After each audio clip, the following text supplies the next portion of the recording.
Hey now, say now, I'm all about them bands. Shit I'm on, but you wouldn't understand. Say now, I'm all about the watch. Not on my watch, cause Brody said don't even press the issue. Yellow boogers in my earlobe, I need a tissue. Oh my God, I'm really that guy. Yeah, bitch, I'm outside. La Ferrari popping on a 40 with a 5. 1 ticket, 2 ticket, 3 ticket, 4 million. Put that little Maybach truck in the garage. Little bunny hop out, you see me at the pop out. Pandemonium screaming like they brought Pac out. Stop it with the chit chat, we airing out the kickback. Big stud energy, the way I get my lick back. Hey now, say now, I'm all about them bands. Shit I'm on, but you wouldn't understand. Yeah, I'm a suspect, baby, I don't play victim. I buy that nigga building just to evict him. What that Coachella paid like it was 8 figures. Why I don't fuck with them guys, cause I hate niggas. Oh my God, I'm really that guy. I got my Chuck Taylors on, but they look like loafers. I ain't sitting with you niggas, fuck, I look like Oprah. But I put them in the ground, you niggas look like gophers. Open doors for my niggas, bitch, I look like chauffeur. With the ruler, keep it sewer.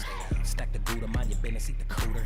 Oh my God, I'm really that. Man, turn this shit the fuck up. I was up at Westchester, dodging all the high beams. Gardena swap me, shopping bogus ice cream. I'm a hot dorm, baby, shit is not warm, baby. 4 or 5 main bitches, I am not yours, baby. All these women is a habit. Boyfriends mad cause they thought I was a fake now. Hey now, say now, get sticky like a hun bun. You will never be the main guy, you're a +1. 300K in 4 days, Chromacopia. 12 days gold, I ain't even dropped the Lux one. Sold 1 million tickets first day for that new stage. Bang, bang, bang, bang. Want smoke, we can puff one. 1 with 2 whips, black bitch, blue strips, green face grits. Tyler on his Dr. Seuss shit, true shit. I can put a number where your roof is. Paranoid cause niggas beef curtains, they got loose lips. Oh my God, I'm really that guy. Hand claps, congrats, never said to me. Put him on a pro club, that nigga dead to me. Stop with that fake shit, stop with that fake shit, stop with that fake shit, just stop with that fake shit. The floor got me fitted in my best. If you got a problem with me, nigga, get it off your chest, nigga. What?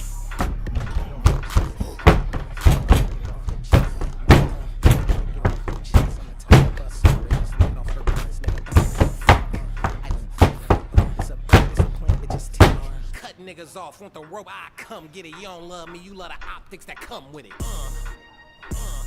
Bitch.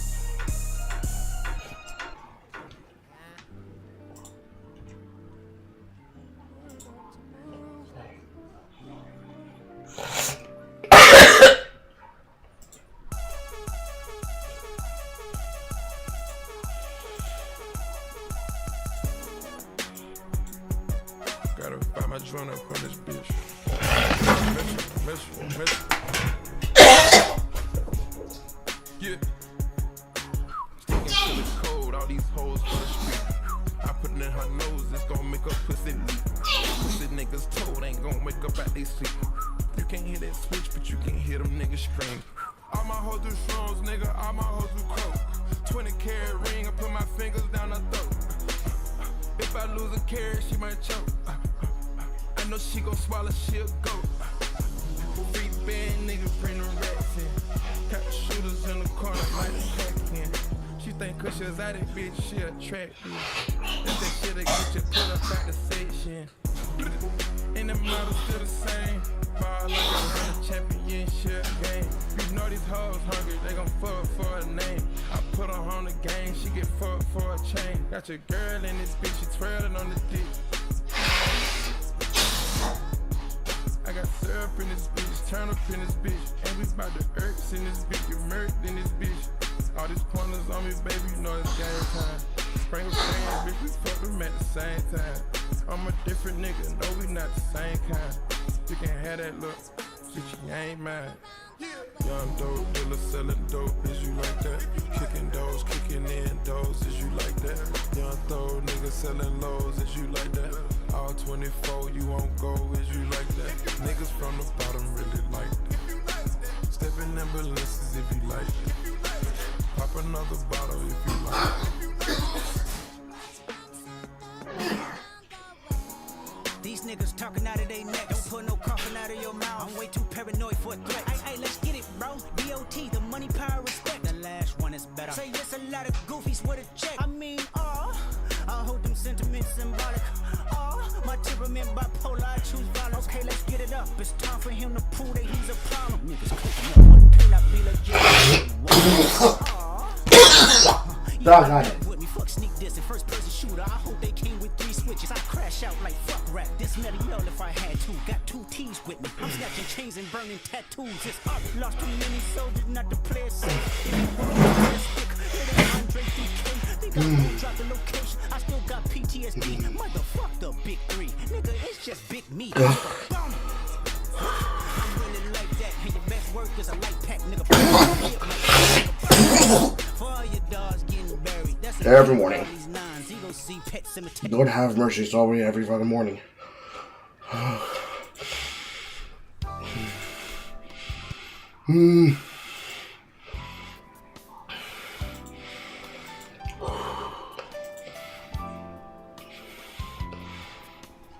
Aches and pains. Aches and pains.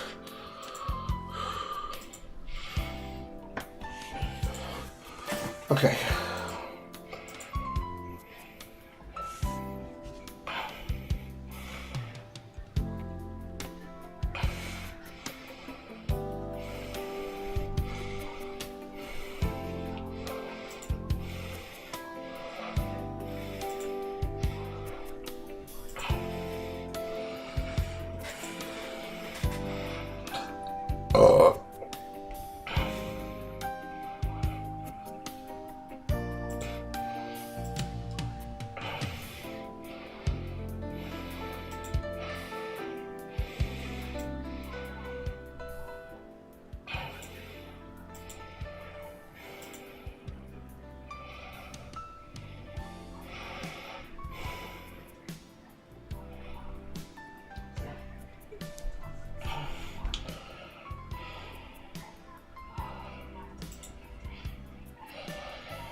Moderation, impression, body enhancements, improvements with scenes, move to top, linking sources.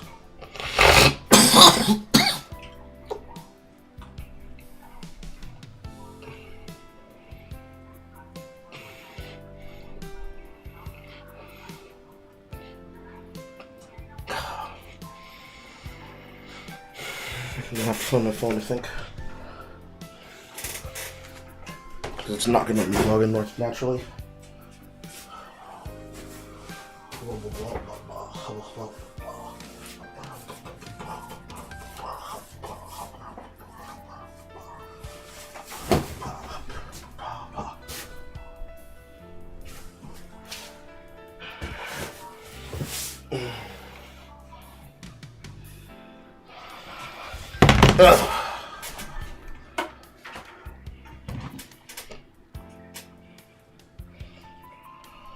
Where's my shit?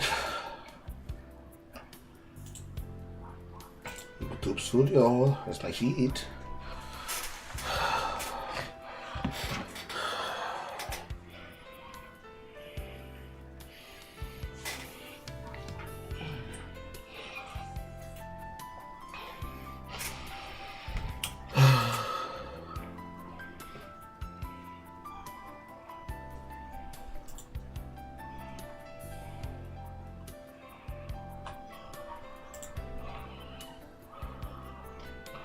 Okay, but it not force me to have to do extra shit.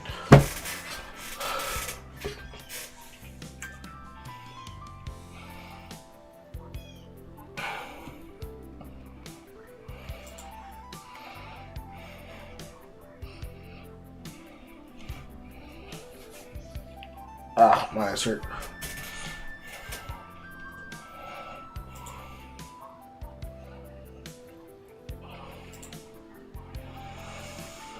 It's going to be another day where I have to use the webcam in that section.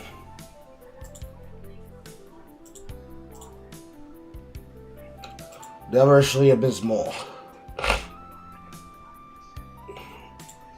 But alas.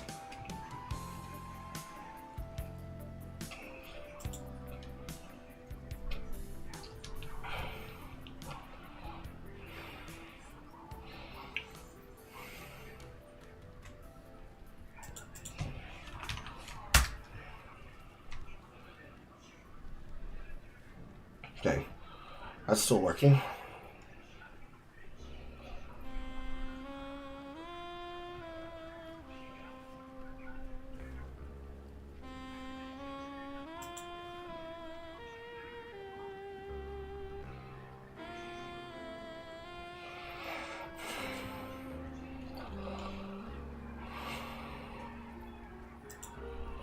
Okay, Mr. Webcam.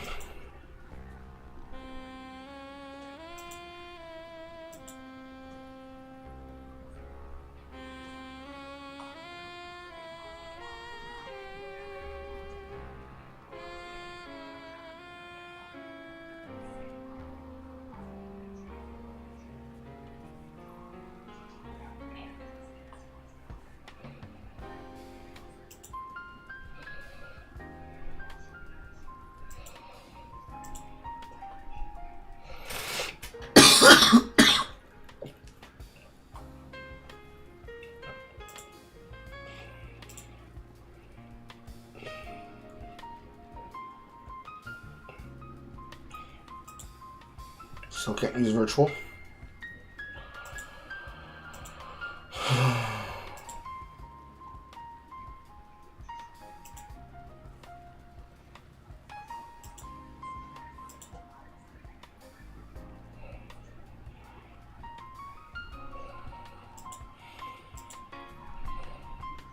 There we go.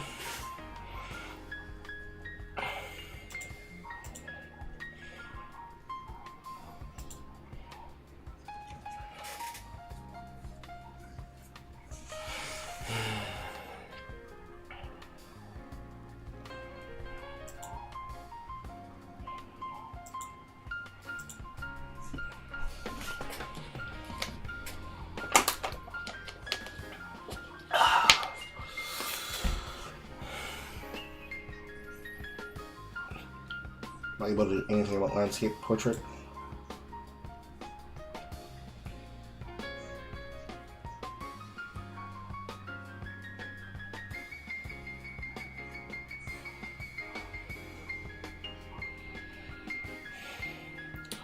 Going live 2 more times for 25 minutes each. Sigh.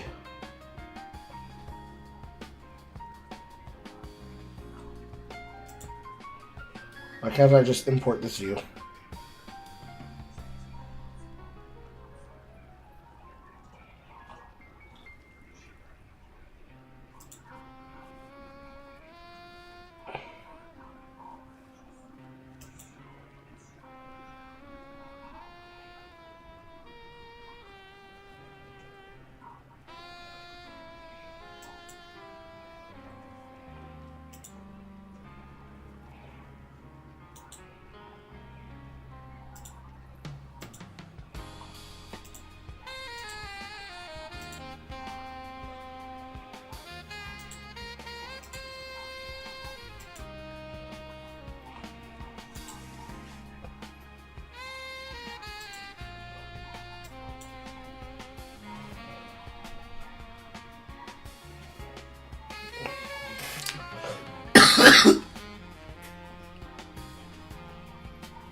Let's just keep it on portrait.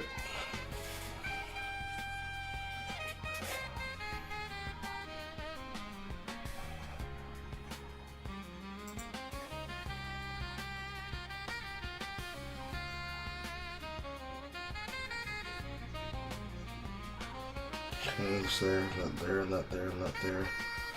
That over the chat. Okay. General.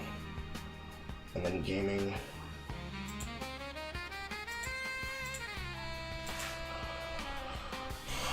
Oakley dokley.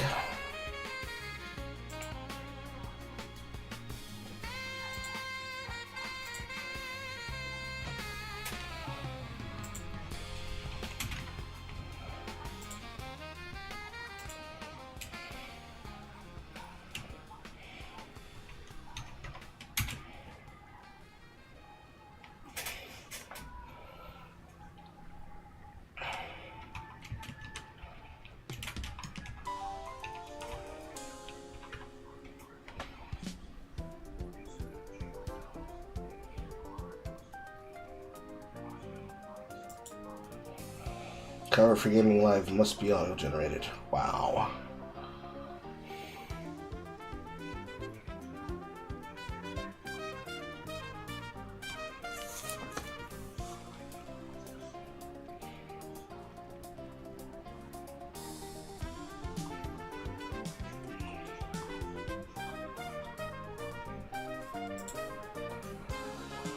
Okay. Let the travesties begin, children.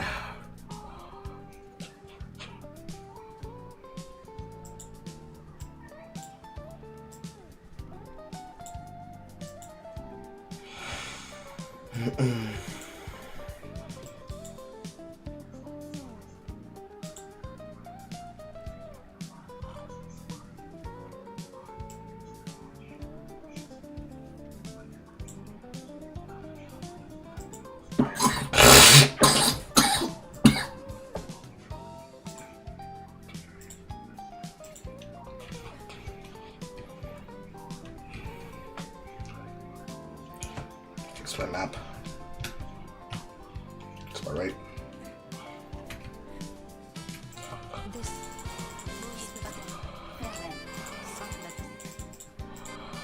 Okay. We got through Act 1 last night and left ourselves work for Act 2. Level 20, let's get it.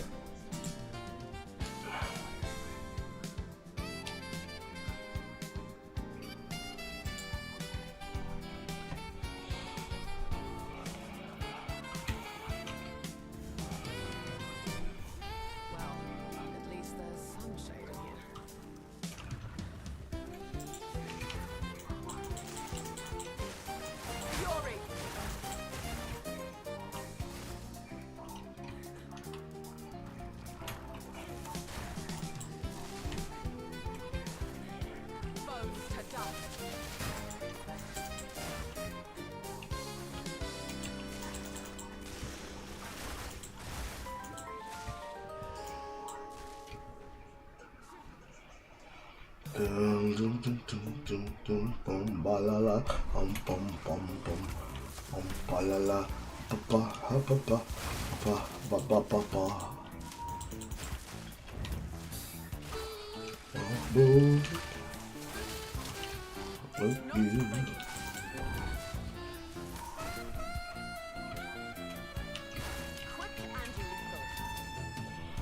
Dum bum wah wah wah wah wah.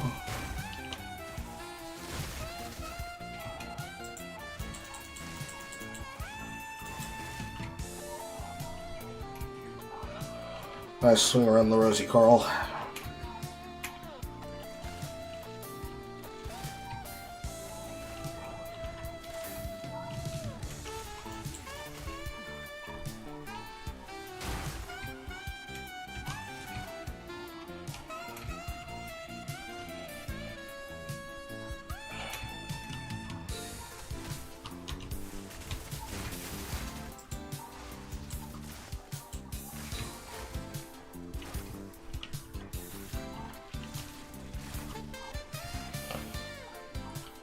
Boom, boom, boom, boom, boom, boom, boom, boom, boom, boom.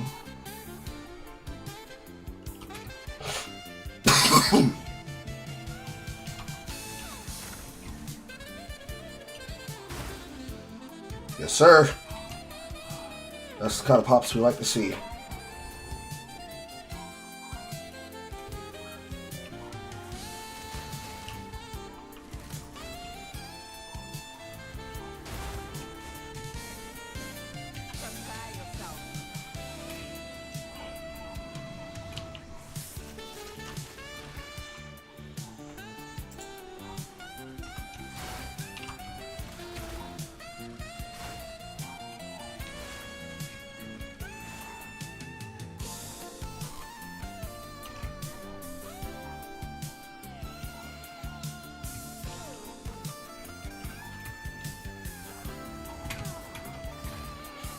Wipe out.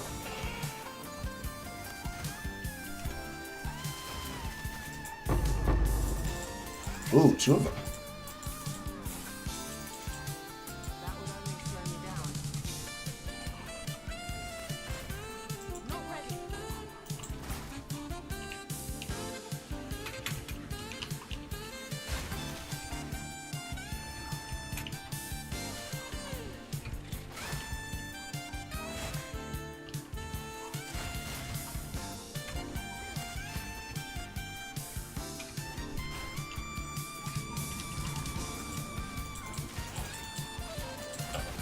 Mm-hmm.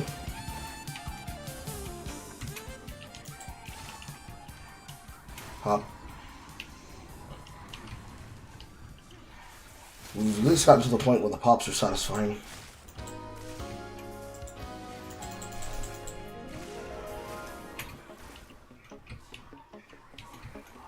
Too slow.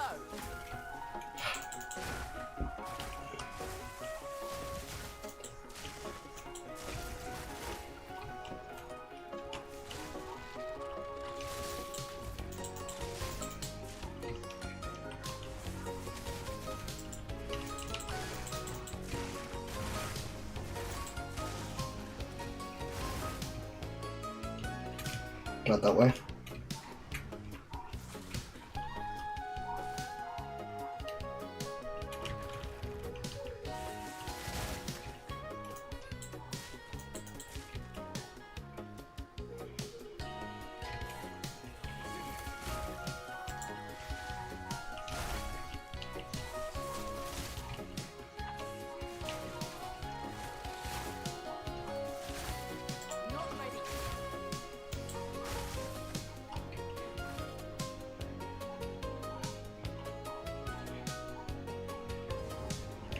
There we go.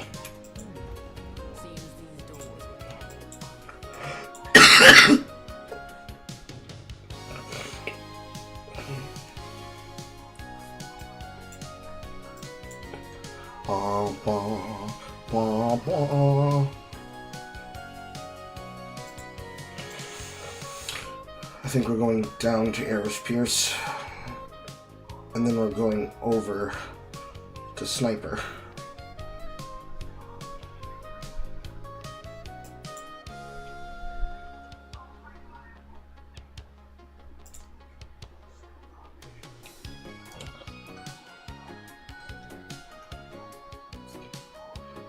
Intelligence here. Because then I will path up and over to Agile Succession, probably. Because I need to get tap speed and I need to get Lightning Strike.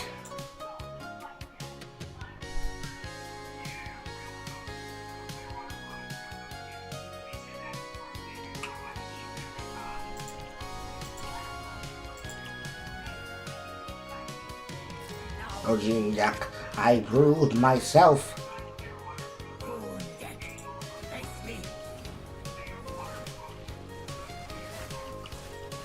Storm.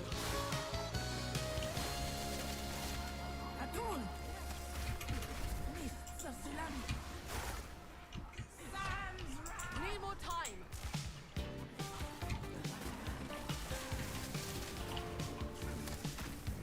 Not yet.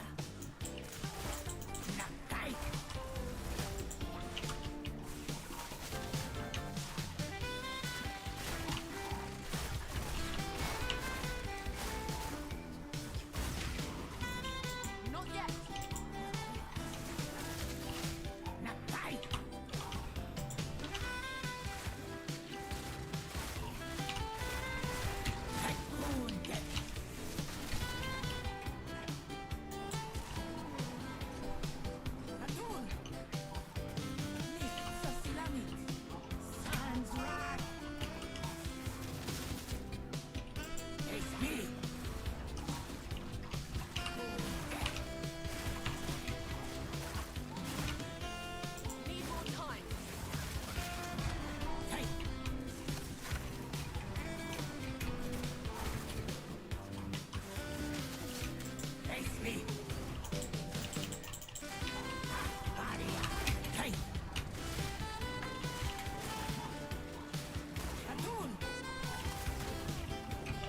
Not invincible during that.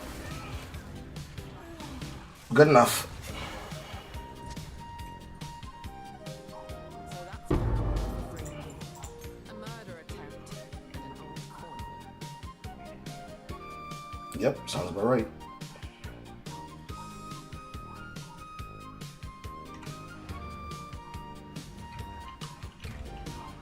First checkpoint, then door. In my sight.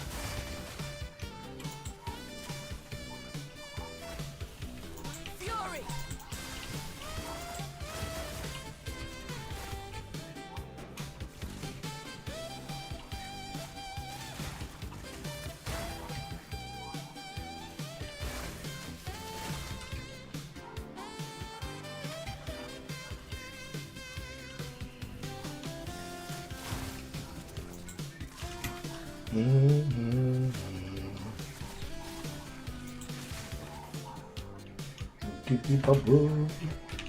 Alright, now we go down.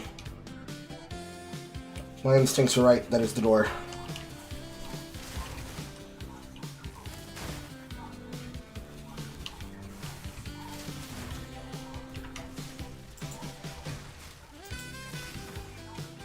Not yet.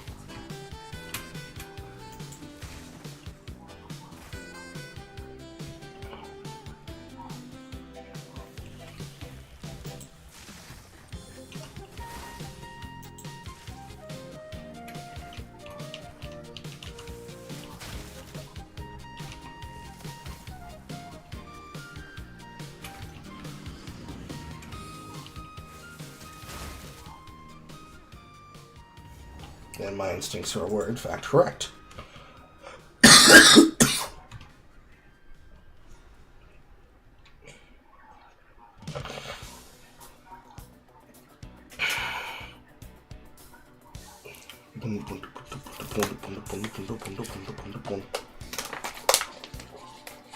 How's everybody doing today?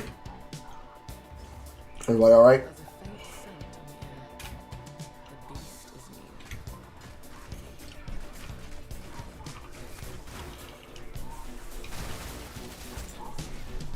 Patience. Hold them back when I open the gate. And while you open the gate, I'm going to portal.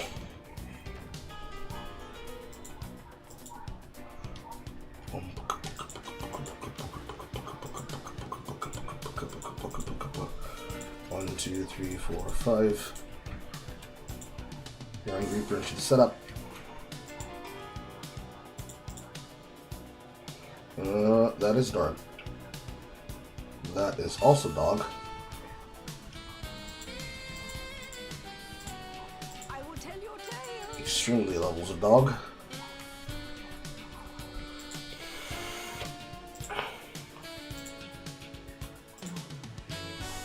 And thus the collection of jewelry begins.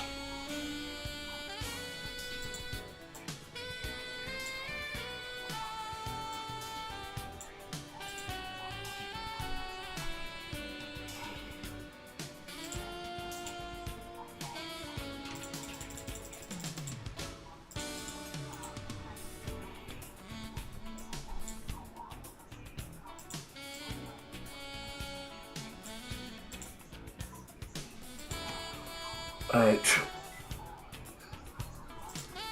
This is leveled.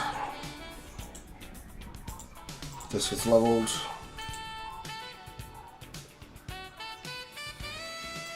This is leveled.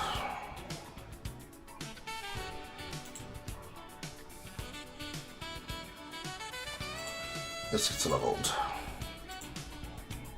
Snipe stays where it is. Jin away. Maria. Who goes are your favorite? Who goes there? My wares are renowned. Quarter 7.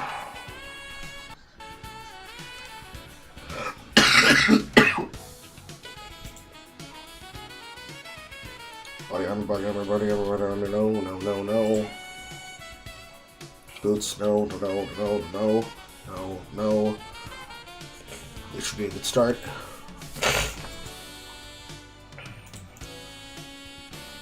I don't have leech. Dropping this for resistance. Sure. 15 movement speed, rarity. Just have to roll on it and keep it, I guess. 57 accuracy, life for hit. Not better. 31 with a base. May it serve. Goodbye.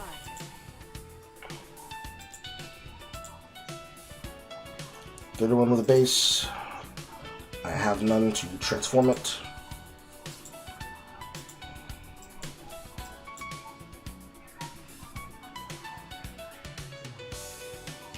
No need to write war and nights. No wonder. Try to get a regal soon.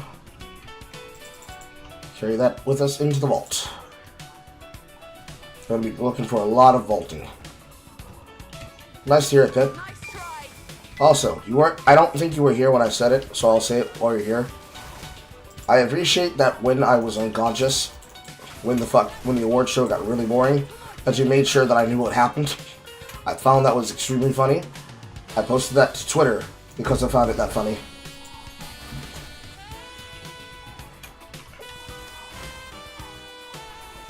Because I unironically did not think that I fell asleep. I was just like, wait, the event started over again? Huh? I was so confused.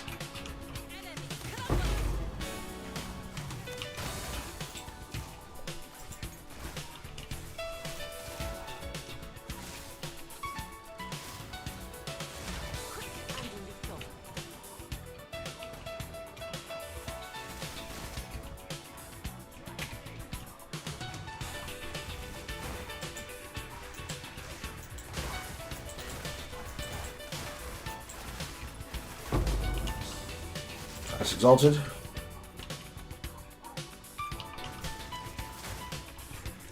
It's too bad that they count her landing as one zone, otherwise I could probably get 3 of those. Need more time.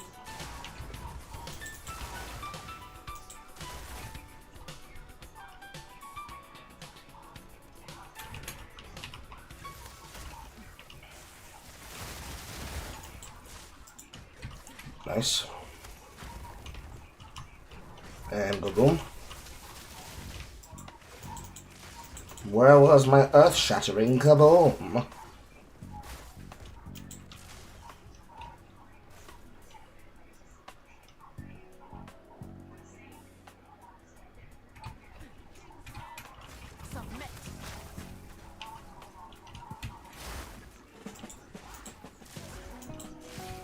Getting to the point where I'm going to definitely need a new bow because the weapon damage is starting to fall off. Oh, fuck. I hate intangibility, I hate intangibility, I hate intangibility, I hate intangibility.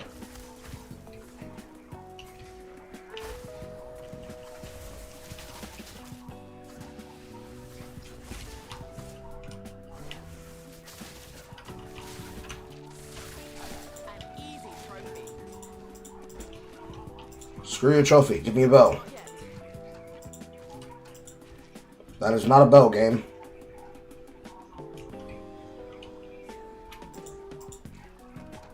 That's a short bow, but it's a bad bow.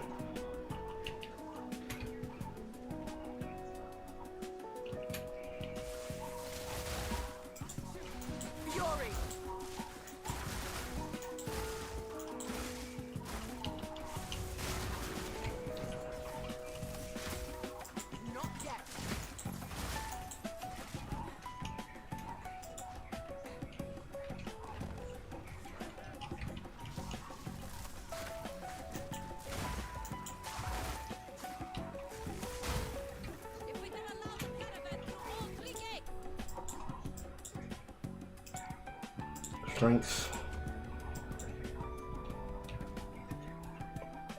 Okay, that should be enough strength and intelligence to fit the gems I need to. I need to ramp dexterity.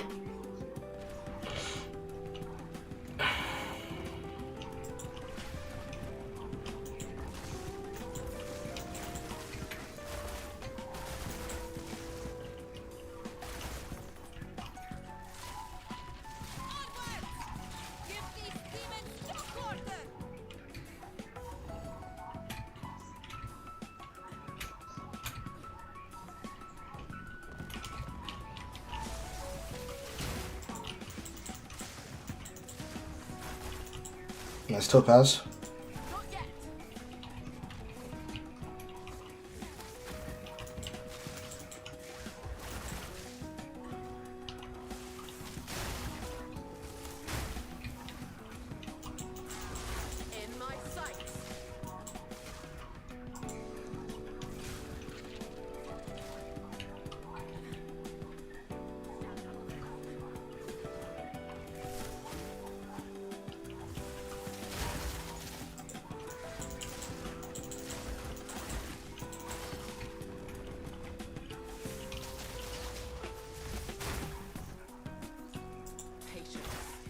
You bad life. Well, drop me the next flask here.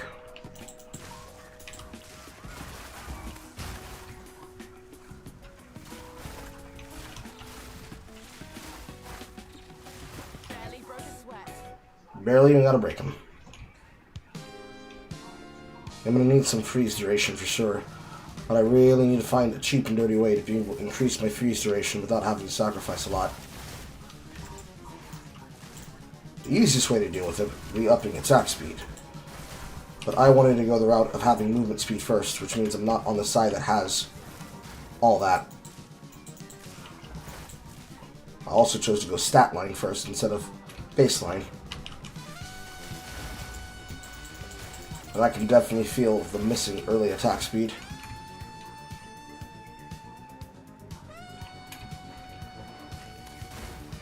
It's a bit of a catch-22, really. You go Frost so that you don't have to worry about the attack speed you need for the damage. Because if you weren't Lightning, you would actually need to have the attack speed, period. Nice try.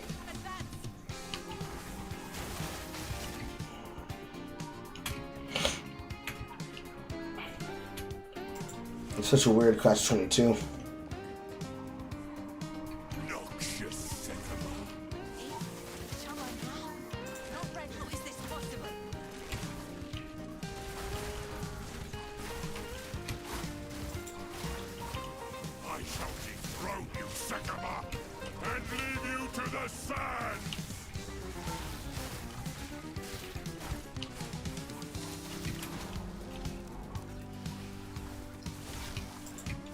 You feel it worst when it comes to charging that snipe, because attack speed equals charge time. It controls a lot of that potential.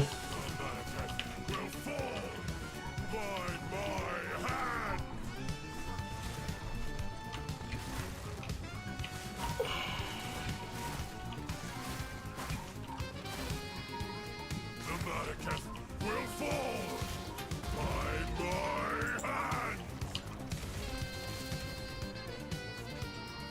I tried to seek peace, and the Sekemas disgraced me. Left my corpse to rot in the sand. This time, we choose war.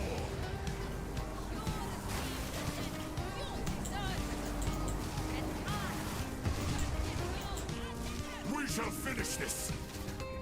But not today. Okay, pretty smooth. Didn't get put down. Frost definitely put a lot of work in. It's just not enough attack speed yet.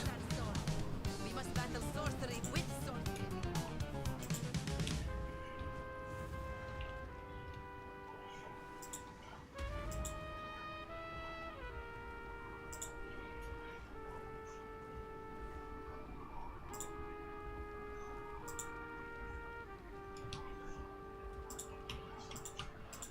Do whatever it takes.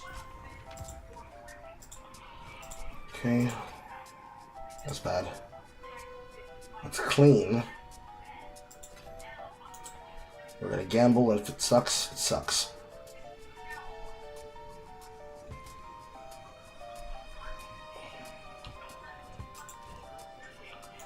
Gamble here too. Accuracy is not horrible, but I don't like it.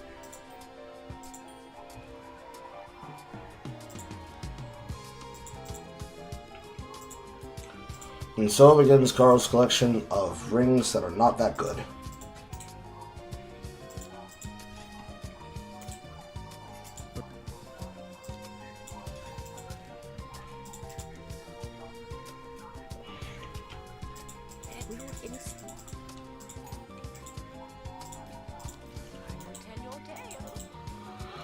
Freezing mark, sniper's mark, gas arrow.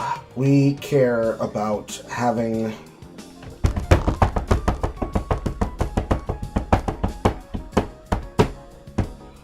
well, if I get the buff, I gain damage as cold. If I don't take the buff, I have investment for crit. That doesn't really matter though. I guess we're taking freezing here.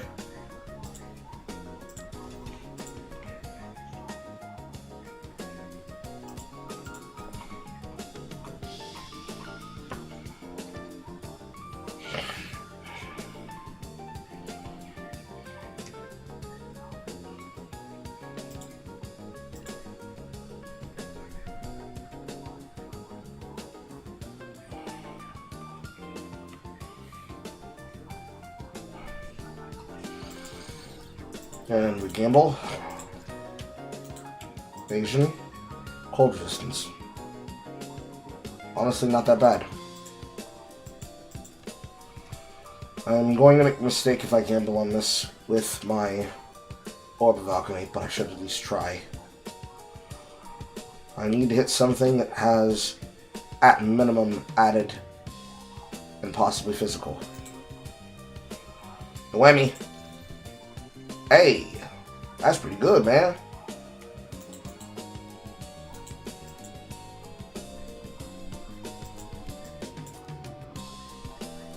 I mean, it's not the best format in the world, but... Alright, then I'll shut the fuck up. What do I know, chat? What do I know? Now, can we put some items in it? Probably just double socket.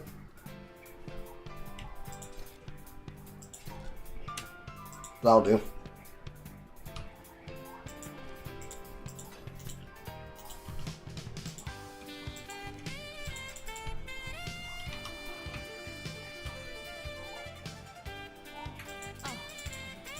You have your orders.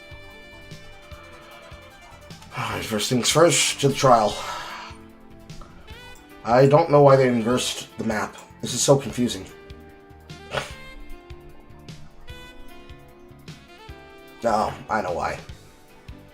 It's because they inversed it because of Abyss, that's why. That's so weird.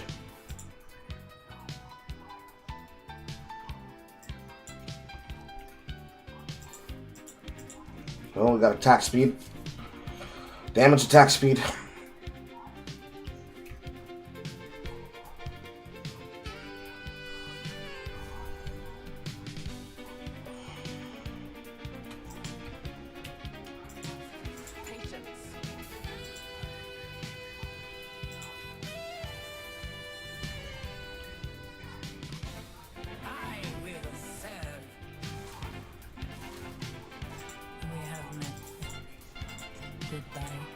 Sacred water, maximum honor.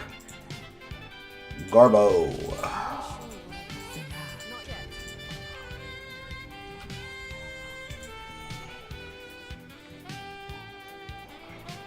What do I want? I want chalices, I want rituals, I want escapes.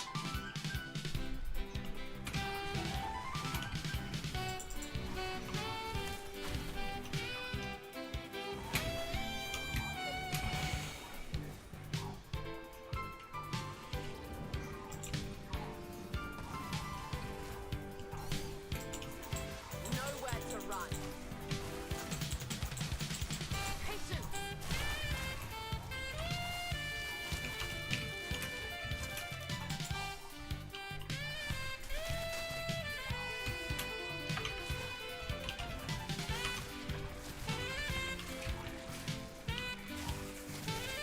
Too slow. Too weak, too slow. Patience.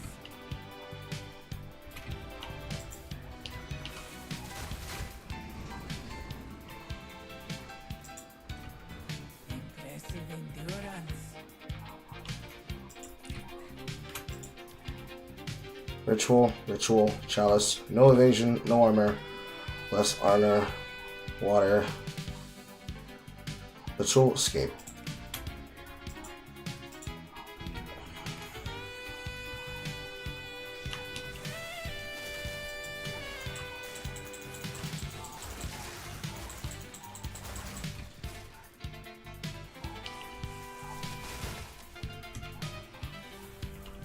Not ready.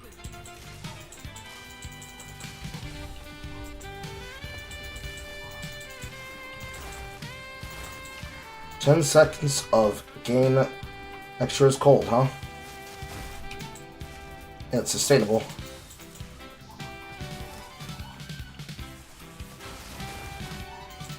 It's pretty good, man. I'm not ready.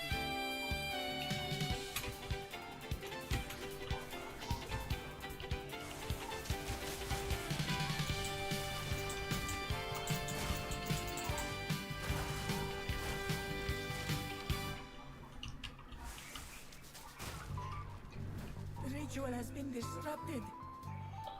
Lots of buttons I'm being forced to press. Relish your mortality. Oh, chalice trial.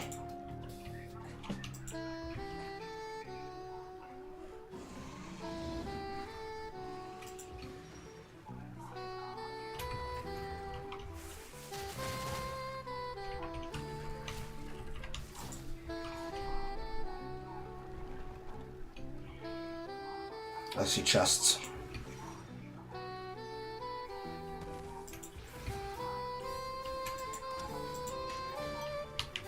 Three rares. Not ready.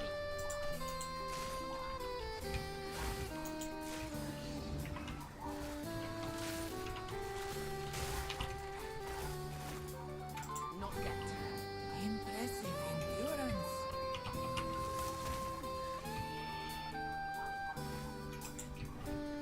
An oasis in the desert. I need more. I didn't even look what was next to it.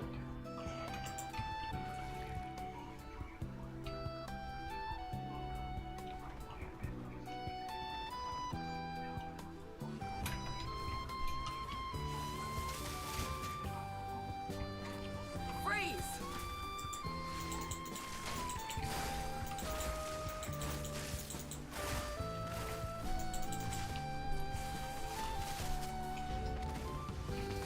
Quick and lethal.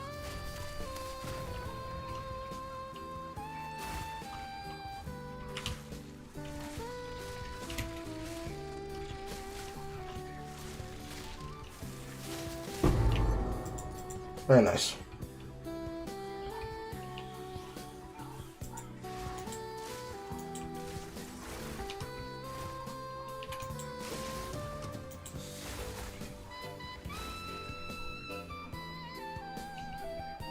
Nice and smooth like butter.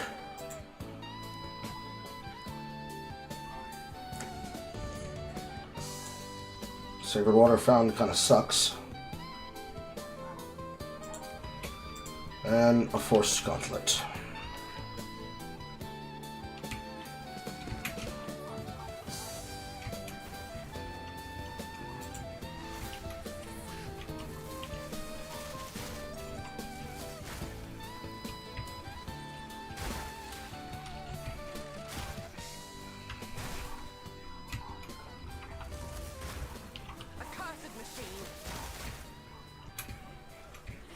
Where's the machine, sis?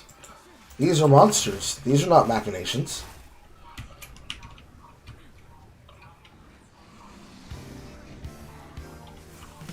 We're in the wrong act for you to be getting schizophrenic about Vol.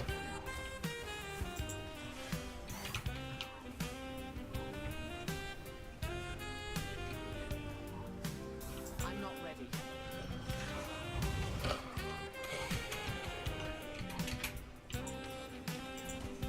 Aha! New recurve. While this bow will do, it's always nice to have a backup.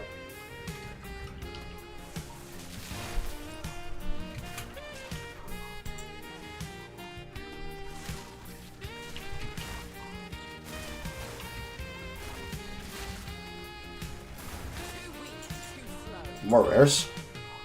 Not yet.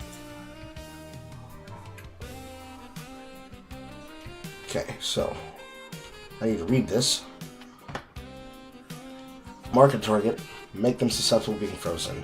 When they're frozen, the mark activates, granting a buff that grants extra cold. So it's just for increasing the freeze buildup.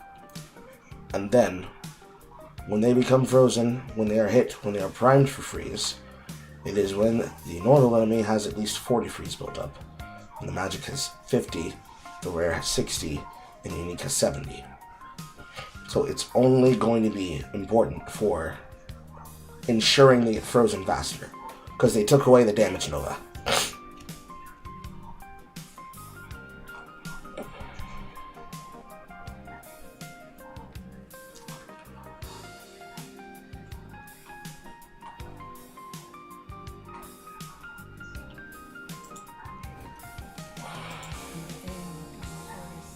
Chalice, Hourglass.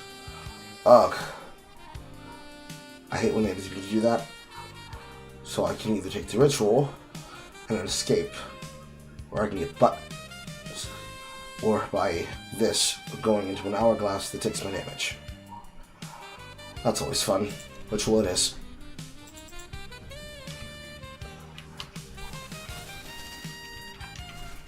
From above.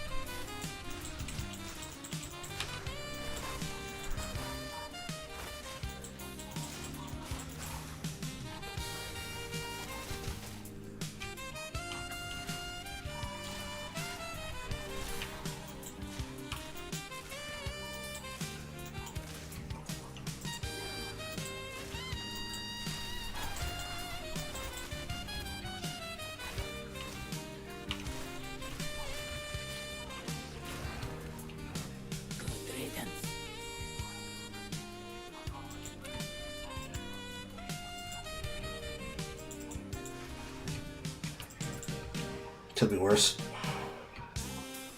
It could have been a gauntlet.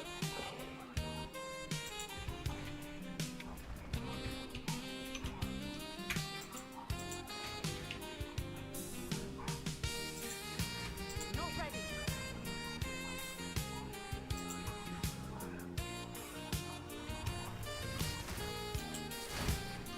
Patience.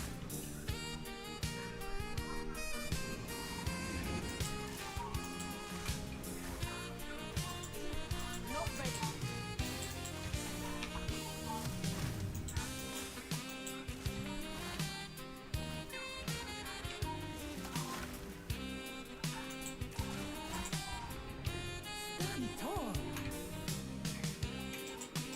I'm not ready.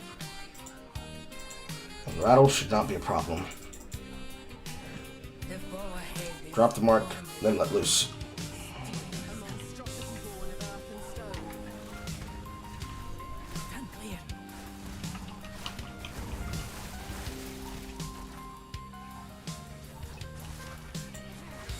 And do the same thing again, except you remember to hit barrage this time.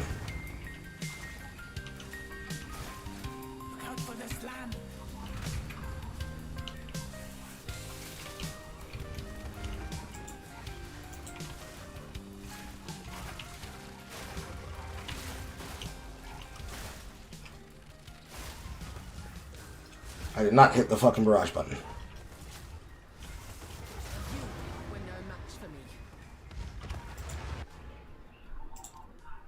Damage with bows. Could be better. Could be worse.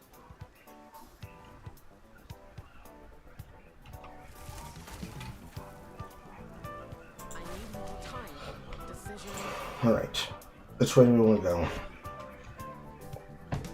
This is applying socketed marks to an enemy 5 seconds versus applying critical weakness when consuming said mark.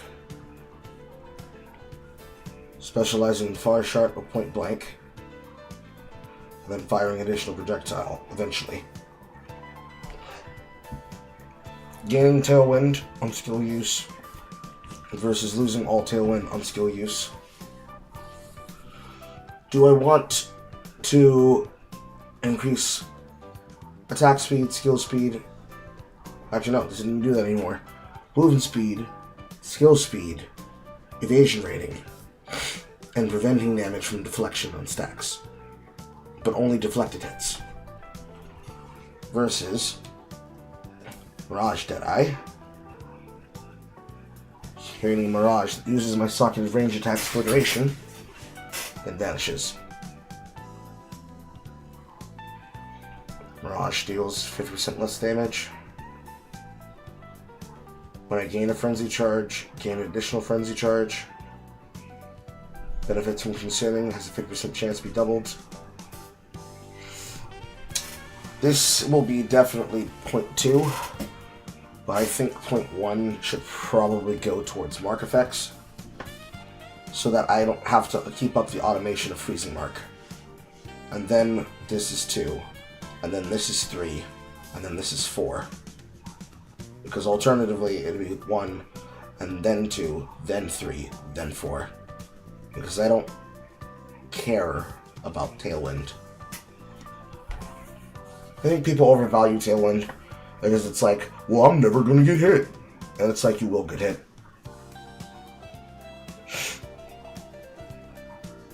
Really, it just comes down to whether or not you want to press the button or not.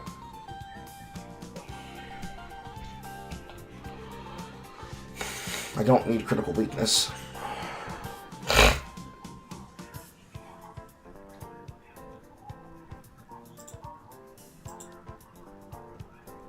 Supported skills will mark another target within 3 meters when enemy marked is consumed.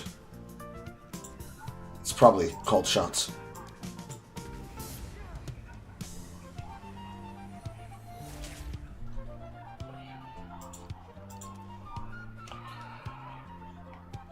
Then, when we get to activation for frenzy charges, that's when I'll revisit the question about avidity versus proximity.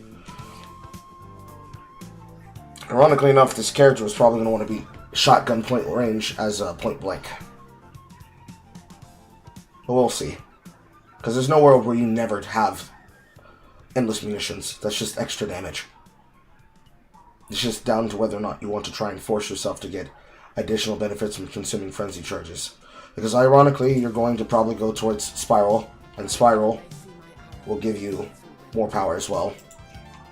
Because that's every single time you have one equaling more. Nice.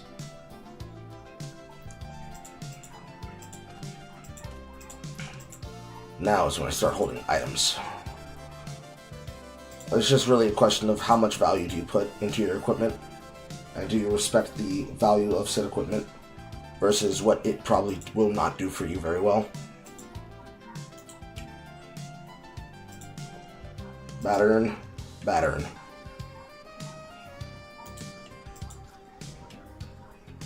Yeah, those are patterns.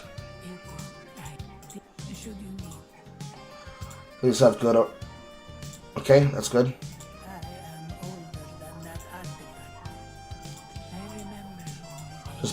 Just by all 3 of them, and then pray that they have a good roll. Maximum honor is not bad with slowing debuff. Plus life is not bad with roll distance. Gonna need honor resistance. Okay, we've got a royal, and we've got armor. 1 sapphire. Could gamble on boots. But I think I would prefer finding a good pair of plus damage gloves. Roll the boots here. Lattices. And body armor looks a little bit dingy. Nice raider plate. Nice marauder out.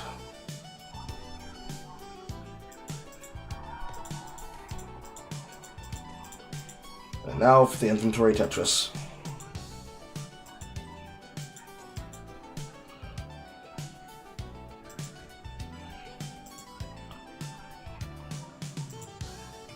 Double tab.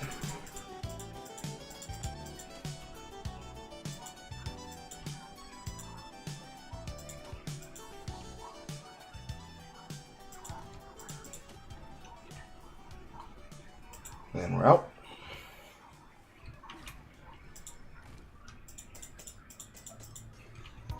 Okay. So we are much stronger.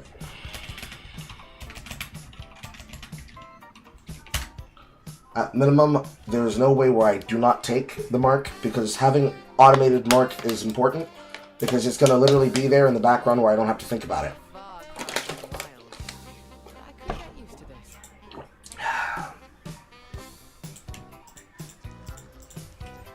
Spears, ailments, fuck. Chaos, energy shield, fuck. Rage, vulnerability, fuck. Attack damage. Attack speed. Charm effect. Could be worse. Into my free jewel slot.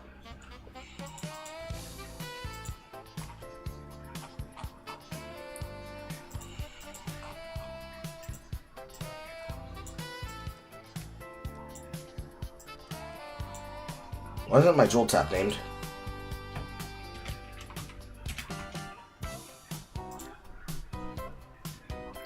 And to the jewel tab.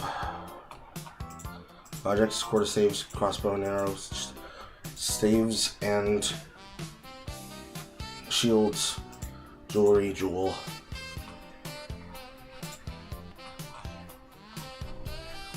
What was this tab for?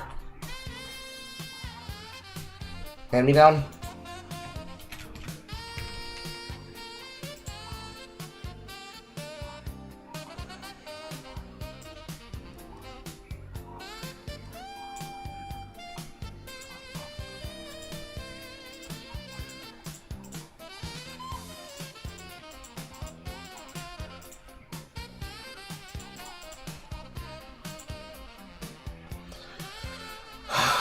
Gambling.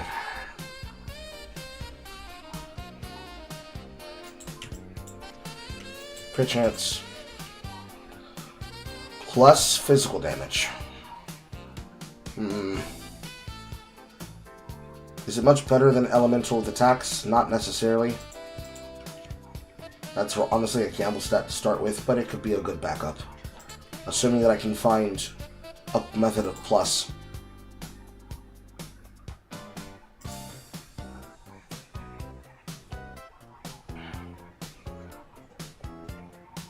The important part is that I can take mark off the bar, because it will just do its job. So freezing mark, into call shots.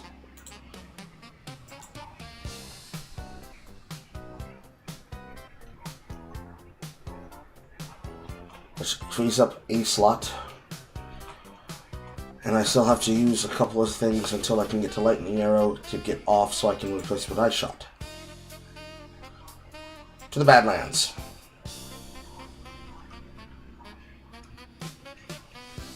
Bottom, bottom, bottom, bottom, bottom, bottom, bottom, bottom, bottom, bottom, Ba-dum, ba-dum, ba-dum. I've never seen such death. But knaves and their rituals. When will they learn? That must be where they're coming from. Kill them and it closes. So they're making it so that instead of Mortimer, we physically go to a over-infested? Really? Holy.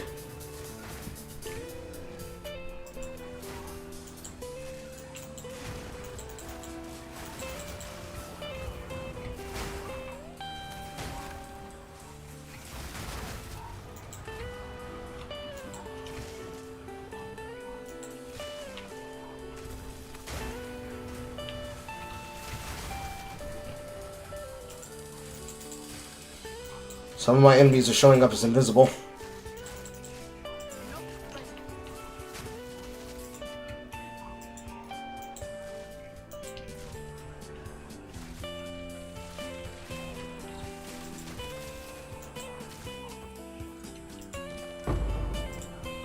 There's my jawbone. So, I need to pray that I hit prefix on that weapon.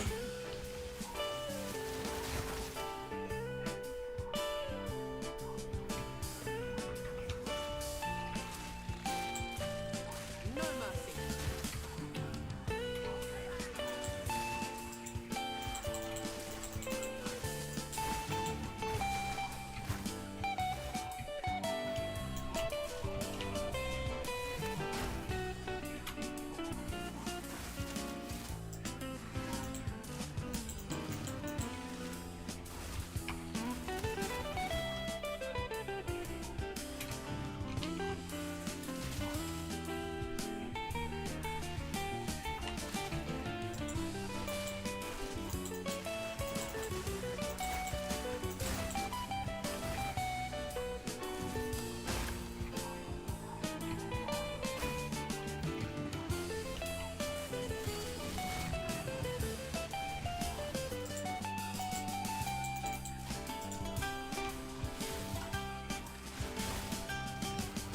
In my sights. That time I've made sure to press the button.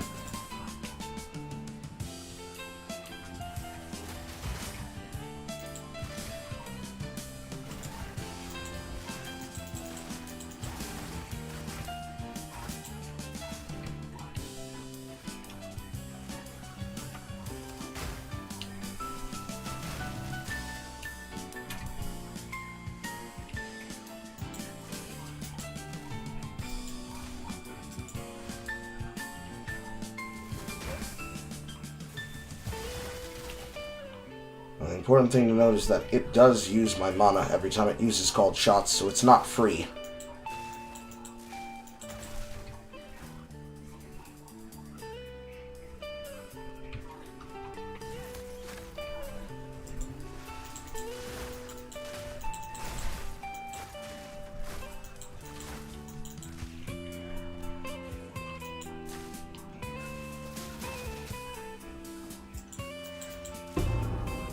Nice sigil. Not ready. Convenient that you're directly in front of the monolith.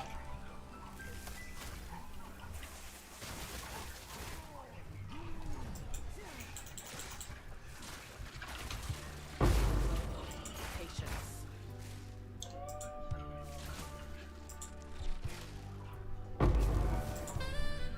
Into the temple we go.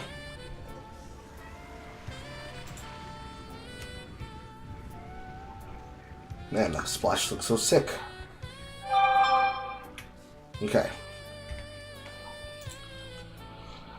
We still are stuck on Lightning Arrow until we get to Ice Shot, which is going to be later in the act.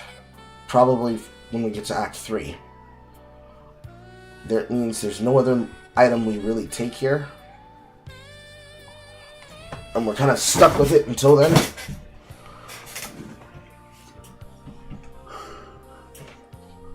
There's not anything we really want over here. I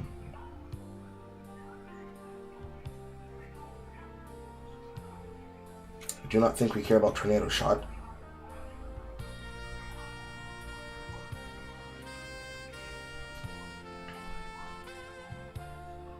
And it's really just all that until we get the spiral volley.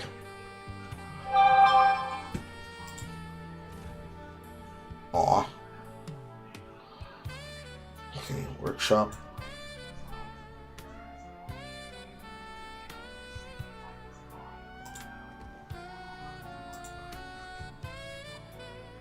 Depot.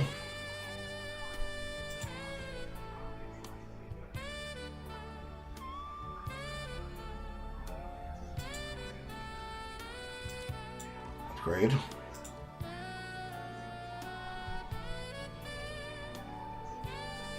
Upgrade.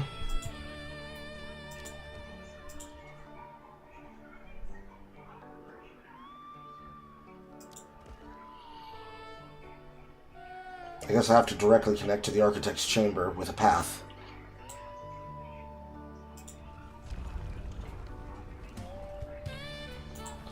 Support gem. Herald of Ice, no. Ice tipped, probably. Freezing salvo, maybe. So now we get cold penetration. We're getting better. We have access to freeze.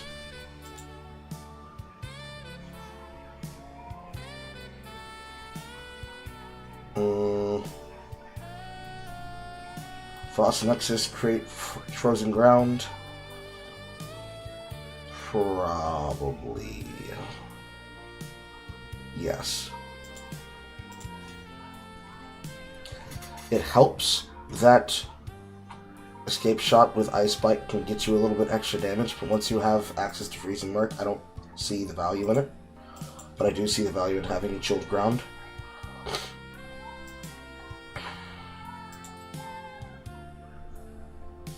It just becomes a dead gem, more or less.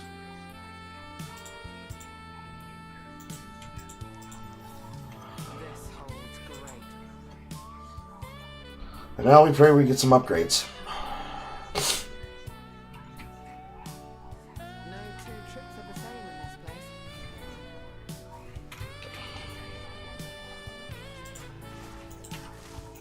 Storming arrow. Back to the dirt.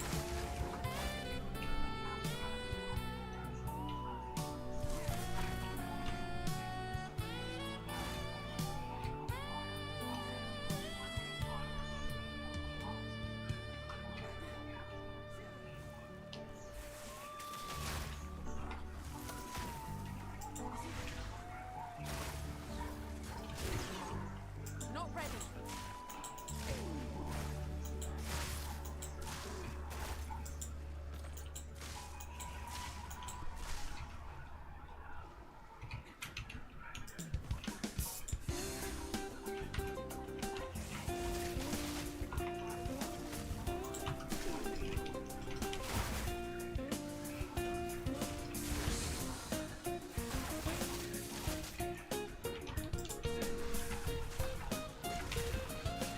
I'm standing on dot ground.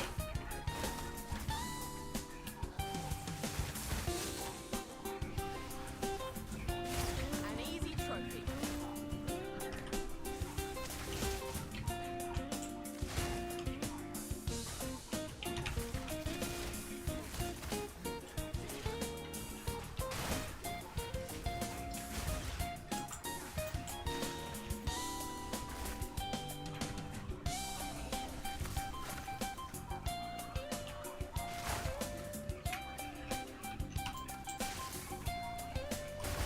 I don't think those crystals need to be increased.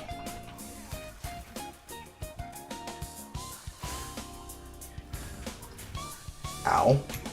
Ow.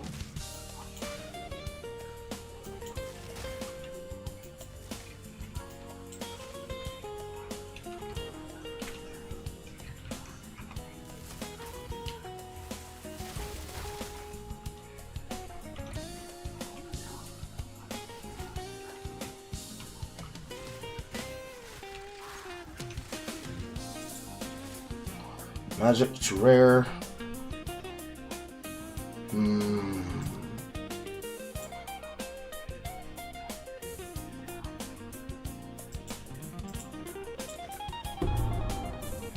Okay.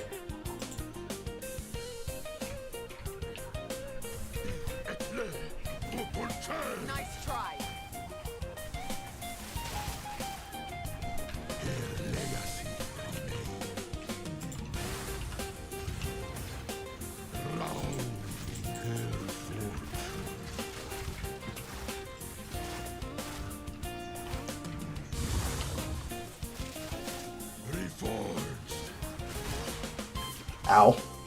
Molten leeches.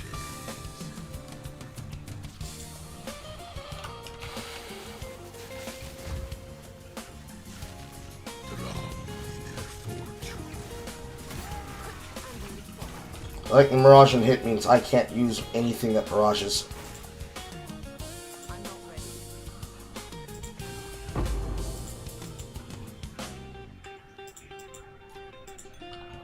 Definitely thinking a lot of ways to get augments, air quote, sockets into equipment this way.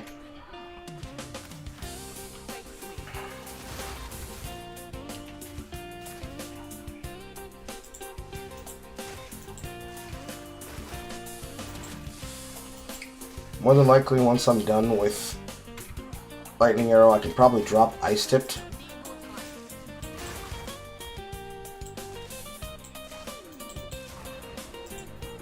Beautiful.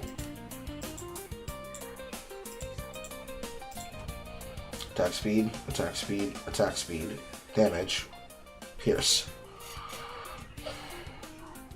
Really what I'm going to need is not just pierce, but probably fork.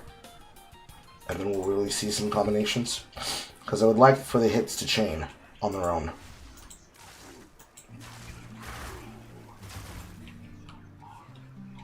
Not ready.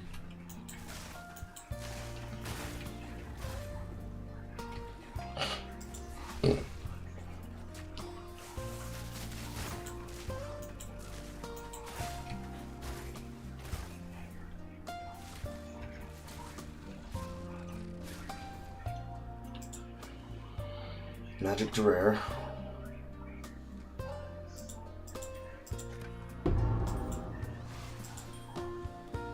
Mana will help with the cost. I need more time. It's not really what I need. Nice Omen. From above.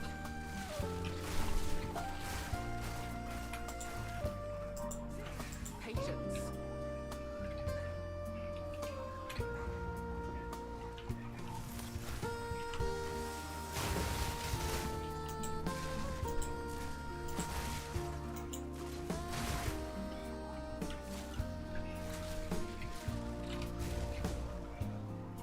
Exalted Workshop.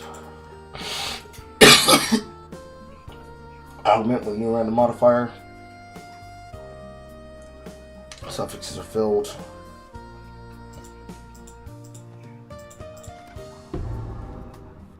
Blah. No resistance. Blah.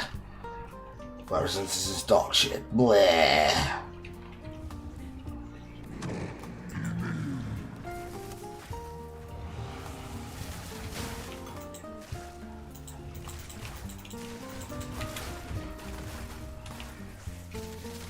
Need more time.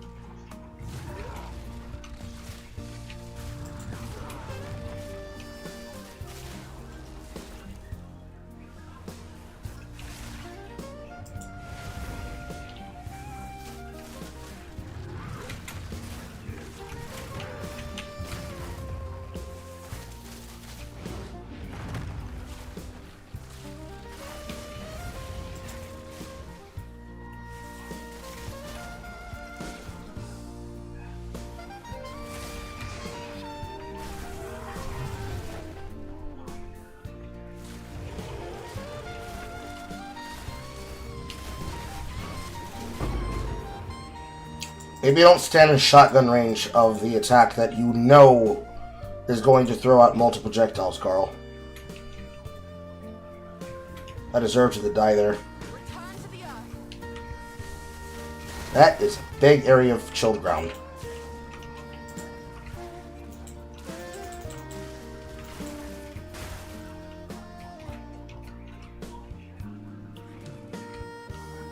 Patience.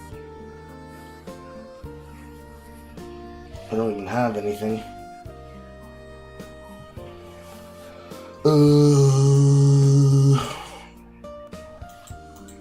Let's do it to the chest. It's an energy shield chest, but whatever.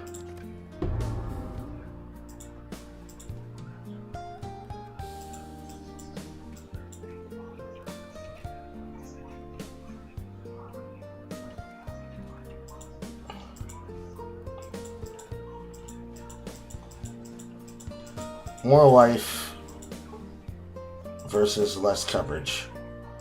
I'm probably going to pick up a Sapphire when I go into Keth, so I guess it's okay. I just need to find more resistances somewhere. Not yet.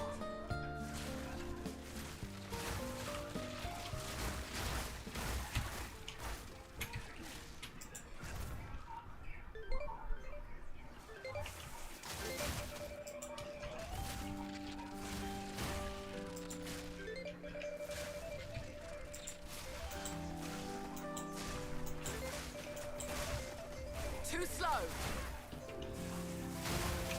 I'm not ready. And I'm stuck. And I'm unstuck.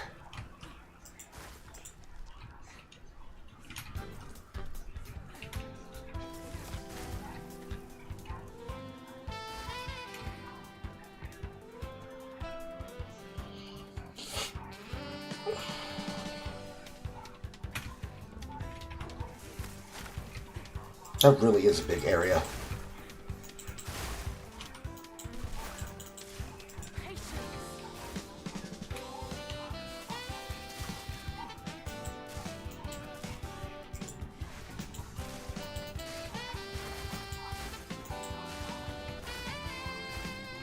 Full temple complete. Not yet. Not bad. About a level and a half.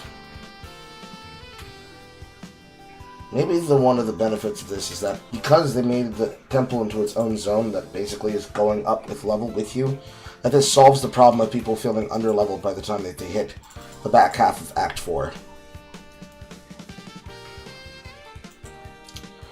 Okay. Can we get this? Jesus fucking holy mother of God! It's a beauty!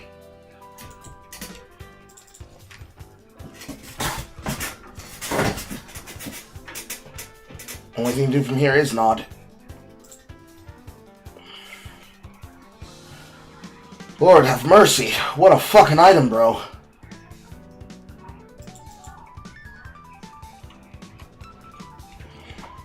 Yeah, it's gonna sit in my stash until we go into the until we go to the well.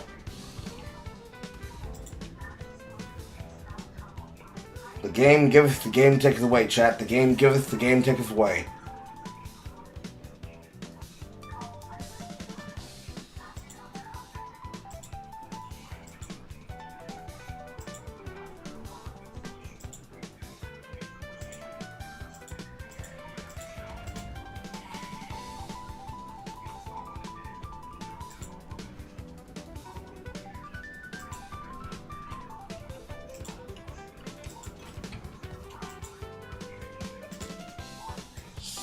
Salvage.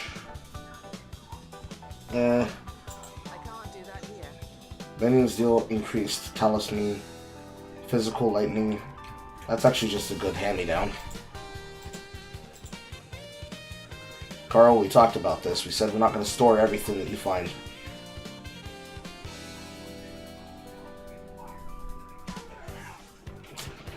Okay. Okay, game. I see what you're doing. I mean, that's just good.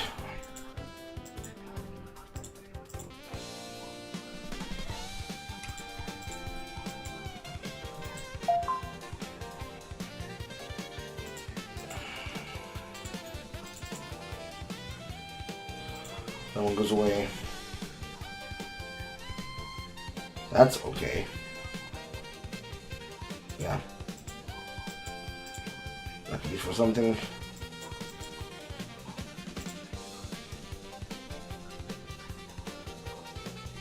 Gaining charges over time. Instant recovery rate.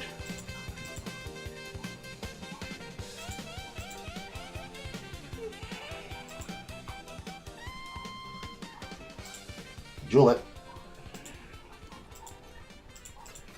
I can't do that here.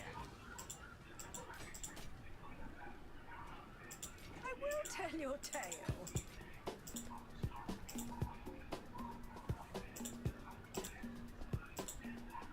I wish I could lock this thing so it stops showing that. Oh, Lord of mercy. What a good roll. Unfortunately, it didn't hit prefix, but hit suffix.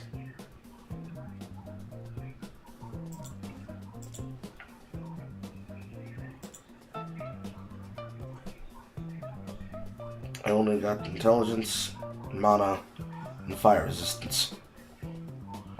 So more than likely, I'm going to use this to craft a belt. Rizu, how much for a belt? Make a choice. Rizu, I'm poor. That's too much. Farewell.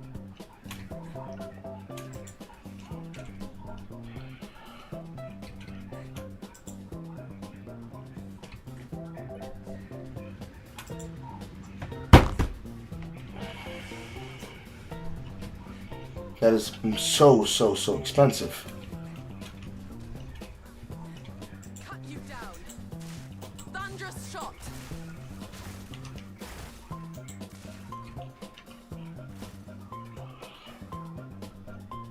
Please be the door.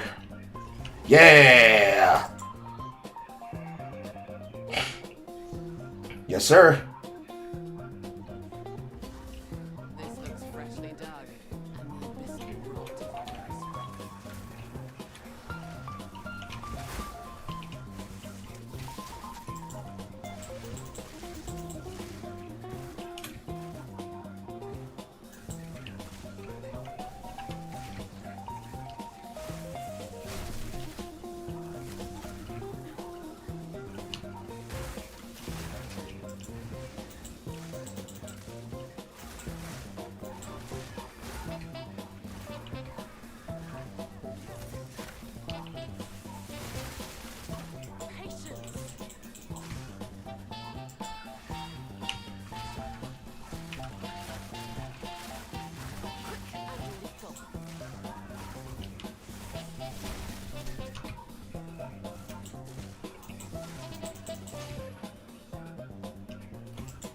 I wonder what I'm going to do for Mana Solutions now that Walker's off the bars.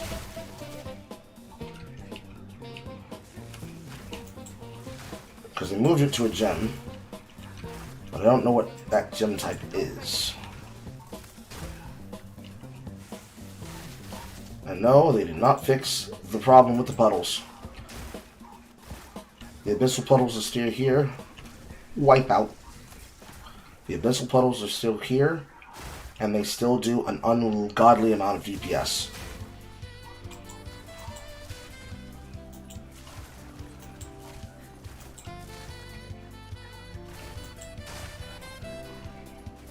need more time.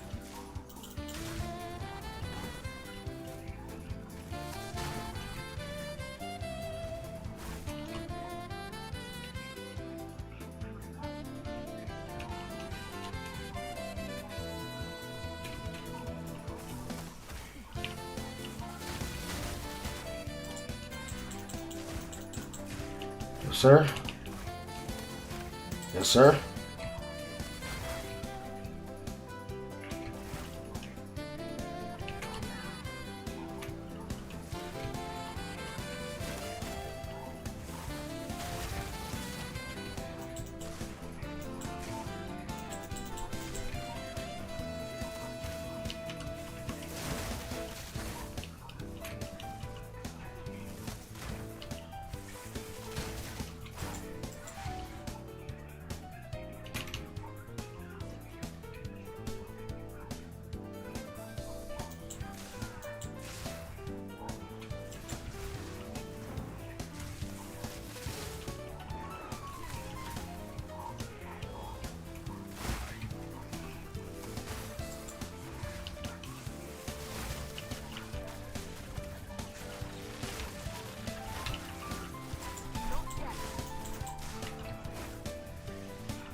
Barely broke a sweat. From above. Not ready. Not bad. Even without the buff, I can be able to almost assuredly freeze them with ice tipped on the electrocuting.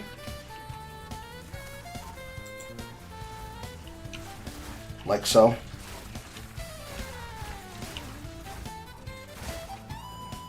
fragments do a lot to play there.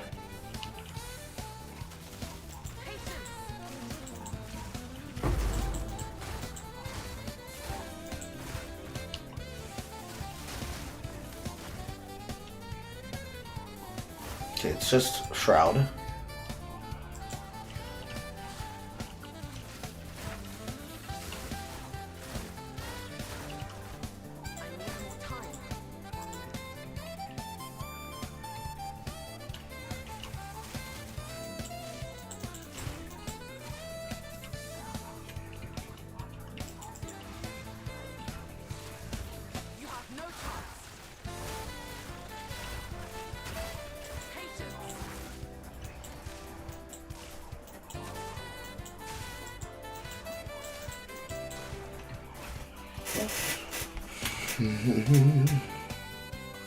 Did I go towards the pit or did I go towards the door? Okay, I went towards the door. If I had gone towards the pit, that would have been fine. I would have just gotten more experience. Surprisingly, they did not give us an abyss going into this.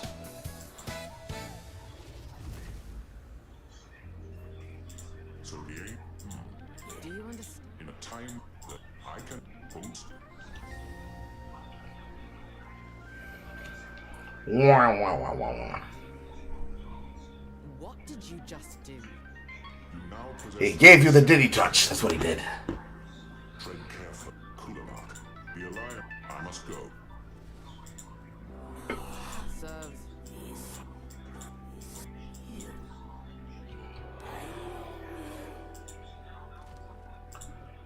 All right. The truth down there somewhere. You are no lich. Prove to me you are worthy of darkness. There's no way I'm getting physical damage Leech's life. I'm going to probably have to find a way to get health on kill. That's probably going to be the stat. It'll be health and or mana on kill. Until I then get the ability to convert physical to elemental leech. Touched by something foul.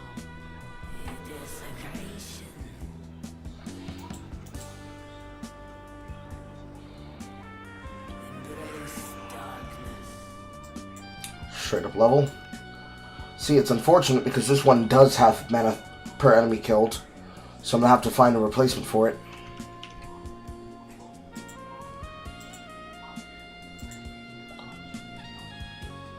Because this is leech. This is just extra damage, which I'm going to take. And this is cold, but I don't need to be using the elementals for that. So it's just going to be an open hole. Which I guess is one of the better benefits of looking at your runes. Because if you're just looking at his way as getting more damage, more good or more better, you're actually missing out on a lot of potential. And I don't intend on rolling another bow character, so I'm not keeping these copies.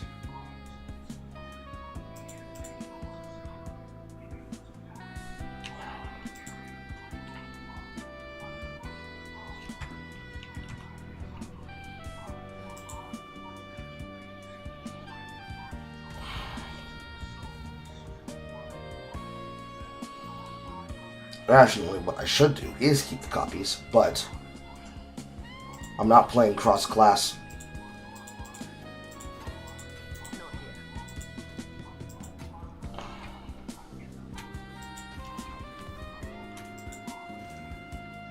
Magnitude, damaging ailments you inflict with a critical can be useful later. Just not right now.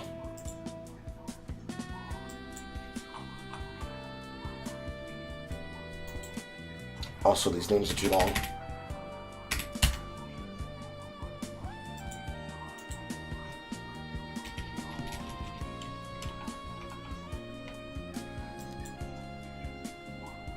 There we go. If I can't comfortably click on this, it's a problem.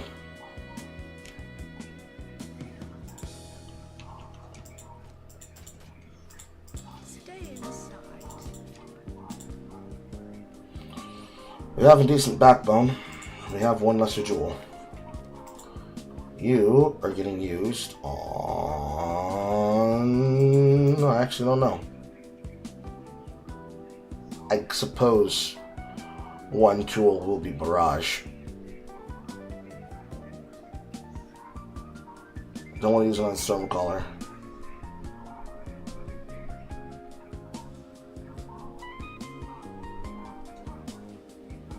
Maybe Freezing Salvo?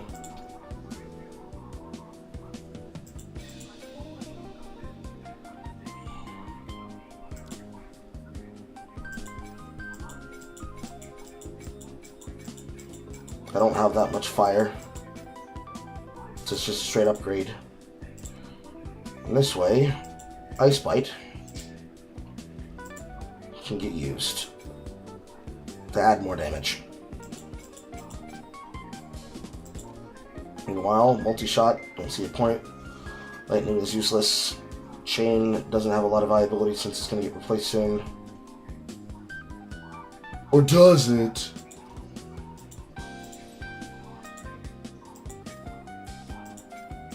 It's a significant drop in damage. I'd rather find Chain somewhere on the tree.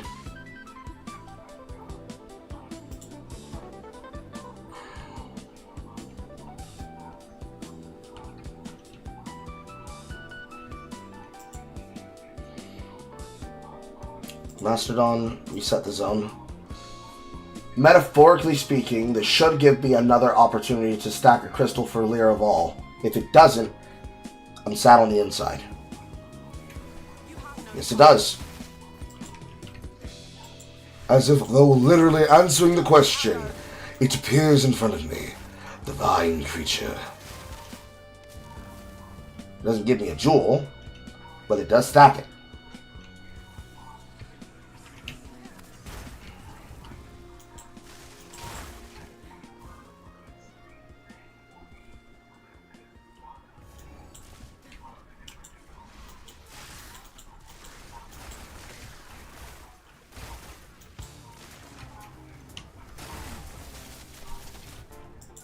None of those landed on that man.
Hello, Mortal.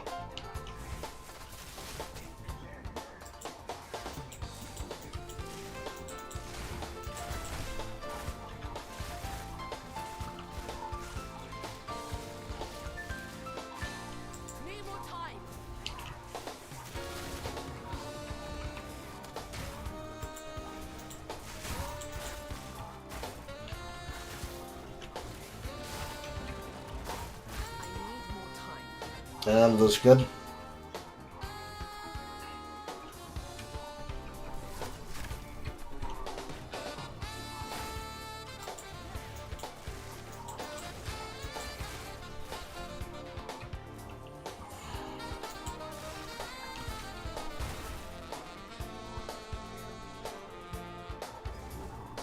Effigy again.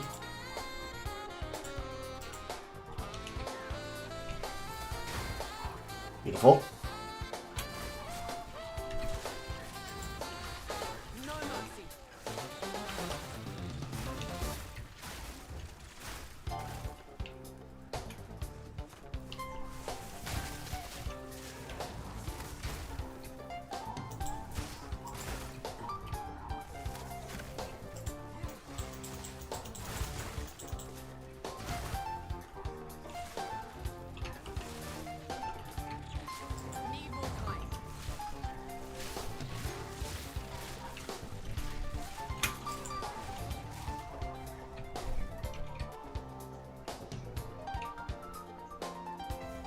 Boom, bit time.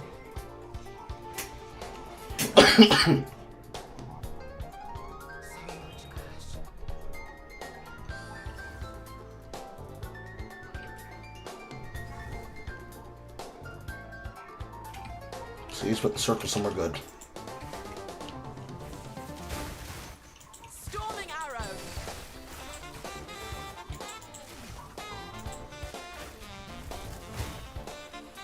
Not ready.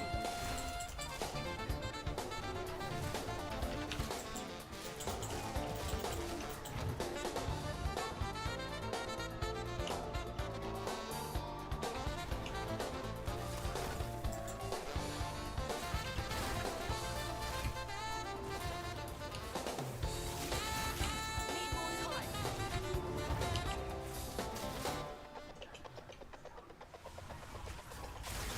weak. Yes, sir.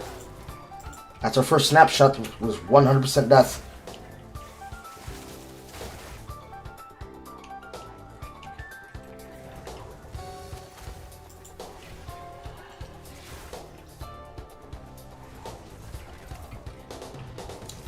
So I'm locked out of it.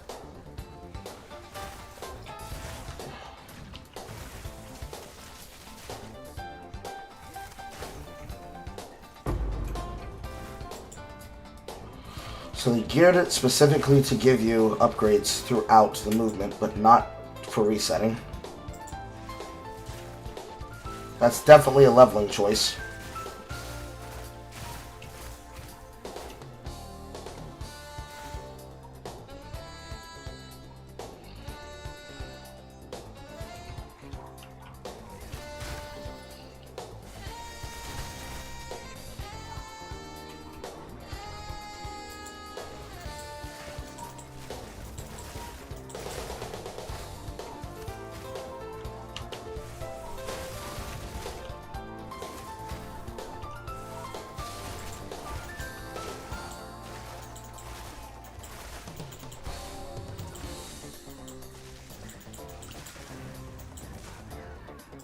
Not yet.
Too slow.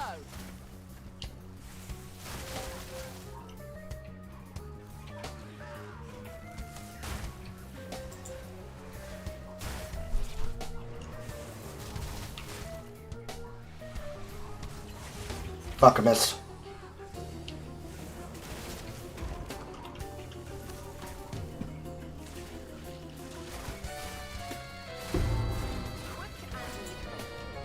Wasn't even thinking about the Sun Clan Relic.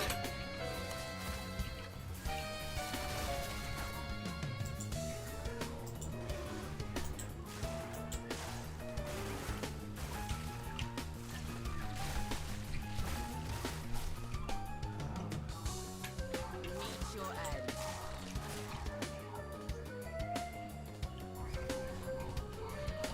Right, first double time.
And it really was you next, Kappa.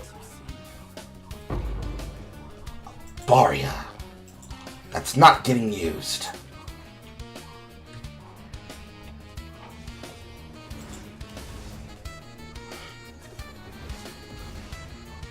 We are sailing through. We are sailing through.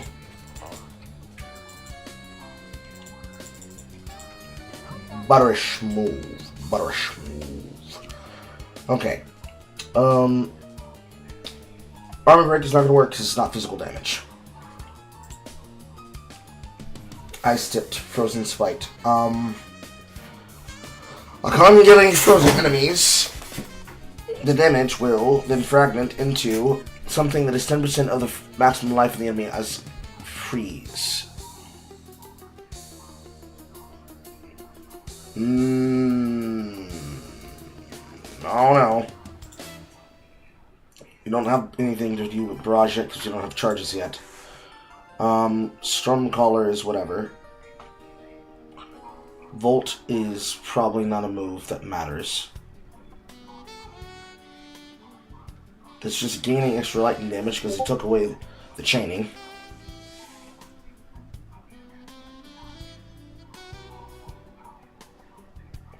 Conducting shock does not matter. Guess we just take elemental armament.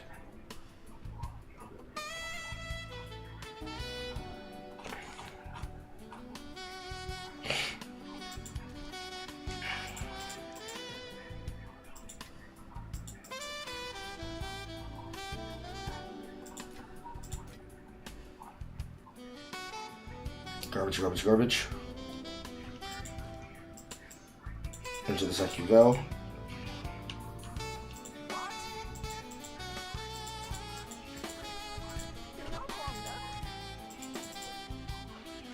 Okay, please sock it well. Hey yo! Let's go. You know, here. You're gonna be warned for a while. So let's do Fire and Lightning. Mainly because it's number one, the only ones I have, but number two. Actually, no, I only have Glacial. But I can feel myself not liking this ruby ring. I can tell you that right now. I don't like this ruby ring. Still don't like the ruby ring. Which one is the one that has max hull res?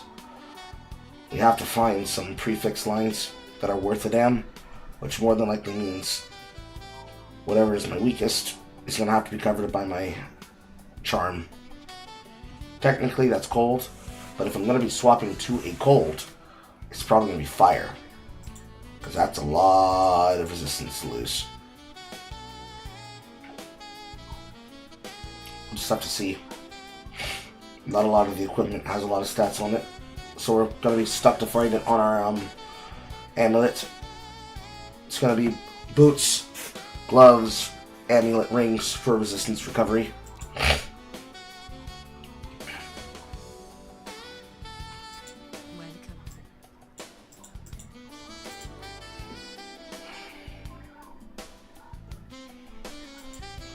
Off to Keth.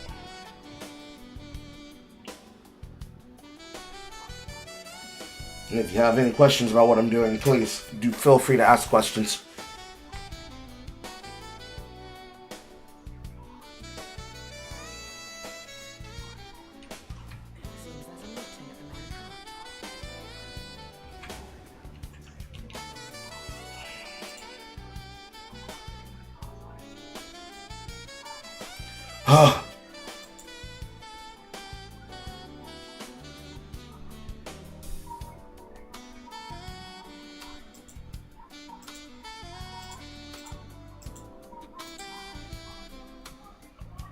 Hello, Buster.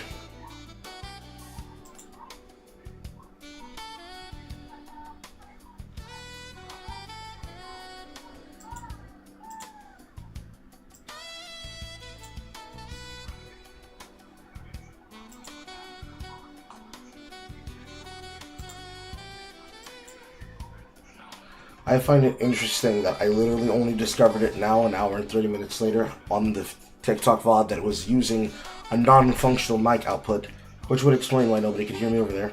Ha ha ha! What a good application.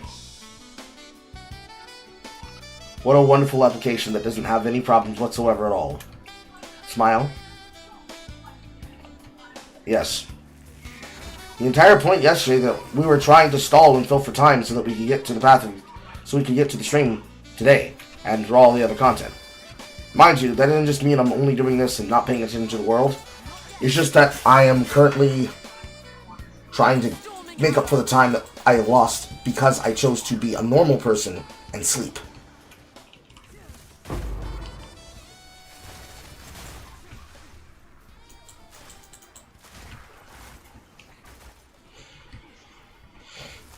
Like, there's some relevant stuff that's happened in terms of, like, news. It's just that most of it's just drama. Which is that the dramas keep repeating themselves. Basically, every single day, a drama that I've already reported on has another update.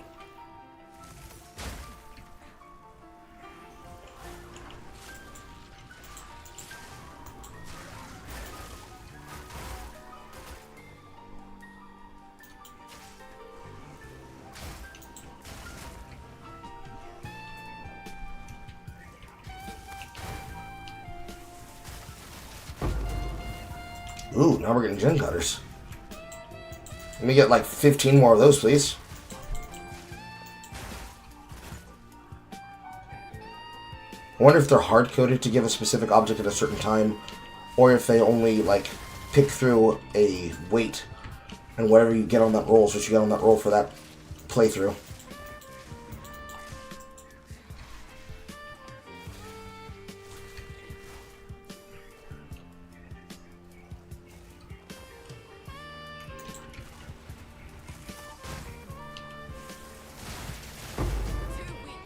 Nice sword.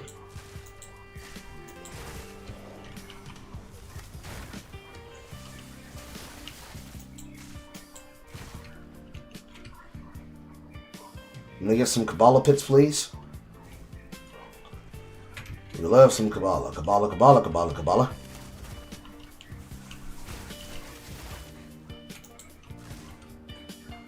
Yes, sir.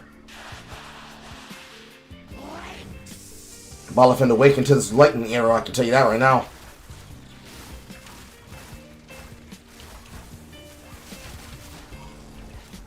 And she's gonna get this snipe.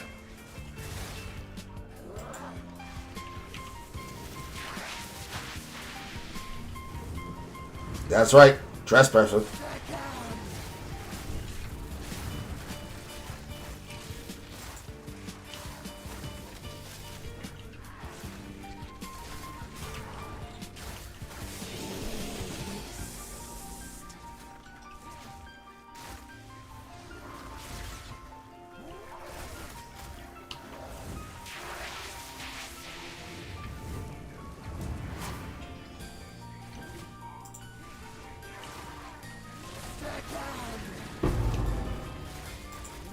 Need some more attack speed.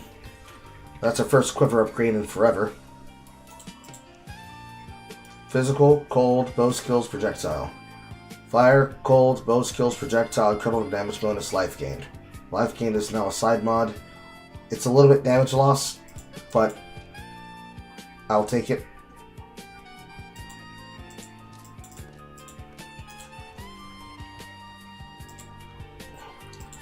Shriek here. Getting towards Pierce the Heart.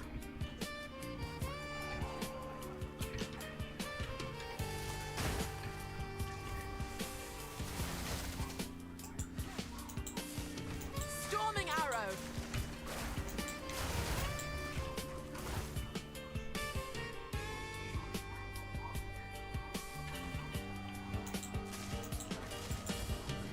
Nowhere to run.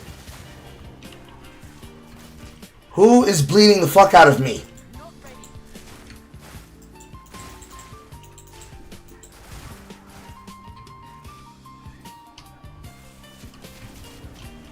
It's the sand golems.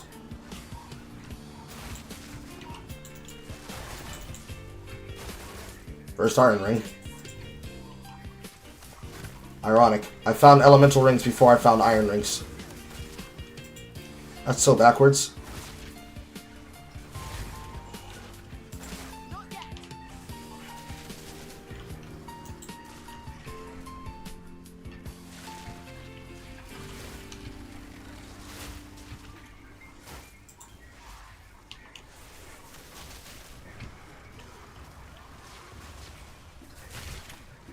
Need more time.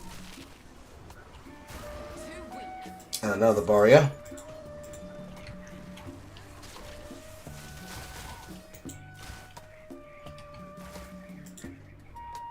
Pierce the heart. How badly is that going to affect my clear? Because first, before it chains, it bounces.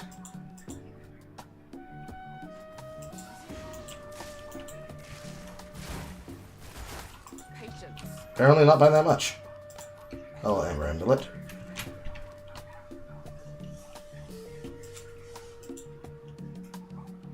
Got some early strength, but it's not worth restatting over. Freeze.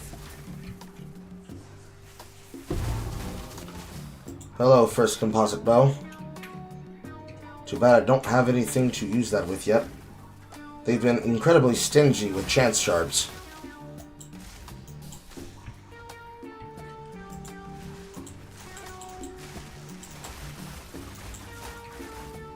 I'm not ready.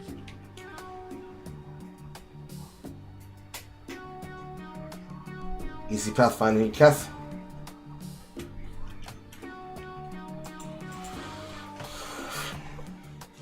I did not get the clan symbol, so I need to go back up. Once a bustling city, now a sand-choked tomb.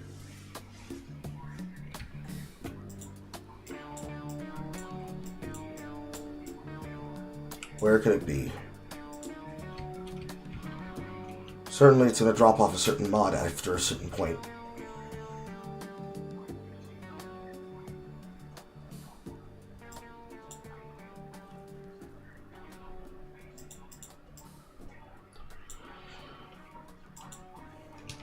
I mean, I've been trying to make myself sleep for the longest of times, but like my body just doesn't want to do it for some reason.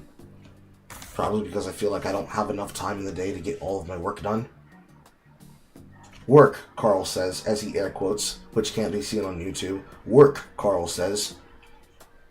But it's like I can't bring myself to fucking sleep. I don't know how to explain it.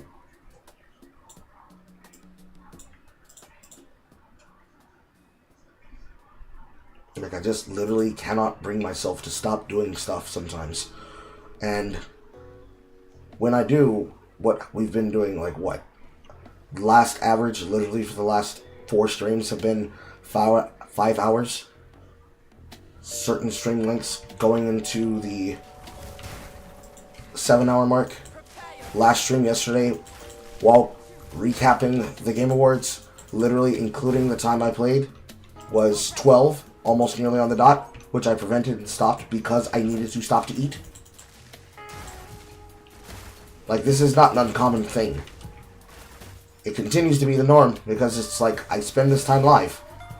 And that is when people have the ability to access and to contact me.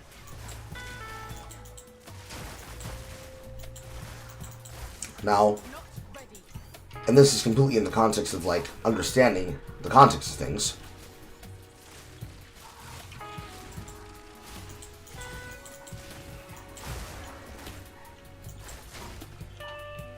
Because most people watching are themselves busy with their own days, it becomes a feedback loop.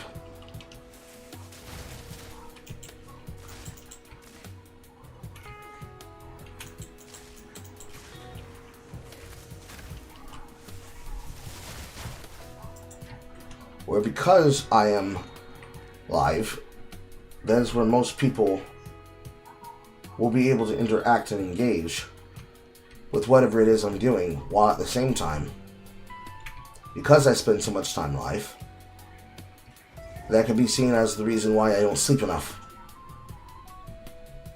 But if I'm not live, then I don't make money. if we're being utterly serious. Fury!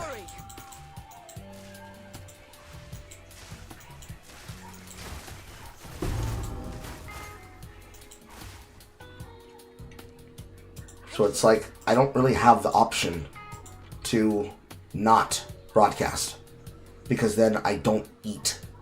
That's the problem. Now, this is not a superficial problem. This is a problem that's created by the fact that they aren't paying me yet properly. But consider how long I've been going, being unpaid by my job. Basically 4 years. So I don't have the comfortability that most would, because when I am paid, it is only a small buffer. And then whatever money I use gets used on the channel and or the followers, not necessarily myself. So the cost has to get absorbed somewhere, and unfortunately, the cost comes out of my mental stability. Which, for what it's worth, that is the reality. So, So the reality becomes that I have to have something in the end. And I don't really get to complain, but this is the reality of what that cost looks like. It looks like I don't sleep enough, along other issues. That's a bad ring. I'm angry how bad that ring is.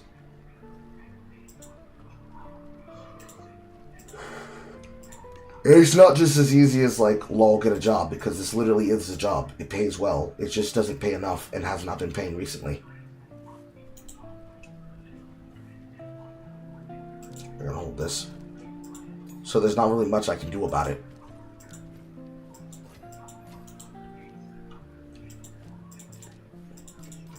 Because I don't beg for money. That's not the kind of content creator I am. I will not beg for money. I would rather destroy my body before I beg for money.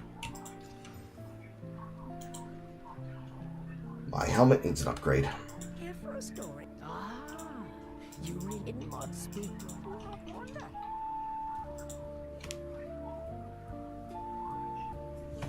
Not going for a social, but really, I could do something to remember your situation. Every donation that you send directly to me or that you make as a super chat to the stream that pays out at the end of the month is always something that helps. The only other thing that you really could do is like put me in touch with other content creators, and then those content creators get in touch with me and we make some content. That's really the only proper, quote, way to help. The short term is you pay out of your pocket. The long term is you continue supporting the channel and you tell other people, hey, this man is working himself to death. Can you make sure he becomes successful so he doesn't work himself to death?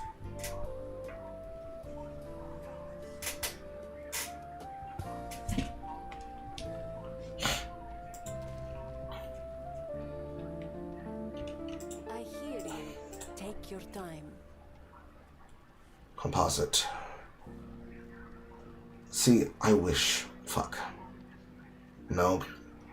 You already have the bow, Carl. You don't need it. I have to wait till next act for a bow upgrade.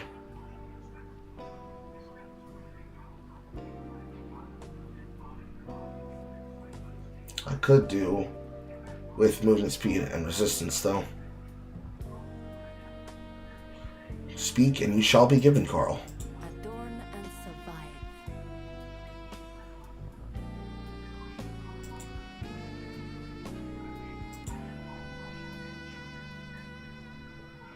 Crit chance on the helm. Doesn't matter. I need resistances. Yes, sir. Lightning is good. A deal is made. Take care.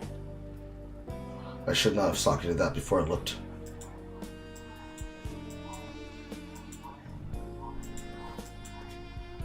Losing the fire. Gaining accuracy. Don't want the whole town on my back. Cold resistance. Lightning resistance. Resistance. So we're getting what we need, but we need a belt. Izu, how much for a belt again?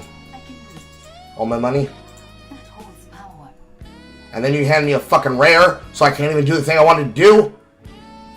Arg, arg, arg, arg, arg, arg, arg, arg. Farewell. Son of a biscuit-eating bulldog.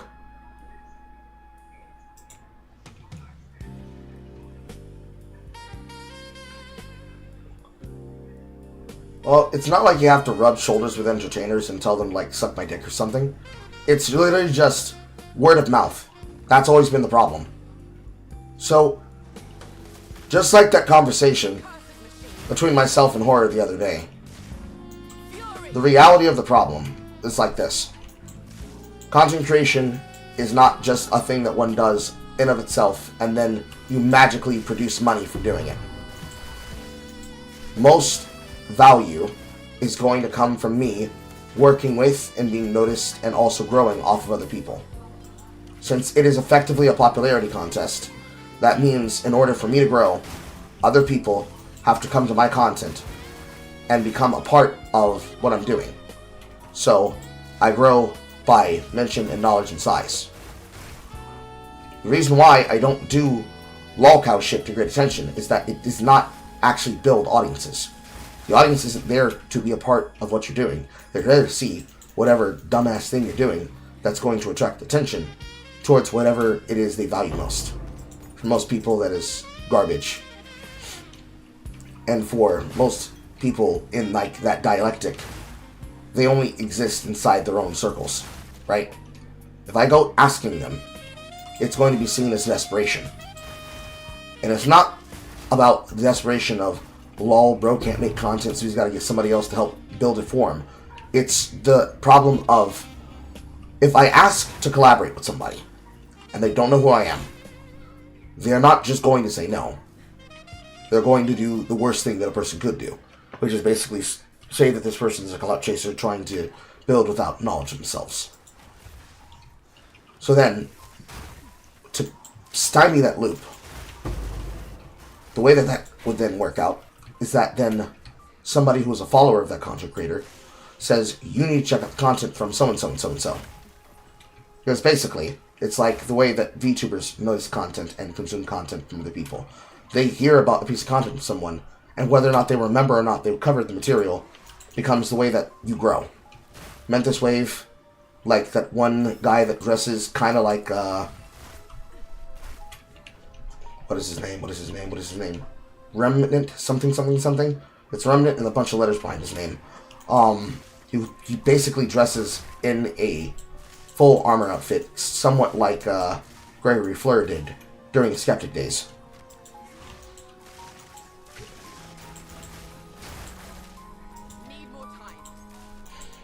The way that it works is that they get noticed through that material, and then people spread their content that way. And because there are people who have been doing that thing that I was complaining about when I was talking to Horror, it is basically people assuming or disassuming or misinforming people about my work, and or claiming that because the work is, quote, too long, also known as I don't cover the lolcow shit that we cover, that it's not worthy of covering. So, attention span plus, literally, bro, what am I supposed to do? Watch all this content?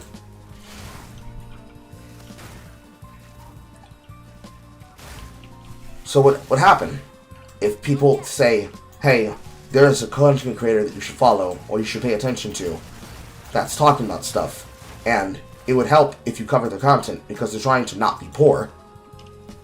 Then an belt. By bringing those people to look into the material, it then naturally builds the connectivity of outreach, because then you have basically an injection of followers that will be exposed to new ideas, new opinions, and new content from the creator who's making it.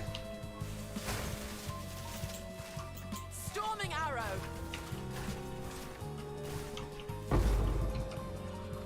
I foresee a problem with Storming Arrow. Unless, yeah, that's a problem. It can't do pierce. Otherwise, that arrow goes straight through him. Shit! I have to unstat that.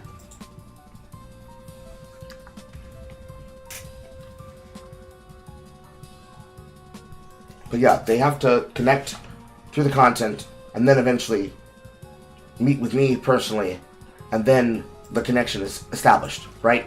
Because then it becomes, let's look at this piece of material made by so-and-so and so, where they're covering this piece of content. That will influence the content for everything, because then it will be less work. Because then the amount of work that I'm doing, compared to the amount of work everyone else is doing, will hit an equilibrium where the value is then higher, because the amount of effort exuded to proceed and create the same effect is lower. Which is to say, I will be able to do less work, and thus I will not be as giant a ball of stress as I am.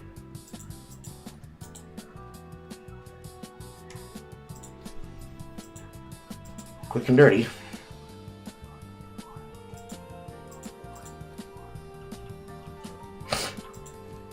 Because that is much more attainable than just being at the mercy of whether or not I strike it lucky, air quote, to be exact. So, something I make gets covered, gets watched, gets consumed. People fuck with it. They watch the videos, then they watch the live streams, then they call into the live streams, they participate in the live streams, etc., etc., etc., etc. It's a compounding thing. Time to learn something new. Without that compounding thing, the way that it ends up working out is that it becomes a issue of attention and exposure. Because what would help most is exposure. Because it still means that I have to be good, which I am, obviously. But because it is a synergistic and infinite money glitch of exposure plus acknowledgement, if I'm not acknowledged, then it is impossible to solve the problem. Because it's a thing that when you understand it in this job as what it is what creates the problem, right? So if I go out of my way to try and touch bases with people who basically do not have the social proof to interact and engage with me, it creates a self-fulfilling prophecy of failure. Because those people are like, well, why are you contacting me? Why aren't I hearing about you through the metrics of your work? And the honest answer is they're not hearing about it because there are people who went out of their way to sabotage me multiple times.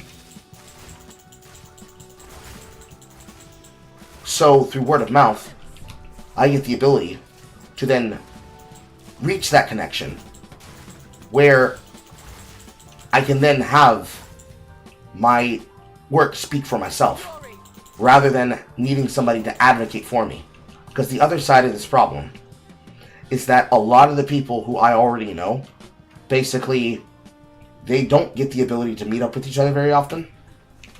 So establishing that level of connection that way, through those mutuals, and through those connections, is difficult. Because then those people have their own issues that they're dealing with, right? So for an example of the Dragon's Treasure, I think he's in the hospital right now. So getting in touch with him means finding a way to create the opportunity for the connection to even happen. And then with VTubers, obviously, there's no way where I'm going to be able to do that without literally having to probably donate to them. Same thing with people like Arch. Like, I would have to drop money. How can I drop money when I am poor?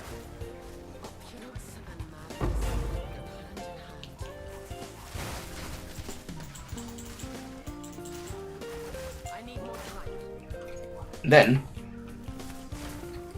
when it comes to like talking to people, I would rather be able to talk to a creator myself directly, so that if they have a question about something that I think about, or that's something that I have an opinion about, it is better than talking to a chatter that then plays the game of telephone with that creator.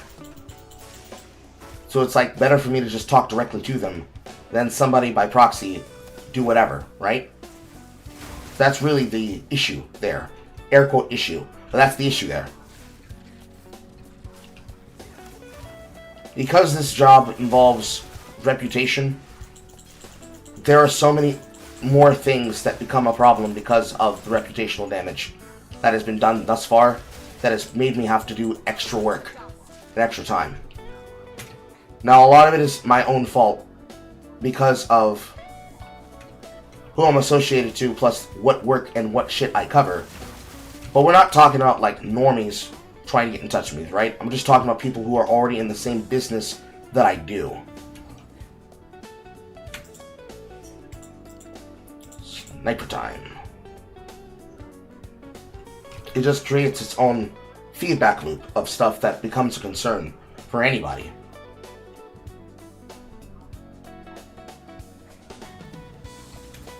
Ouch.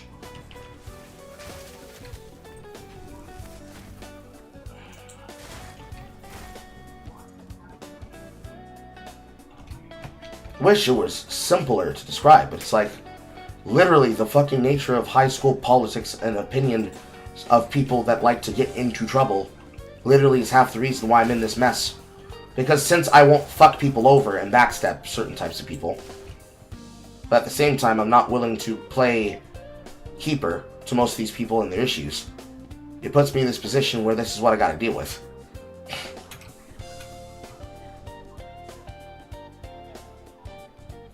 Is that a skybox, or is that the actual wall? No, that is a door.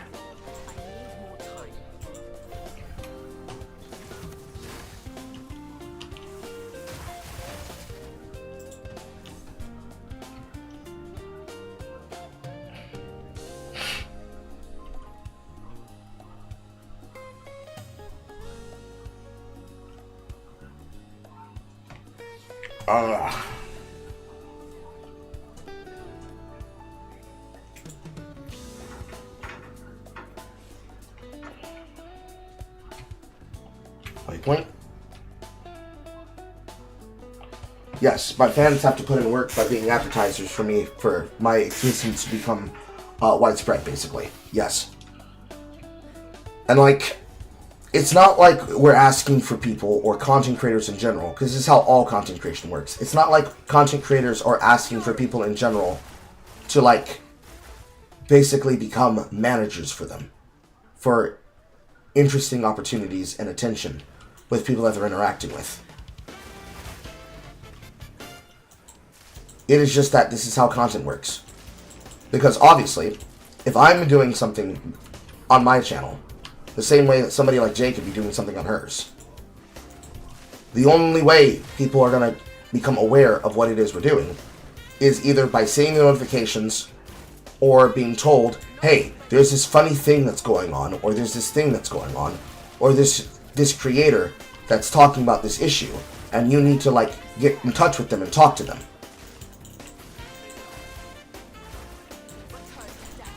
Because it is the nature of the internet that whenever something's going on, people are probably engaged in stuff, and they would either have to pivot based on that attention, or somebody that they know that is involved in the situation is talking to them directly.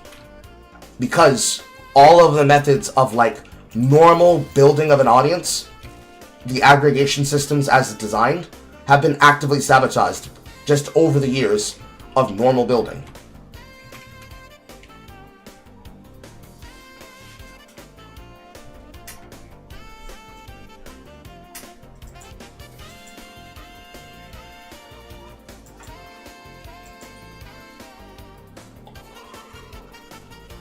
Oh, fuck.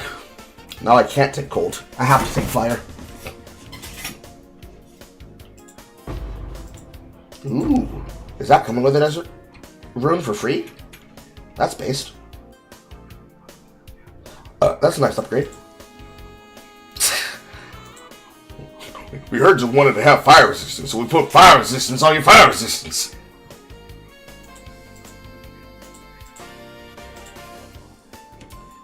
Ugh. I suppose it's a starter.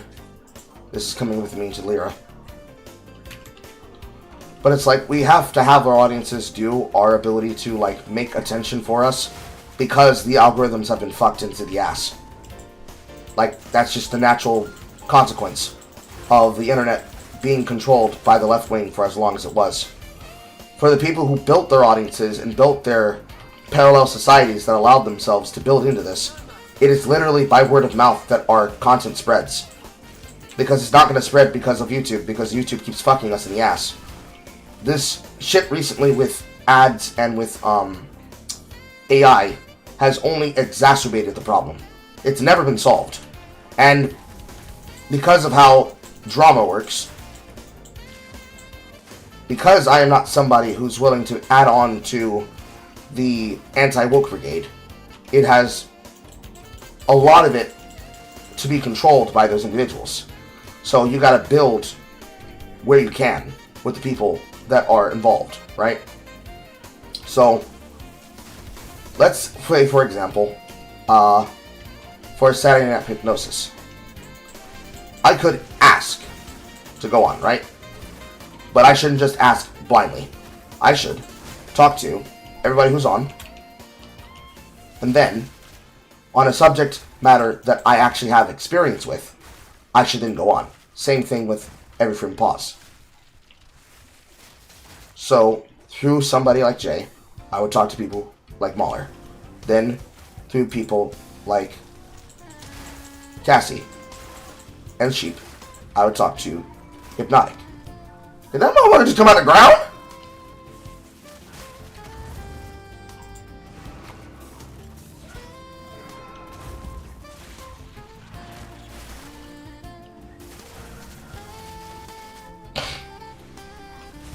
That motherfucker scared me. Ow.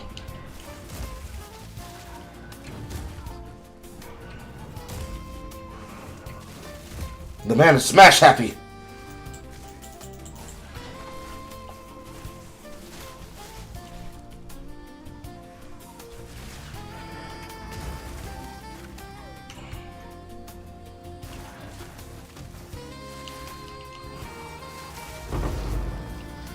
Well, there's a chance, sir. It's real. The complaint streamer matrix is real. But, ow. That hurt. Through content creators that are associated with things that basically act as aggregator platforms for issues and topics, I have to talk to them first. Because obviously, if I just pop in and nobody knows who the fuck I am from behind or here, that's not going to work out well. This is very much the case with things like side-scrollers, for example. The audience has to get the content creator to get in touch with me. Or to be interested with getting in touch with me. Because, unfortunately, it's not a case of you have to open your mouth and the one who doesn't ask doesn't get. It is literally that they have to talk to you. Because otherwise, they'll say the person who's trying to get on is a clout chaser. They only are interested in attention and views. And because I'm not a fucking grifter that covers politics, I don't want to make my bones in a place where brain-dead political shit is what I'm supposedly known for. We know how that works. That is not a content cycle that I want to be involved in. Because I'm a gamer at heart.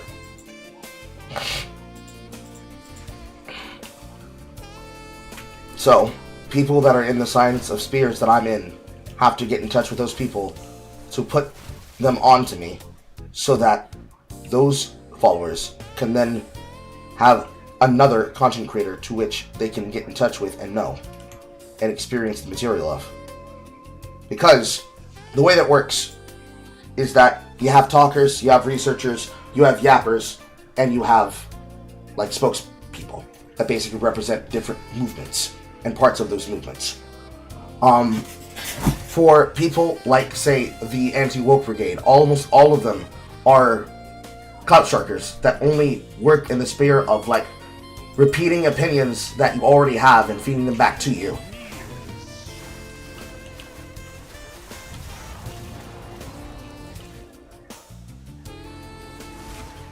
So for what that's worth, it's worth almost literally buckus.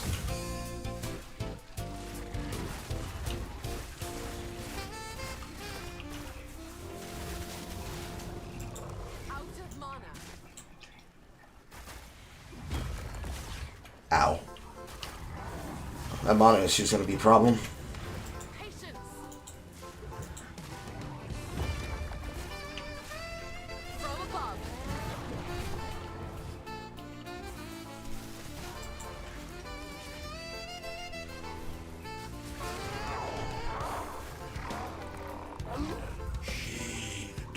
I need more time. So there are people that are like known for being researchers, and there are people who are known for being spokespeople, and there are people who are known for being general like socialite yappers. In all of these spheres, in order to get to know them, you basically have to talk to the people who are responsible for the knowledge of shit. Because that is just how it works. You have to meet people where they are. Meeting where they are is just one part of the problem. You then have to make sure everybody knows who that person is. So meet people who they are, meet people where they are, meet people where they are. Make sure that they get to hear your actual real opinions, not opinions spoken about you and gossip heard about you, but get to touch and talk to you directly. Then, from there, it actually has the snowball effect.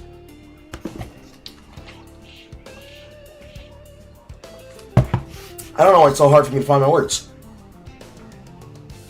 Probably a sign that I need to eat something. But yeah, that's more or less the problem. The fans have to spread content through word of mouth. Then, by spreading content through word of mouth, those influences and those creators and people with those creators then echo out your reach like growing vines. Growing and then connecting you to all those other people and places that you then have crossover with. Which then gives you the ability that when something happens, they are able to bring things to you to talk to you about, and or they're able to pull on your knowledge to talk to you about. So it's like, for example, how almost every single time there's some kind of political topic, you'll find people like Dev on fucking with TV. This is basically how that works. But because it is basically almost always through associations, that means you have to build the associations. And unfortunately, because there are people who have tried to sabotage me time and time again, it makes it really hard to make those connections. Because there is an opinion of me and an idea of me that is being gossiped about that people just don't hear the truth of it from the mouth that it is involving. And that makes it harder to solve the problem. Because basically, somebody has to cut through the bullshit and make them sit down and hear you out. And many people do not like hearing people out, because when they have set up a narrative about you, breaking that narrative by just being yourself and solving all of those issues by talking prevents the thing that people set up in the long run. Now, unfortunately, because if I say who is responsible for these things, it will be easier to create an even bigger problem. It just has to be solved by proxy. I can't directly solve them myself. It has to be done by other people. That's all it comes down to. Because, ironically enough, for creators like, say, Smash JT, they find themselves in a position where they aren't able to grow their audiences to places outside of containment, as it were. His problem is that nobody wants to deal with him and nobody wants to talk to him, because he is a toxic individual. And his behavior means that he will always have issues come to him as a factor of his inability to be an actual host and or guest that is in good faith. Like doing drama lolcow things on the internet and then going and behaving a certain way on somebody else's broadcast does not bring people to him because his reputation precedes him. In this situation, I've never properly interacted with the person, but there are people who have said things about me in private and in public that supposedly I have to address and that I'm supposedly fully aware of, but I'm not. So, the only way that gets solved is those people touch bases on behalf for me to connect them to me, and then I get to properly introduce myself and my audience to those people. In my situation, it is a problem of exposure and opportunity. Unfortunately, because we're all in our own bubbles, somebody has to pierce the bubble in order to make that happen. If it were the other way around, where it's like nobody engages with my shit because nobody wants to deal with me, that would be something that is my own fault and consequence. But the internet being how the internet is, nobody ever really necessarily does things that way. And for any drama that I've ever been involved in, it literally has been the case that I never did anything wrong, but a person connected to me did something wrong. And I was a person who told them, don't do that dumb shit. And because I refused to basically play to the masses the way that most clout chasers do, I just chose to be on my own, off to myself. And that has put me where I am. Where I have the potential to do shit, but it becomes harder to do things because everyone is always busy. The one advantage that I have that solves though, Buster, and or whoever else is listening, is that because I work from home, it means that as long as the connection is made, I can literally do whatever it is that needs to be done to then follow up and then grow that connection. Because I have all the time in the world to do it with. It's easier that way. Like, I can ask somebody what time works for you, and then I can change my time and schedule around that person. It doesn't work the other way around where I impose something on them, because obviously, big bank take little bank. I don't have the ability to ask that of them, right? But then, also, it works easier for me to slide in where I can get in, because then it is just basically making time for it and being available for it. It was like this during COVID, basically, when Callum still made content on his own channel. When he would ask me, hey Carl, do you want to come here for this debate? Do you want to be on this panel? I'd say, yeah, no problem. I'd do it. Easy, no problem. Same way with when I was contacted by that proponent after the Wick debate, and I asked them multiple times, hey, you asked if I would be available. I'm like, yeah, my schedule's open. What's going on with that? It is the problem that for those people, when it came to content like that, they cared more about trying to get a mutual of mine involved than necessarily me involved. So I have plenty of things that I could have said about the subject matter that that guy asked me to do, rather than what was brought to me from Wick for that debate, because I'm a much more social guy than I'm a political guy. He was only interested in bringing in Aiden because he wanted to bring Aiden into a controversial and hostile environment. And obviously, Aiden in her own right, just like any other content creator, she's not going to go into hostile spaces just to make a fool of herself or to be made a fool of by somebody who has hostile intentions for them and the content that they're making. So, being wise about how you do certain things is really the issue here. Because since I don't pander to the lowest common denominator, that is maybe a thing itself that if I had done so, I could be in a position like Tectone, but I'm not a cocksucker, so that's how that works. That's how that works. And then, of course, adding in all those extra problems in the middle, it doesn't make anything better at all either. Because then, the problem you have there is that you have all these different platforms where you have to make a name for yourself on. And unless you're basically doing, and I can't describe it any worse than nigga slop, then you're not getting attention, period. So, like, a person who's actually trying to have fun versus guy literally being sexually assaulted on camera with a woman, putting her hands in his pants and saying, damn, your balls feel full. When all the people watching are literally only interested in watching society rot in front of them. Or watching some type of YouTuber or streamer literally risk people's lives driving in a car and trying to street race and then the car flips. Or porn star gets caught trying to do porn star content in country where porn star content is illegal. Or any other lol-cal drama that could happen on the internet. Especially with Twitch. The many matrices of the problem expose themselves the more that you start looking into it and talking about it. Because, of course, people are going to protect themselves from bad exposure. Obviously. But then, Interest into the content is its own thing. And then interest into the content creator who's talking about the content is then, again, its own thing. Obviously, using the last streams this week alone as an example, there are people who are interested in hearing the topics. There are people who are interested in watching the topics. There are people who are interested in watching videos on the topics. There are people who are interested in joining the chat room for the topics.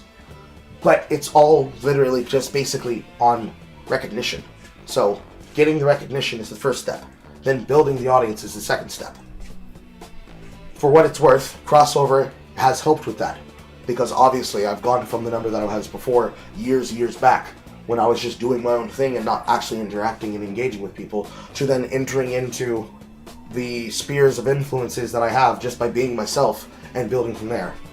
So getting to a bigger number literally is linchpinned on who knows me and who is willing to like engage with me.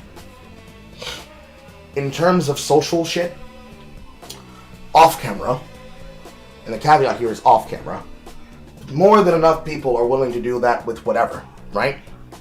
And then based on those friend circles of those friend circles, it depends. But then on camera, entirely different problem. Some people are not who they are off camera compared to who they are on camera. And there are some people that, if you call them friend, they don't really understand what that means. Especially when it comes to like loyalty. Because for some people, when they call somebody a friend, what they really mean is acquaintance. And what some people mean when they say acquaintance is what they call friend.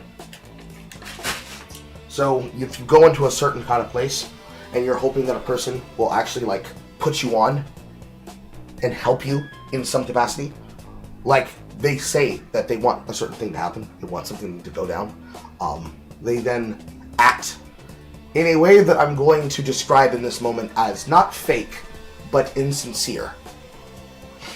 Like, if it requires too much effort, they're not interested. If it requires only being present, then they're interested. Figuring out who is that and then following up on it, that is itself the, that is the trick. To say so. That is the trick. Figuring out who's actually sincere and who's insincere. And then finding the sincere people and then doing something with them.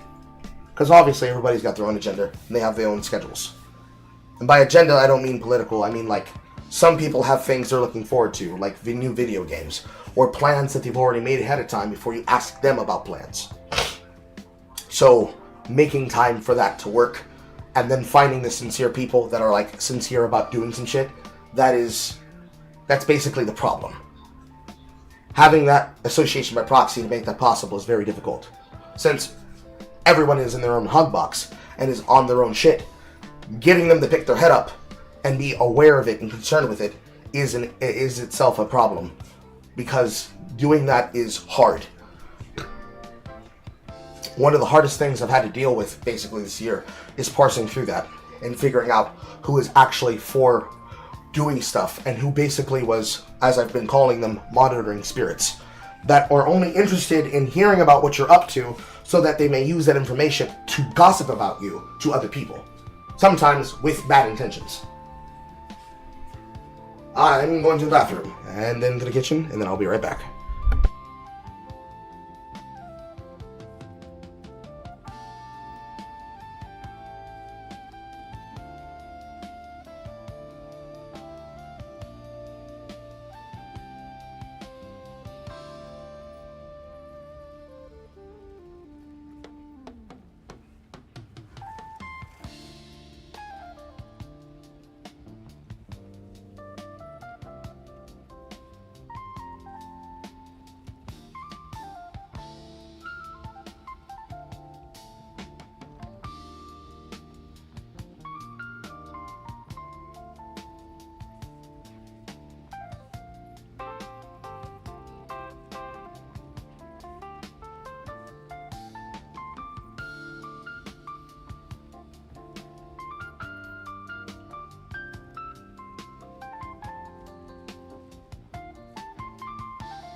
turn.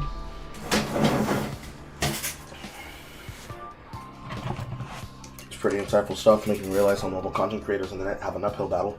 Especially those who are not intimately well from the get-go. Yes. There's like a very big divide. And the divide happened during COVID. Technically, the first divide was political content creators actively deplatforming other people. And those left-wing influencers picking and choosing who decides to be famous, basically.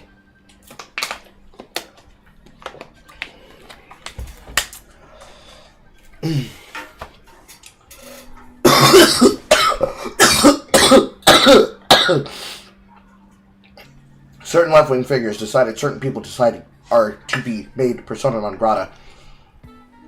The shorthand reason being that if they were to actually get to know people, if people were to learn of certain influencers that are just naturally talented, they would not have the ability to speak on the things that those people are good at. So, for example, if a left-wing creator excuse me. If a left-wing creator, like Actual Jake, could have things his way, it would be in his interest to deplatform people like myself and calling us just some dumb chud who isn't to be listened to. Because if he was to do that, then he could do what most left-wing creators did, which is deplatforming people, saying that they don't have any real issues to talk about, and then treating them like they were a lolcow to make fun of.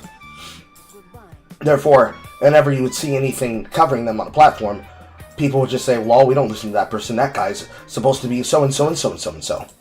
Which creates its own perpetual problem, where they don't understand the kind of problems they're creating for themselves and others. Mark is siphoning. Enemies marked by supports cause you to leech mana equal to 5% of the damage take from it. Ooh. Ooh. But marked for death. Armor broken equal to physical damage. I think the mark is the way to go to solve our mana problems. Wait a minute. Hold on. Wait a second. We're cooking with this. Because this is just attack damage. It doesn't say anything about actual type damage. Yes! But yeah, a left-wing creator, if they wished, could just lie and say, you should never listen to Simple Player Carl. He is an absolute idiot because insert reasons that have nothing to do with my content here. And that's why he's a bad person. Lightning arrow. I have to take this upgrade because I still can't come off Lightning Arrow yet. That is the kind of thing that an individual like that could do. Because since the opinion is about deplatforming me, why would they have people hear me out and learn about my content? Anything they can learn about me, they could just ask me on my material. And then obviously, the same way that it would through the Hassan Piker effect, where Hassan tells a lie on camera, somebody who believes that lie from his chat goes to another content creator, then repeats that lie, rather than the person acting defensive and thus it making it appear as though the thing that was said about the person is supposedly true. The person just simply says, that's not what happened. Here's effort and proof that shows that's the case. It prevents that person from being able to tell that lie openly, because then the person has the evidence to prove that what they said is bullshit. Without that, it literally comes down to you need to have recognition, because then people could just simply make up whatever story they wanted, and as long as they're able to get enough people to believe their version, then the truth is the truth. This is what was happening to Hassan Piker and his orders attacking Ethan Klein. He could lie about Ethan, and as long as enough people were not going to speak on behalf of and defend him, then it didn't matter whether or not they told the truth or not. They could just keep lying.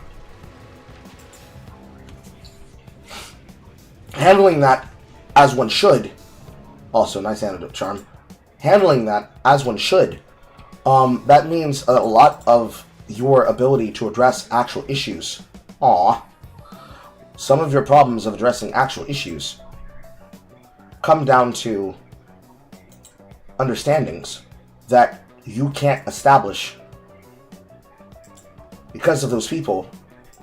Boom, architect chamber. Because of those people making it impossible for you and others to get to know and or appreciate the stuff that you are doing concerning the types of content creators or influences or stuff that you could be involved with. So it becomes itself a self-fulfilling prophecy in a way, where because these individuals and these kinds of people do the kind of stuff that they're doing for attention or what have you, it means that you can't solve some basic problems that could be established by just communication. And that's one obvious problem with it. Because you need to have people touch bases, communicating across things like that is already hard. But then you have the culture clash, which that's the problem with the issue concerning Peanut. Peanut is somebody who hates the content creators that he's finding himself involved with. He is antagonizing a fan base for basically being what they would call cringe, despite the fact that VTubers have no reason to necessarily be hated or be hateful about the stuff that they're getting involved in. It is the problem of those bases that those content creators are not able to touch bases and see eye to eye, because there are people who are benefiting from not talking to each other across the connections that they could have as the creators that they are. Because that is how that works. In this case, the people who are in the thing are the people that would be responsible for the connections to the stuff. So, Peanut is a part of that zeitgeist that comes from the upper echelons of the annoying kinds of YouTubers on Twitch. He's not going to hear out the VTubers, because that would involve him actually talking to people and making clear what he wants to remain unclear. He doesn't want communication. He just wants to be able to say 40-year-old man dressed like 12-year-old child, and all the insults that go along with that. The same way Hassan doesn't actually want to address the concerns about really being forced by all these left-wing creators to supposedly have a political opinion that you feel uncomfortable about and or does not reflect your viewpoint about the world. He just wants to be able to say that those dumb chuds are stopping me from doing my content because they're making it unfun to do content creation. It is created and behooven as a cyclical issue by somebody who is already being deceitful. Right? So, for people like who I know, such as text.txt, I believe his name is. For somebody like that they're not a political figure, they're not a content creator, they're just a guy. People that are not capable of hanging out in those circles are not able to hang out in those circles with those people because they are already inherently, in their nature, not actually interested in connections. They're only interested in attention. Which is why most people are considered attention-seeking streamers. When you actually come across somebody like myself that wants to interact and engage in people, and wants to get to know people, and talk about stuff that I consider important to myself or to others, that is itself a reflection of that value.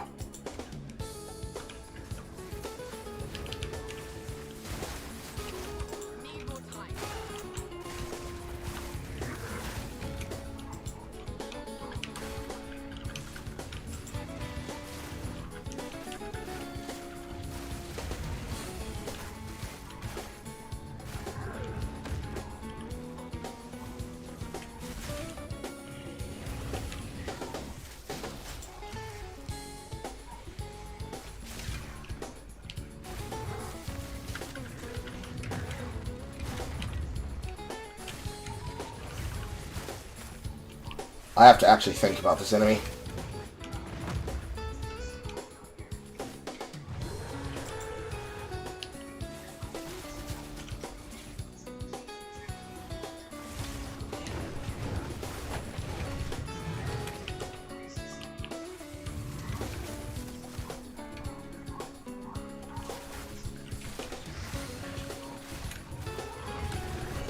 Nice.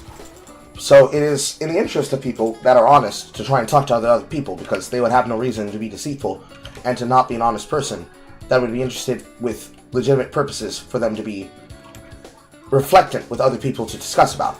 Because naturally, people who want to connect are going to want to talk to each other and discuss things and talk to people that they didn't already know. But it is in the interest of certain types of people that they are not willing to do that because they don't want to talk. They want people to listen to them with unchanging, unfeeling opinions. Damn it, I didn't get his resistance. So, in the case of Peanut, Peanut's going to attack other people because he was already given, basically, the pass by...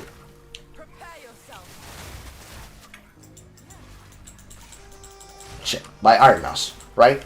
Well, then Iron Mouse is a person that, amongst that group of people, as we saw from the material that we covered literally yesterday, she's not being laughed with, she's being laughed at. None of them have the intention on being serious about talking to her and getting to know her.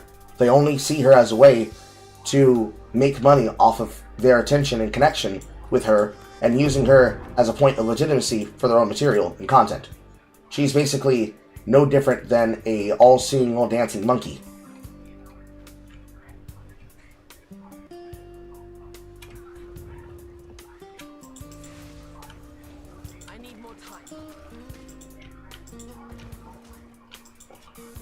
Another jewel glove.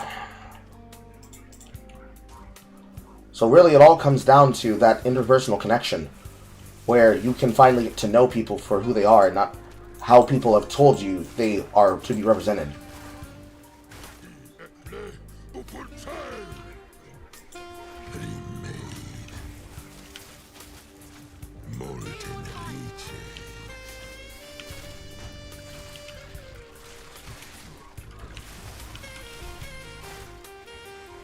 Bullseye.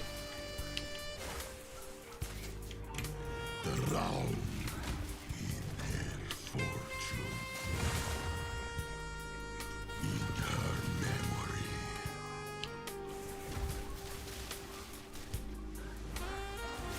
Too weak. Too slow. Ow. Greatly improve the quality of a martial weapon, caster weapon, or armor.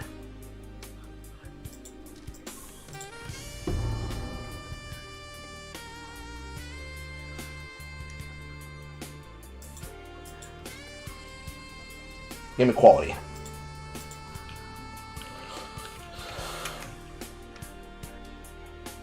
You gotta go?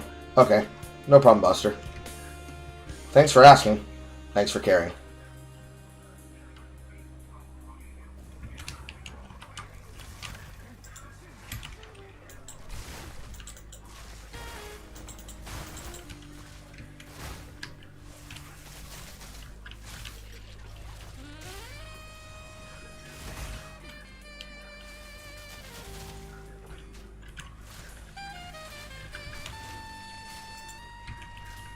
Another one. I don't think I have any regals or anything to be regaled. Carl said while lying. Maximum mana.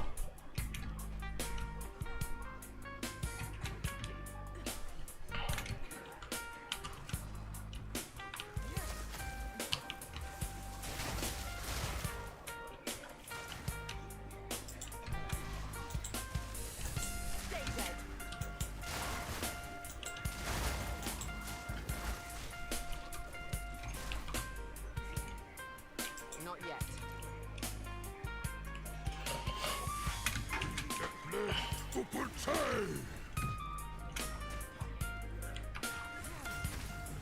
Reforged. Not yet.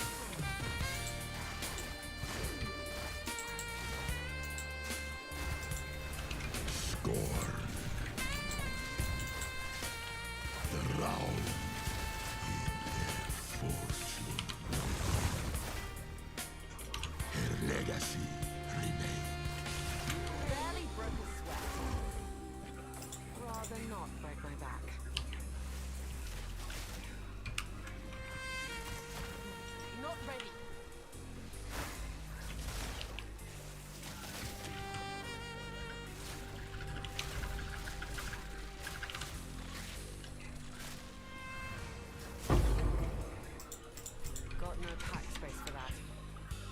We gonna make some pack space, girl. We gonna make some pack space.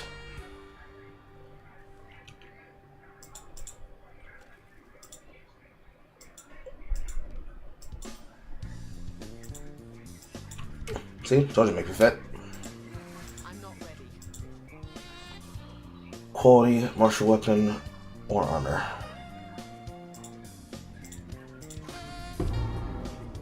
Nice.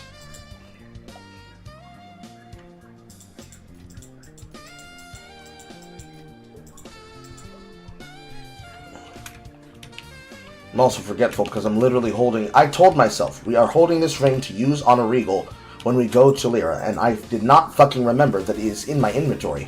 What is wrong with me? I'm not ready. Ugh. How is this ring better than this?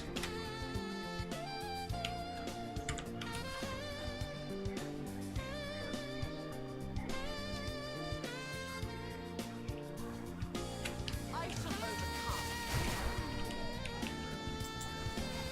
Not yet.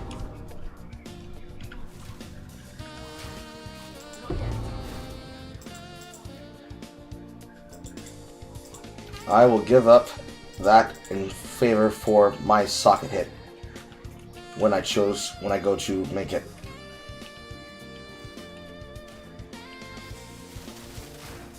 Patience.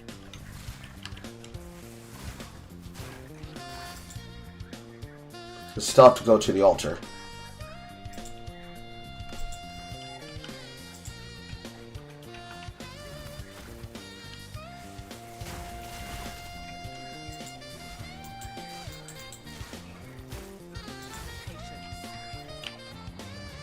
Exit the town here.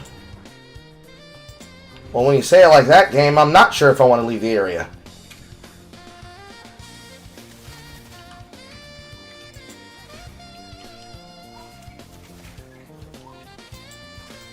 Fury.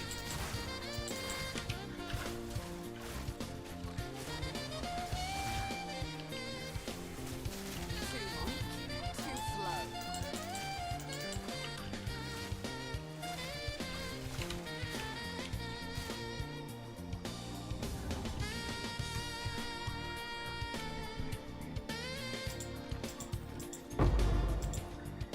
Okay.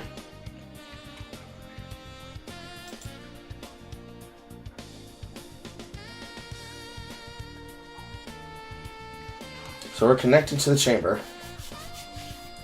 And rather than having the fight, and then getting the selection of rewarding vaults, I'm instead given random chest pits. I mean, I guess a tier 2 ring that rolls something that's actually meaningful would actually be valuable right now. Unironically, that's probably valuable, but just doesn't feel valuable.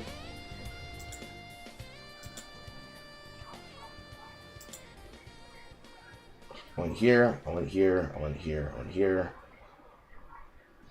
Yeah, it's everything.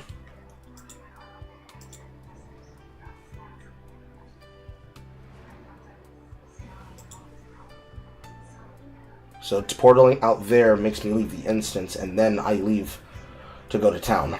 Okay.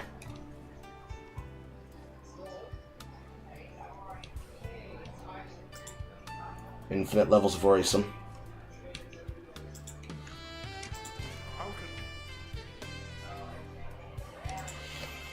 Okay. This is dog shit.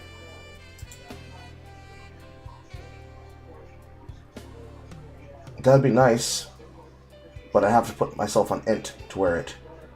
We're gonna hold it. Same thing here. Okay, that's good armor, and that's good resistances. Cold resist, but I don't want to do that unless I have dual stat.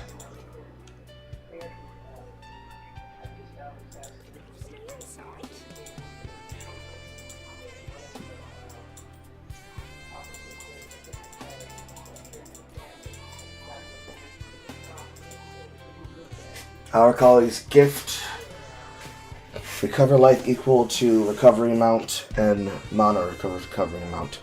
So I just need to keep that for when I have poison to deal with, because ignite is going to be the problem and poison is going to be a problem. And then you go.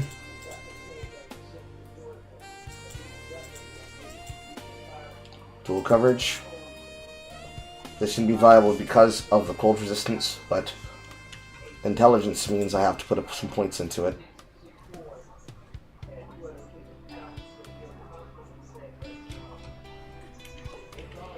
Is it better than it? I'd probably say not. Into hand me down you go. We're at 8.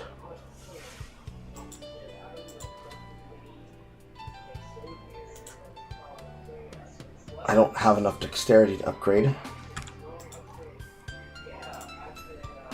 So we hold. Can't do that here. Looking at it, I could probably take some strength off. Turn some strength into some int.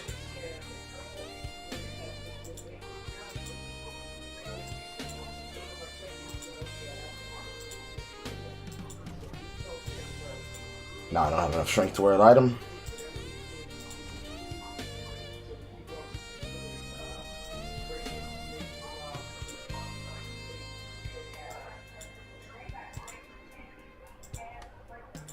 Oh, saw that real quick.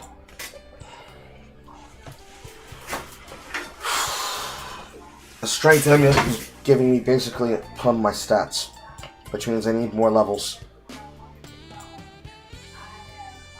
Ugh.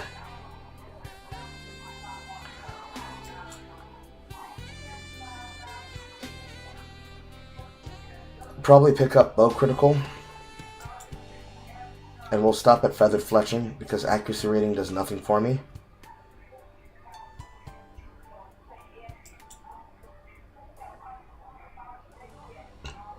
Oh good, they're increasing herald efficiency. Coming Calamity gives cold damage, fire damage, and lightning when affected by the heralds.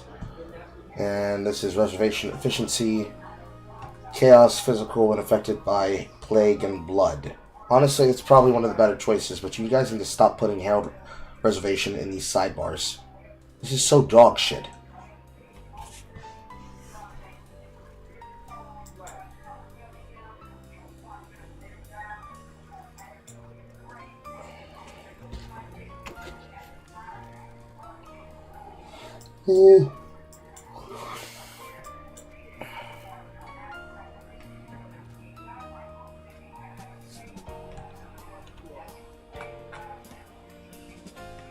What is my accuracy rating?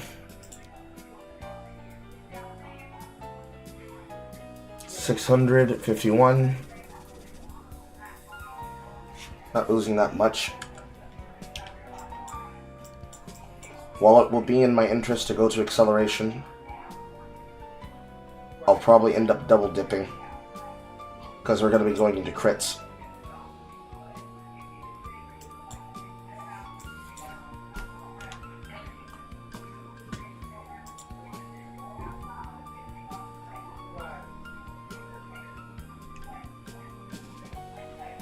They changed this. They did.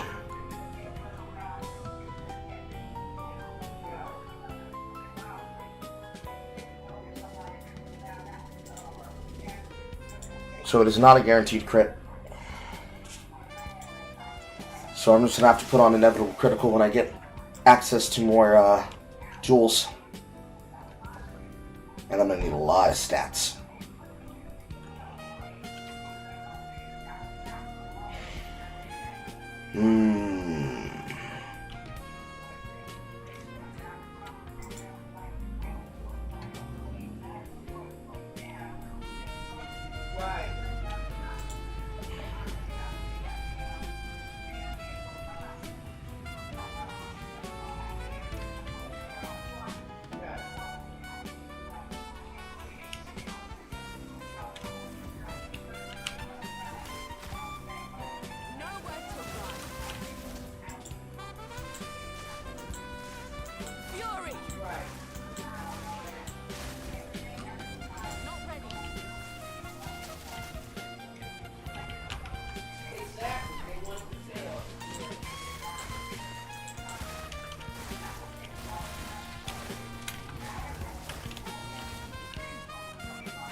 Checkpoint.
Chaos Orb. This early in campaign?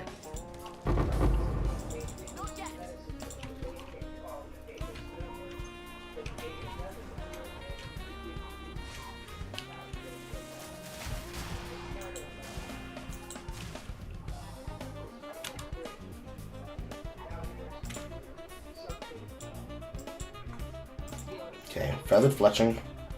Reduction increases and reductions to projectile speed now apply as damage to bows. So now when I speed up the attacks, I'm going to gain damage.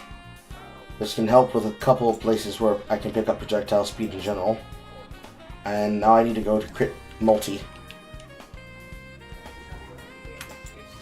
And crit chance.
That was a hefty number of mana I just gained there.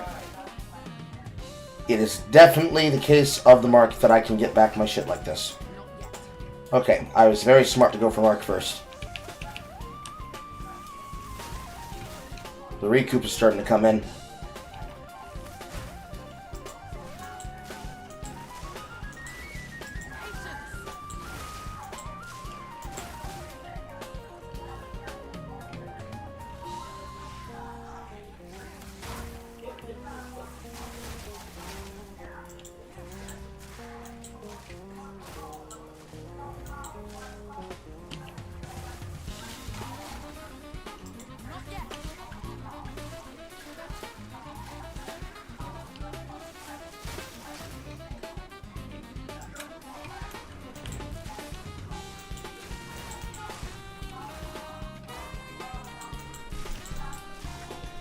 That generation doesn't feel right. I bypassed something. Yes, I did.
Charm effects or charm duration. Effect.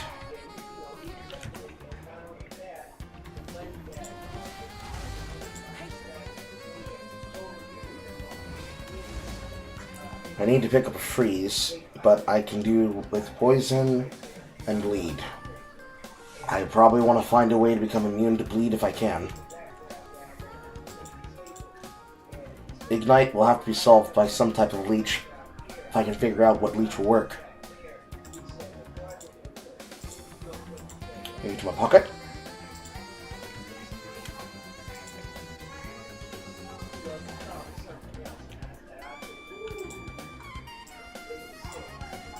One.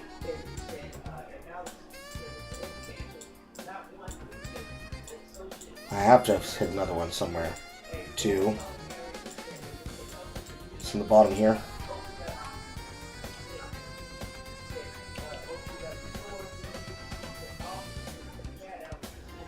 Gotcha.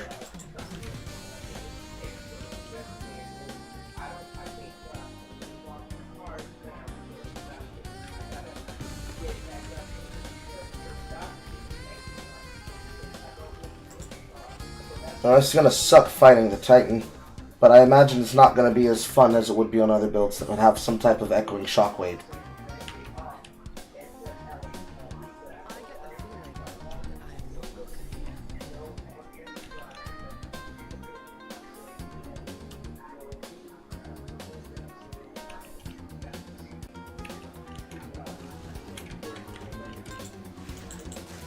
Thunderous shot.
Nice meaty chunks.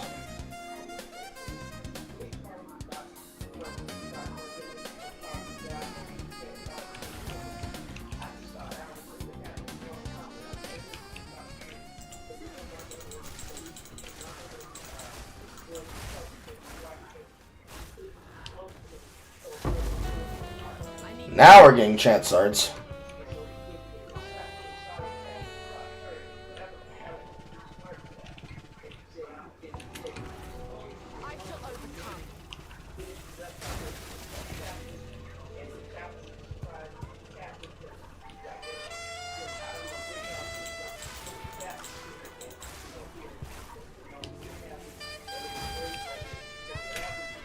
Now where's the sword? Unironically, where's the sword? Every time we come in here, we always have to get this goddamn sword. I actually want to have my vision rune. Might have to backtrack to go find it.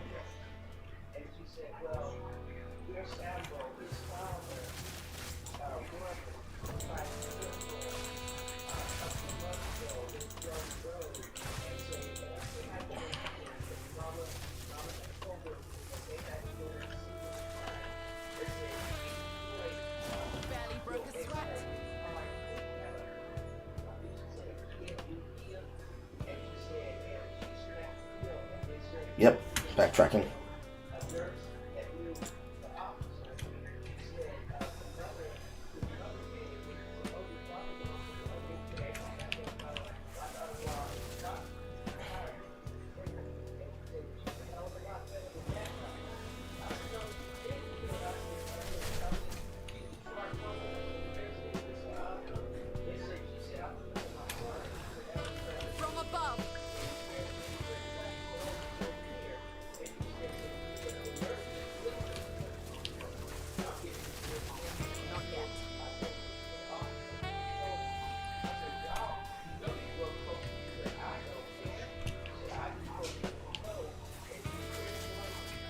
Miss.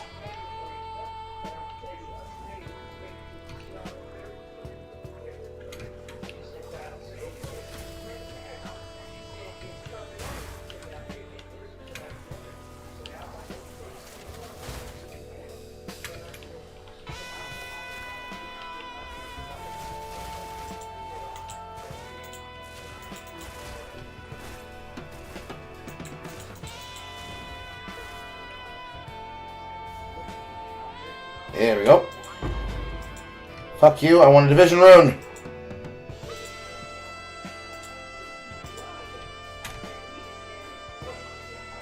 Duel time.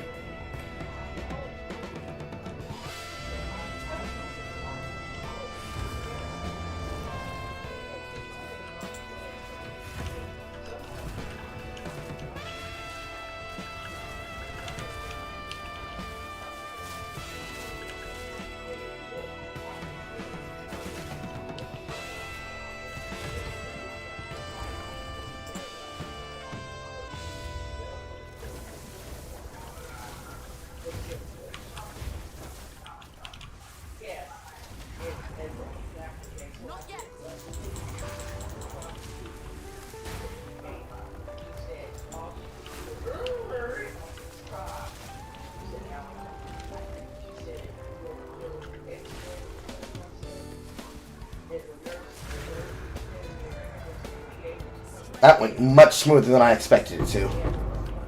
Oh, and another gem cutter. I might actually have enough gem cutters by the time I get the fucking gem. That's crazy. I unironically might end up having enough by the time I grab Ice Shot to put it all the way to 20.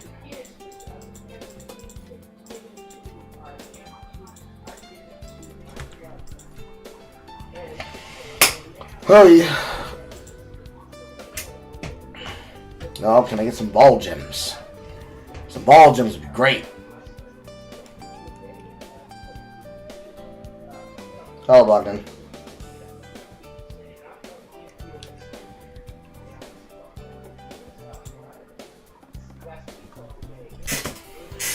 Got a chance to play it for the open weekend. Haven't gotten far, but you like it. And your luck was crazy. You have 2 uniques and a couple of exalts, a regal, and you're not even level 10. How many of them dropped from your Lyra doors, and how many of them dropped naturally off the ground off of kill? Because the ones that are coming from Lyra are, I think, programmed to hard drop, but this is a lot more currency than most people would normally have through the campaign to begin with. So, that's not a negative, it's a positive. This is a thing that they have absolutely changed for this season with the inculcation of this for the campaign. Because most people avoid stuff like this for the campaign. And I always do this campaign stuff. There was a lot to be offered from the pits. Every single zone, you would find them. And they would drop a lot of currency that way too. And inside of campaign and maps as well. But campaign, every single time I come across Lyra, it is always profitable. You can't keep track, but it's enemy kills. Well, when you come across the Lyra doors, the ones that are ball controlled, the thing that is a part of the leak mechanic, that you can tell which one came from which.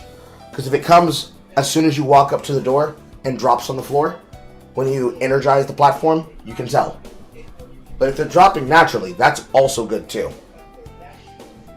What did you end up starting, Bogdan?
Confirm success GP.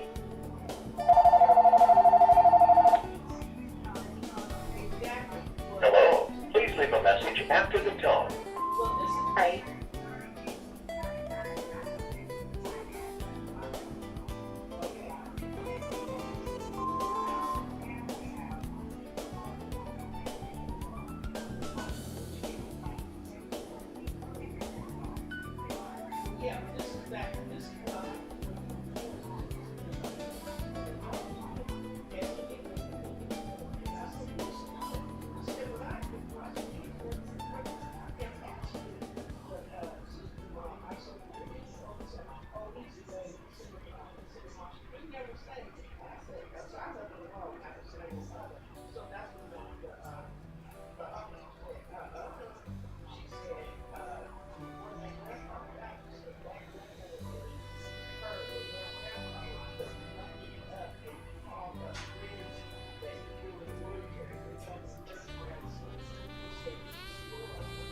I stepped away to go to the microwave.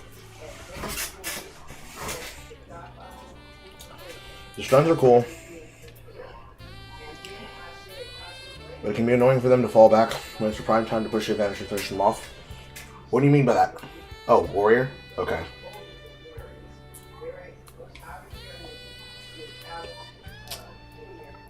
See, warrior has a bit of a downside in the fact that it has to play around stuns and pure damage.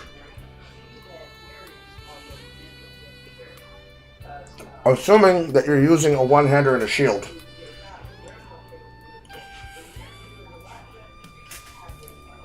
You might experience not having enough damage in certain situations. Assuming you have a two-hander, there are situations where you're going to be attacking and you're going to feel like you can't get the wind up in time. Because priming the enemy for stun then allows you to use Bone Shatter. But unless you have a lot of damage, your left click might be your strongest damage source rather than your linked skills.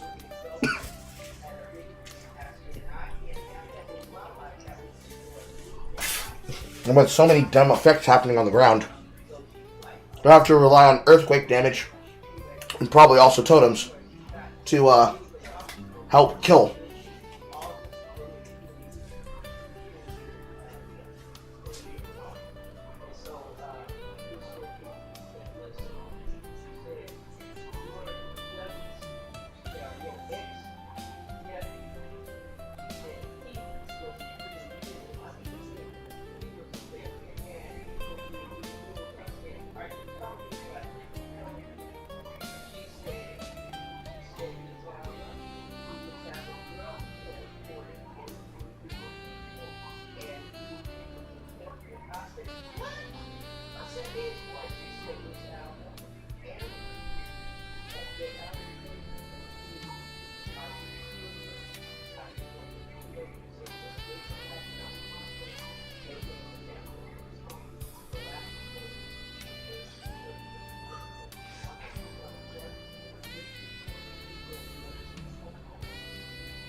I walked away again to go to the kitchen. I made turkey burrito meat. And now I can fucking eat because I didn't eat last night.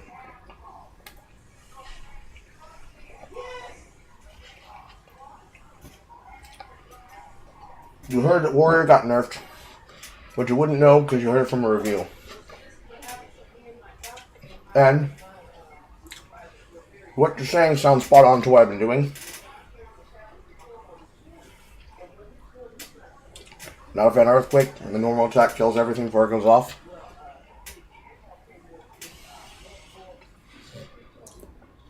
To speed up earthquake, you have to link it to jump to compressed duration. It's a red strength serum. Compressed duration 1. 40% reduced startup. As for the totem,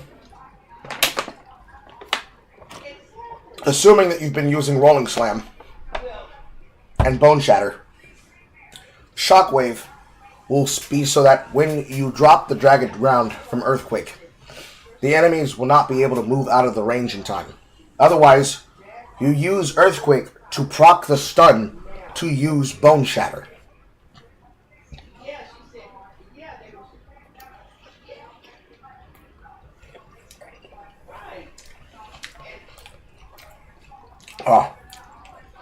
Now that I know that you use Velveeta cheese in the burritos, I know exactly how to make my burritos.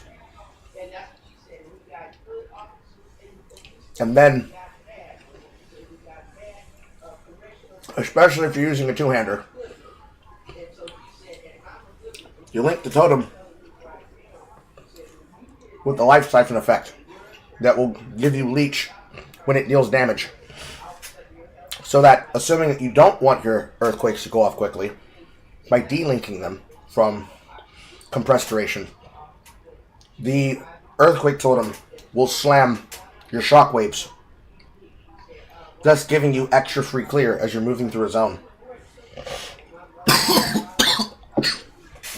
Alternatively,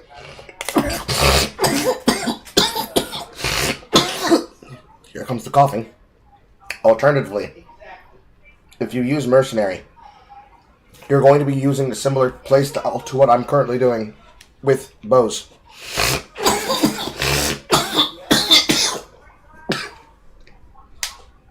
You'll just have to work around a reload mechanic.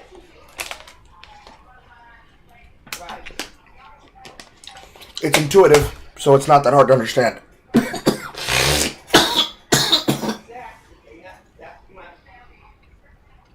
But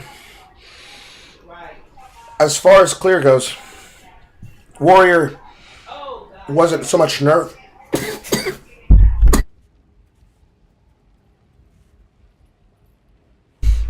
Warrior wasn't so much nerfed as it is certain classes and art clear types were nerfed. For one of the warrior classes, specifically Smith of Kadava, it was more or less buffed.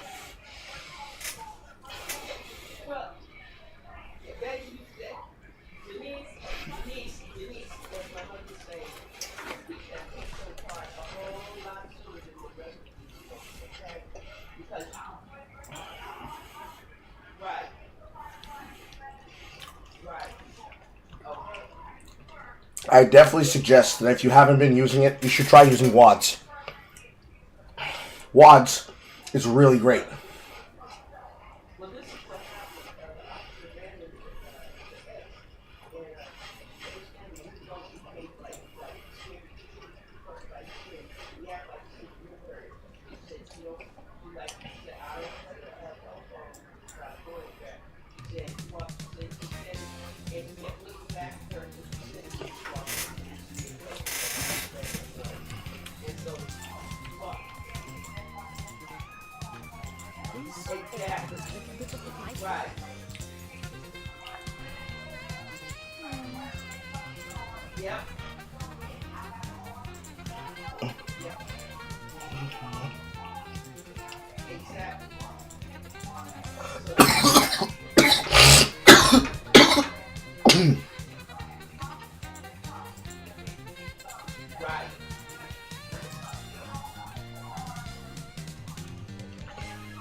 That's really good cold focus.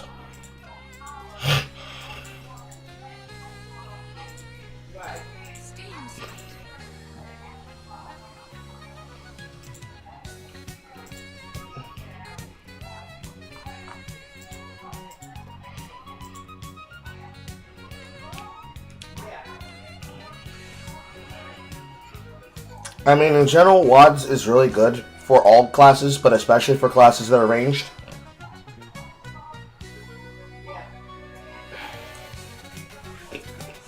And I'm glad you're enjoying it. I've been telling y'all this shit is the bee's knees. People won't believe me. They just think I'm an addict and I don't have control of myself.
see here.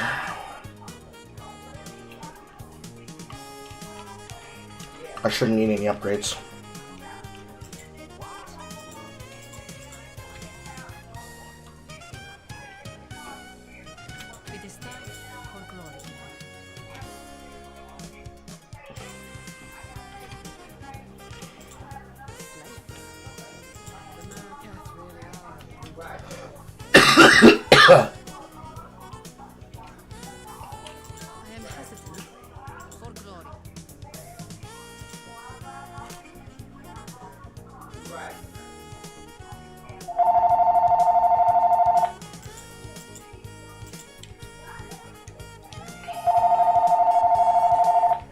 I think it's more people's reaction to the gameplay have been sort of mixed. The gameplay feels good, but it gets getting used to. All ARPGs require getting used to. And the only reason why you feel like you have a lot of things you want to try, but you have so little time, is because of the free weekend. 3 days is a lot of time, but a single playthrough when you are new will be forever. So you basically have to like decide to try things out in Act 1. But the problem is that most archetypes, especially like say Bow Freeze, some archetypes do not turn on until lower levels. And by that I mean, as I go back to go get one, because of the way that the skills are actually designed, in Exile 1, the problem would be finding ways to fit them into your build because you'd actually have to work about Jin level. But the problem for most spells is that the archetypes are both broken down by dexterity requirements as well as uncut gem requirement as well as level. And certain gem types and gem bases are not dropped in certain places inside of these certain acts. So, Act 1 has everything up to the 5th gem cutting level. So everything down on the 3rd line. To reflect that to what that looks like for your playstyle, since you're on the warrior, that'd be everything to here. So, for example, last season, I made a shield master, a shield wall breaker. For that build to turn on, he needs resonating shield, he needs access to power. Perfect Strike will come in at the back end as a way to generate endurance charges for what the base of the build wants to do. He doesn't need it. He will need at least Resonating Shield, probably Shield Charge for movement, Rolling Slam to get some damage out of the window until he can switch over to putting most of his faith in Resonating Shield, and Fortifying Cry. He needs to have this because Fortifying Cry is what creates the Shield Wave effect that then is used and charged by Resonating Shield. To get to here, you need to get this in Act 3. So you at least have to play 3 to 4 hours into your campaign character to scale them to Act 3 to get Fortifying Cry to turn on. Then from there, you can do whatever you want. But your build very much depends on those base things being a part of it. For my archetype, my build for Frost doesn't truly turn on until Act 3 as well, because I require Ice Shot. Because until you get a better clear skill, we have to make use of Lightning Arrow. In the beginning, Lightning Arrow and Lightning Rod, so that the arrows can trigger the rods to then allow you to kill rares and actual bosses. Then you get access to Stormcaller arrows so that you can start using Stormcaller as a way to access better shock as a high chance on its own, because you don't need all 3, you only really need 1. You have Escape Shot to get you out of danger, Freezing Salvo to actually give you the ability to start freezing people, especially if there are ice missiles in the area that targets any fragments that are out in the field. Ice-tipped arrows to make ice fragments for Freezing Salvo to target so that it can detonate them immediately. This works on a charge system, whereas this works on a active empowerment system. Then you get Freezing Mark, so that you can get additional damage gained as cold, because they changed how the marks work. Marks no longer create a burst of damage around a target. It only just works as a way of creating effects. This is the same for Freezing Mark as it is for Voltaic. Sniper's Mark acts as a way to get additional critical damage bonus, against a target that has critical hit. And then, after Ice Shot, the next and only thing left is Spiral Volley. Because you'll have dropped this, you'll have dropped this. I use Barrage, I use Snipe. You might have maybe dropped Ice Tipped. Possibly. But all of this stuff, and more, all of it only turns on once you get access to it. And this is basically towards the back end of the campaign, which is where you're about to go into maps. So that's really a lot of the problem there, with a lot of the things you want to do. Because since the campaign is meant to be much more story-based, whereas the campaign and its solutions in Exile 1 were very much slapped on, you have a lot of features broken around the experience and the class vision. If you have traveled the traitor, I will. As we approach the shower, I feel I must ask something of you once more. The others cannot know of this, for there was neither sickness nor injury involved. Do you? If you happen to find Luna's body in the dunes below the spires, and if you bring me blessings. Right. Yes.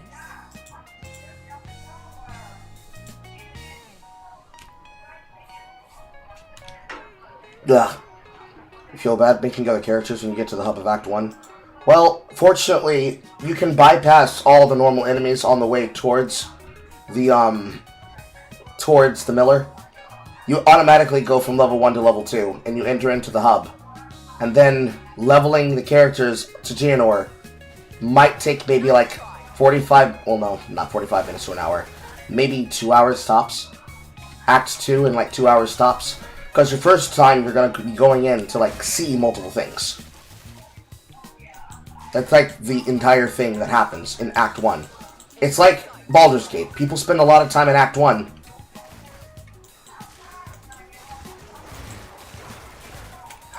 Because they want to see everything that's there.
That's fast land, Lola.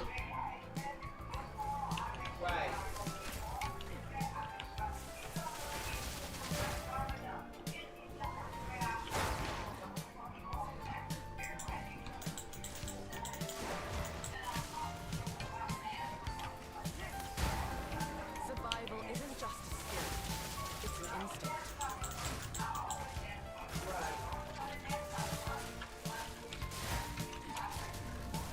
Now they're giving me inspiration runes.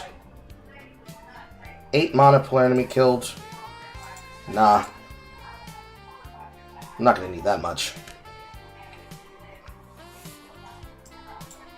Although considering how much stat problems I'm currently having when it comes to DPS, I'm probably going to need to go down and pick some up.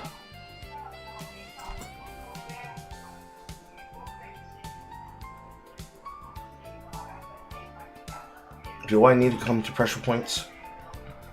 No.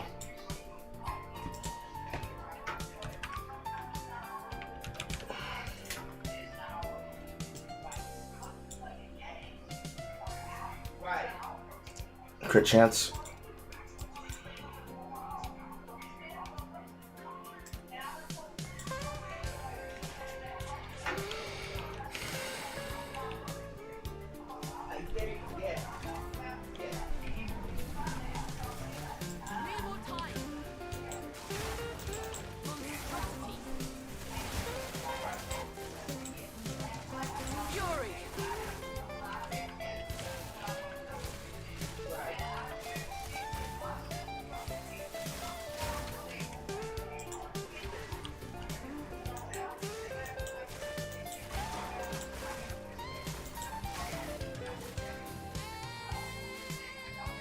Oh, fuck me. Well, I found the twins, but I did not want to find the twins with a goddamn wisp.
God damn it, I hate the twins.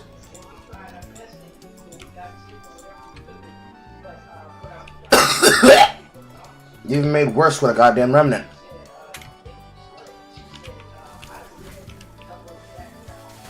Although I probably need to find the unremembered too.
Running.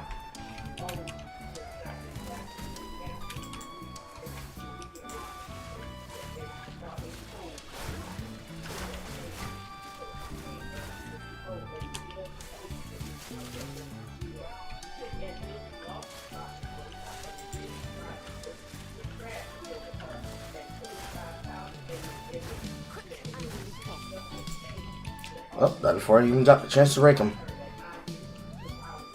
It's like the inverse problem of Warrior. Warriors sometimes have a hard time stunning them. Ice Archers usually have a hard time being able to freeze their opponent before they just outright die. Although it's a little bit of an inverse problem. You'll understand what I mean when you play a little bit more into the Warrior past like level 40. Level 40.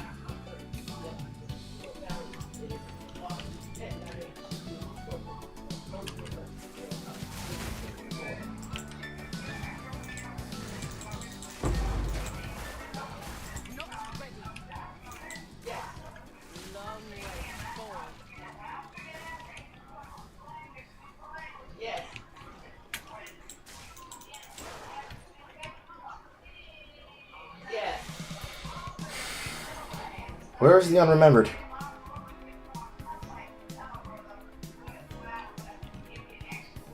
Found him. All that for an artificer orb, Coral? Yes, it's that serious. Suckers, is that serious?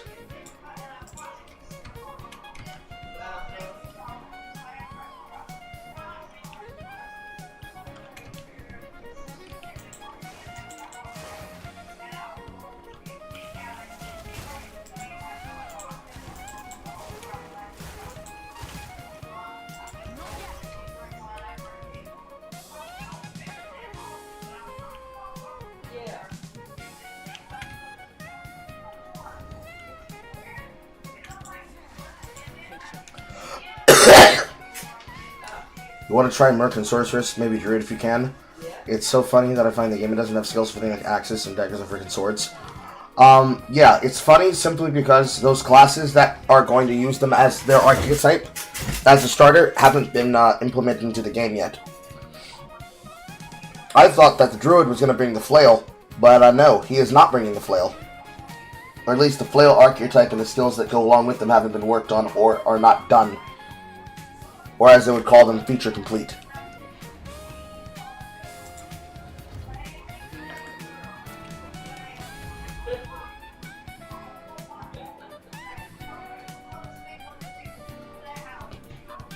You've been noticing rare items are rarer to find.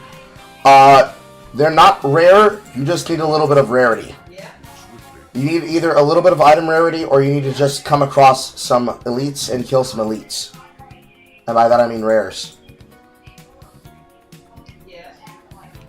Like, the amount of rares that I'm finding right now are average. Coming back with a handful of them is not that hard. It's just that in the beginning, they are very, very limited. In Act 1, they are very rare, because you then get more rarity in Act 2. Unless you like spend your time hard farming the zone. Which I do not suggest doing. There's an underleveling consequence. It's not the same as it is in Exile 1. It's a significant level penalty. Where if you're 3 levels over a zone, you're going to start earning less. Or if you're 3 levels over a zone, you're going to start earning less.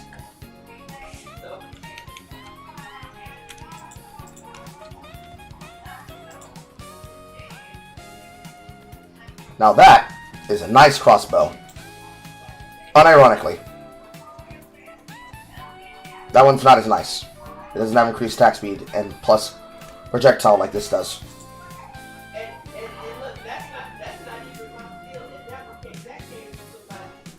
This one has a higher amount of cold damage. It has dexterity.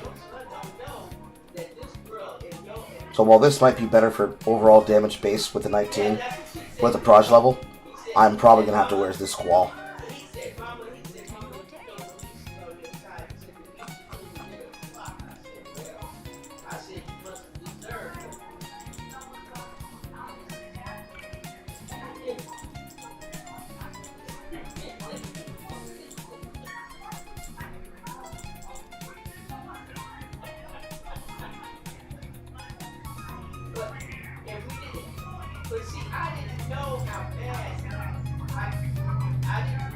.38.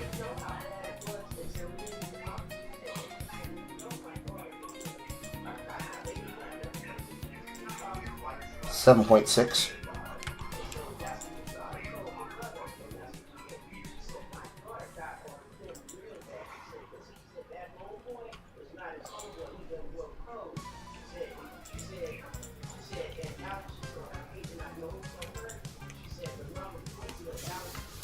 For plot point, one of the quests to get the legendary sword from the count. Looks like whoever too bad I don't know how to use that. Look forward to Axes getting brought in. I don't know what's going to happen with Axes. Axes is probably going to be Marauder. If Warrior is Maces, Marauder is going to be Axes. And I can only hope that they make up for the problem that is the issue of physical not feeling as strong as Elemental. Because while it's possible to get strong Elemental hits, and thus ignites through those hits and bleeds just as like a damage rider, there is no real damage archetype payoff for a lot of the stuff that they have.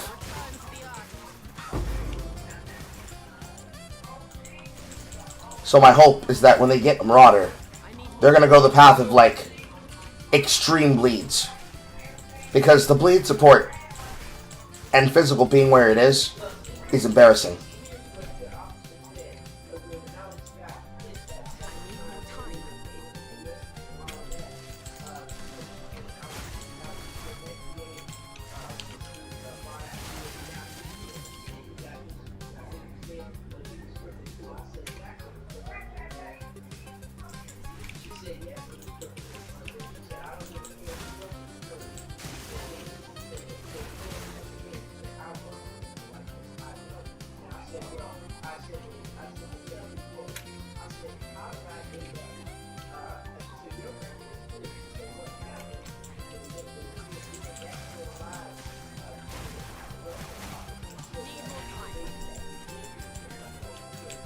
God damn it, I hate poison.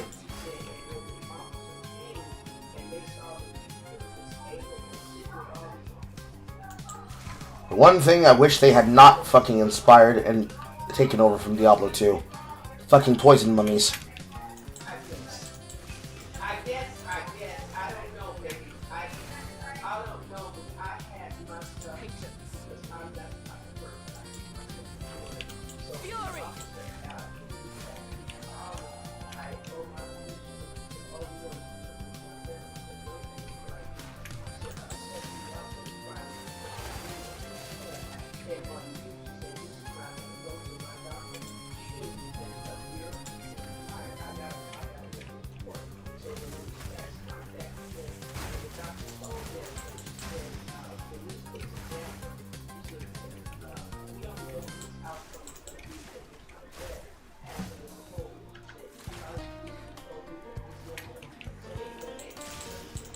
Come on, Pots.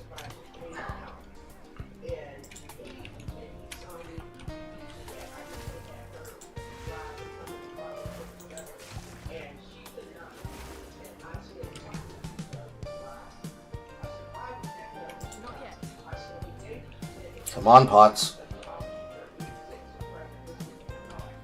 Oh, also, I'm not sure if the game tells you at some point, Buster, whenever you come across a chest that has a yellow name as well as a blue name, yellow equals rare. It will always drop at least one item that is rare. And if it's blue, it will drop at least one item that is blue.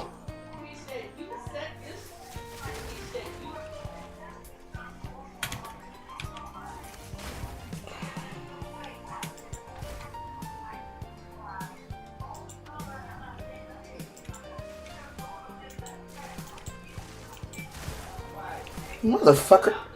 This is the second time that I found a zone end before I found what I'm looking for in the zone. Because you don't give me my circle, goddammit.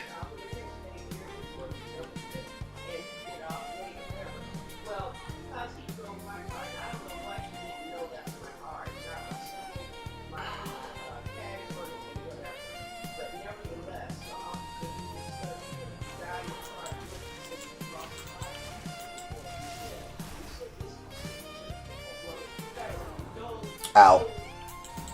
I fell down, and I must get up.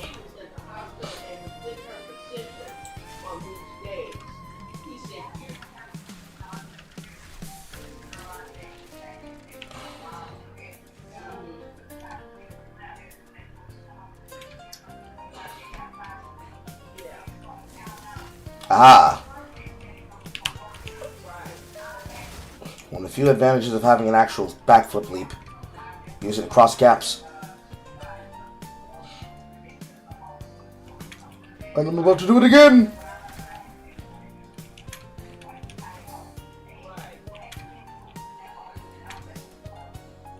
Found it.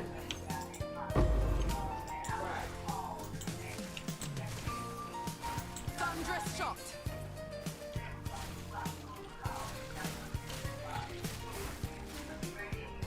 I'm not ready.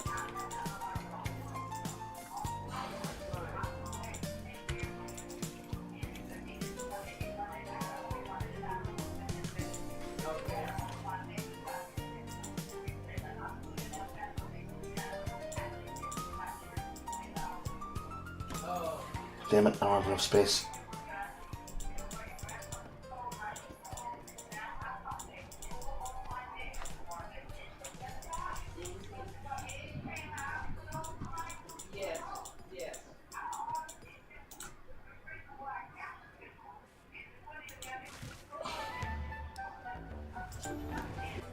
Might as well hit a need for the caravan.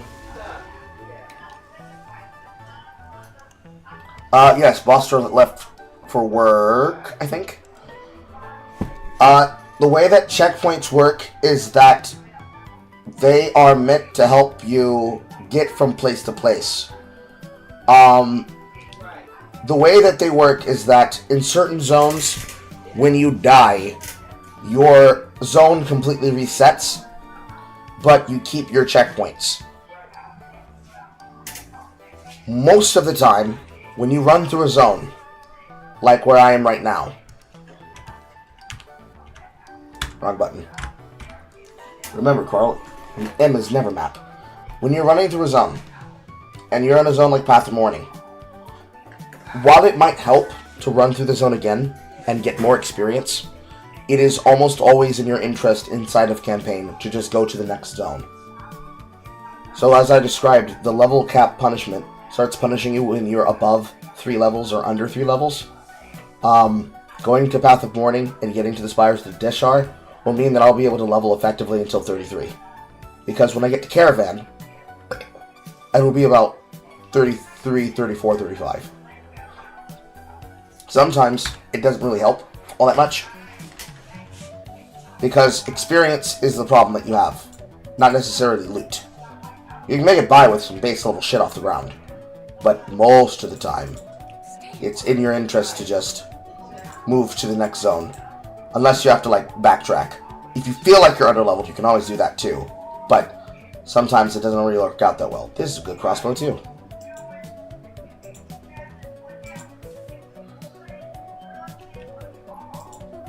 Most of the time, you're not really going to be dying all that often.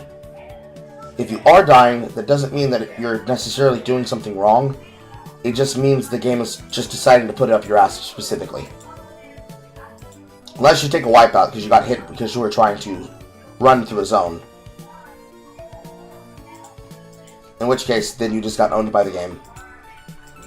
But that's only if you're like overusing sprinting.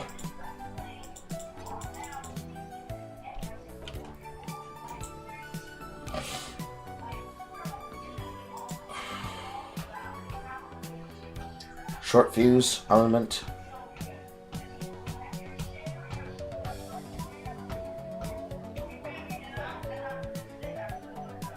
If ice fragments kill frozen enemies, then you trigger more ice fragments. No.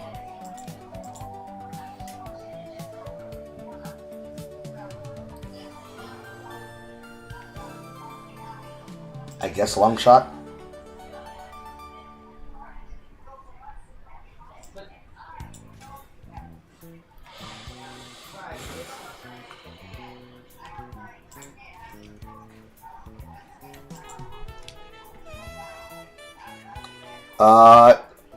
Sell if you need gold. Disenchant if you need orbs. You will find a lot of orbs of transmutation off the ground, but making an item into a higher rarity, like taking up this normal mace and throwing orb of transmutation on it, will make it worth more gold. When you get to a point where you're able to get more gold off the ground than you can from selling it, then you just simply hold it. It's basically on a case-by-case basis. There is no wrong answer in that situation. The only thing you really have to worry about is if an item has quality or if it has sockets. Then you take it to your bench. And by bench, I mean the Reforged bench, which you get from doing Renly's quest in Act 1 when you go to Autumn Village.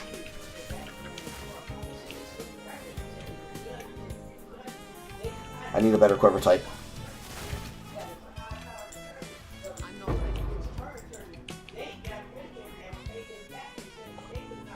Joy. We're now at the level where we start seeing dual strings. This I hold. 2 to 4 cold. Not the greatest.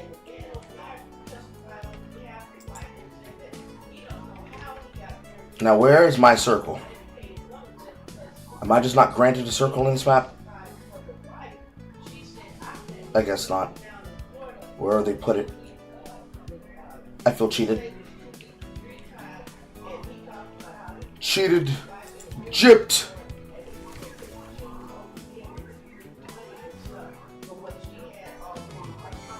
Better have a circle with spires.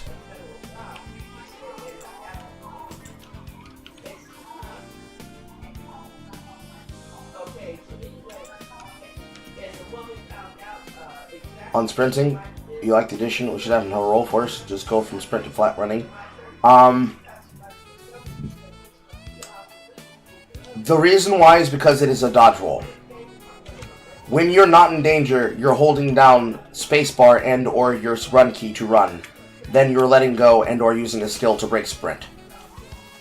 The only way to modify sprint to go to immediately dodging is using a spirit gem called Blink. Or any effect that would grant you Blink.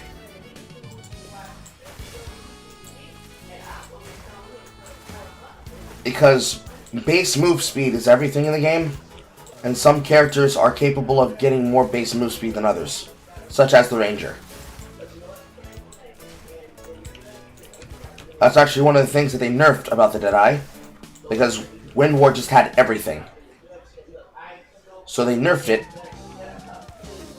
but then, at the same time,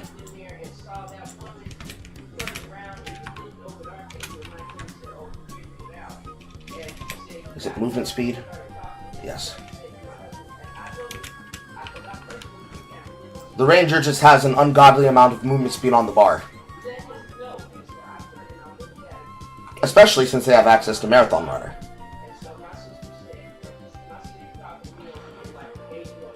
In the Warrior Tree,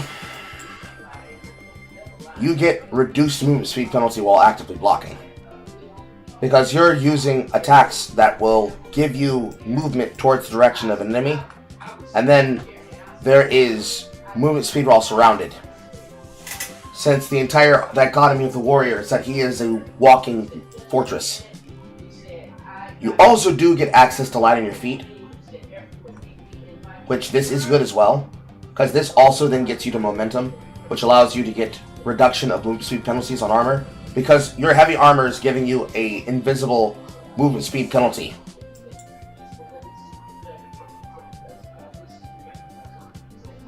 And this is like a non-insignificant number of movement speed too. This is 1, this is 3, this is 5, this is 8. This is giving you back 3% by removing the movement penalty. The slow debuff is then giving you back some of your general movement speed when you're in the range of something that slows you down.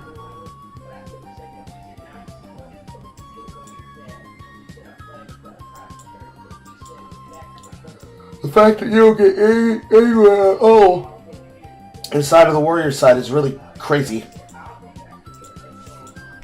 But that's just how the characters work. The ability to make it so that you can use stat points is because you can use different builds. They want your gear to matter. So instead of forcing you to have to design certain things, wow, that is an automatic sisters. Looks like I get to clear the zone. They made it so that you get a lot of that viability for your build from not being forced into something that you otherwise would not be able to take. So if you want to use intelligence skills as a part of your build, and you want to get some baseline stats, you can do so using build agnosticy.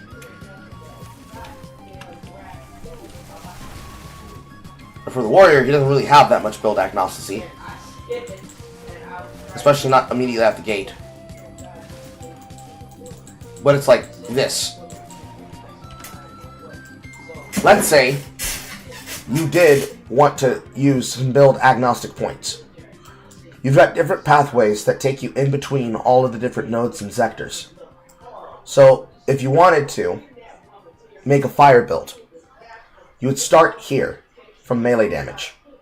And instead of going through the brutal wheel, by going necessarily, say, melee damage, take the lesser of points of stun build up, and go directly into brutal, you could take this path through melee and go all the way to burn away. So, looking at fire damage, if Carl can spell, looking at fire damage, you could go to burn away, then use this connector to avoid smash, and go to burning strikes. And what this lets you do is that it lets you get the attribute points that you might need. Because, and I already have one of the ones that I can think of, because when you start getting some ability enabling uniques that allow you to play a different play style, you can be able to take certain types of effects into your hand. One such example, because I have it on hand because I got it earlier, is this glove, Yarn Reaper. Strength satisfies other attributes of melee weapons and melee skills. If you're wearing Yarn Reaper, and you stack strength, and you avoid all other passives that would involve strength, specifically for melee weapons and melee shields, this means you can wield spears. Which means, instead of using mace skills, you could level using spear skills. Which means you could use Whirling Slash, you could use Disengage, you could use Rake, you could use Spearfield, you could use Blood Hunt, you could use Bloodhound Mark, and thus you're able to make a Bleed Arcademy off of the strength side of the spear. Because then, assuming you choose to use that, you then have access to go all the way around and path to Bloodletting, Internal Bleeding, Perforation, should you wish to use anything that involves jagged ground. Go towards the center of the Mercenaries wheel, and while taking Lay Siege for your block chance, because you're going to be using a spear and a buckler if you're not using a spear and an armored shield, you can end up taking the basic nodes of Deep Wound, Aggravation, and Bleeding Out. Maybe at some point in time, be able to go to Perfectly Placed Knife, and you can take all those effects and just end up making a bleed build out of the Titan. Because the Titan will get additional benefit from smaller passive nodes. So all of the nodes that you'll take along for your basic level of damage, like say for one-handed damage here, will just make you more powerful.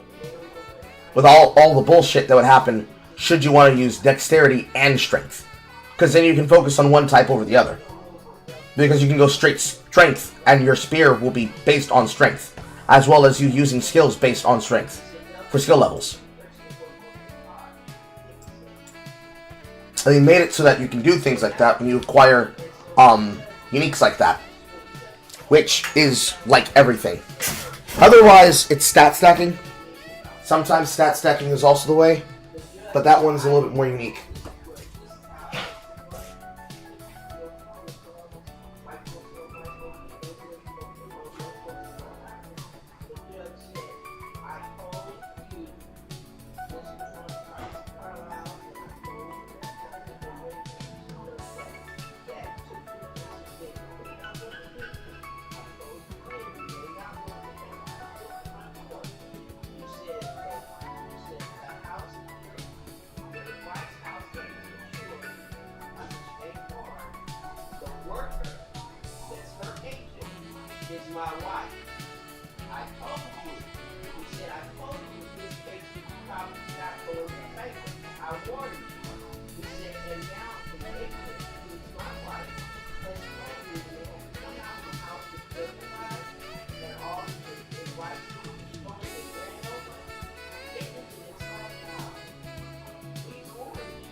I keep having to make 2 burritos at a time. Fuck. But yeah, one of the other main reasons that they changed the attribute system is that sometimes you might just need a little extra few points.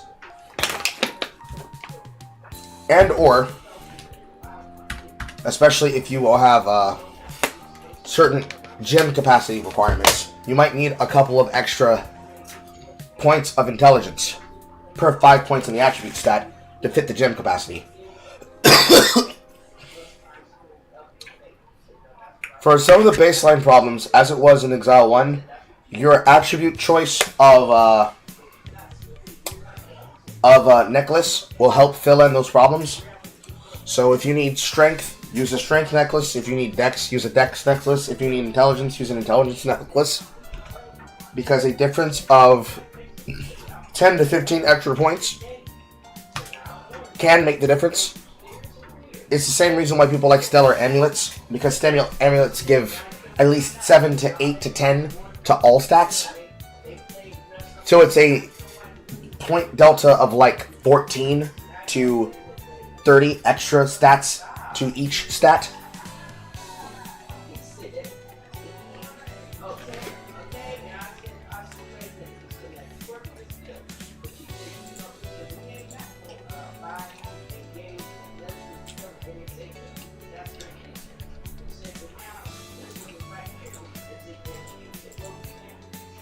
Ew. I got a bad drill string. This is probably going to break it. Yeah, kind of.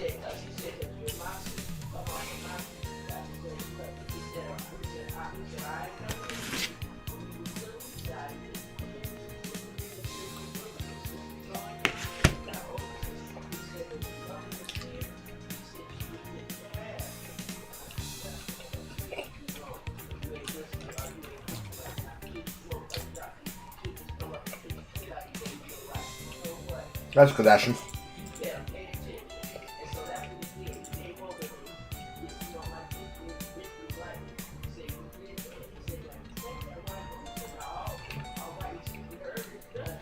That's exactly what you're talking about. Before, you might need to go down a few shot lines just to get your food choices set. You don't prioritize just to use a piece of gear. Well, you see, there are some skills, especially in the starting wheel, that will give you some starter stats.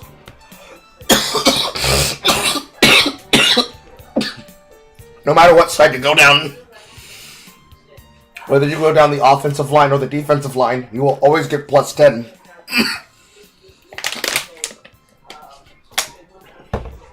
And then, occasionally,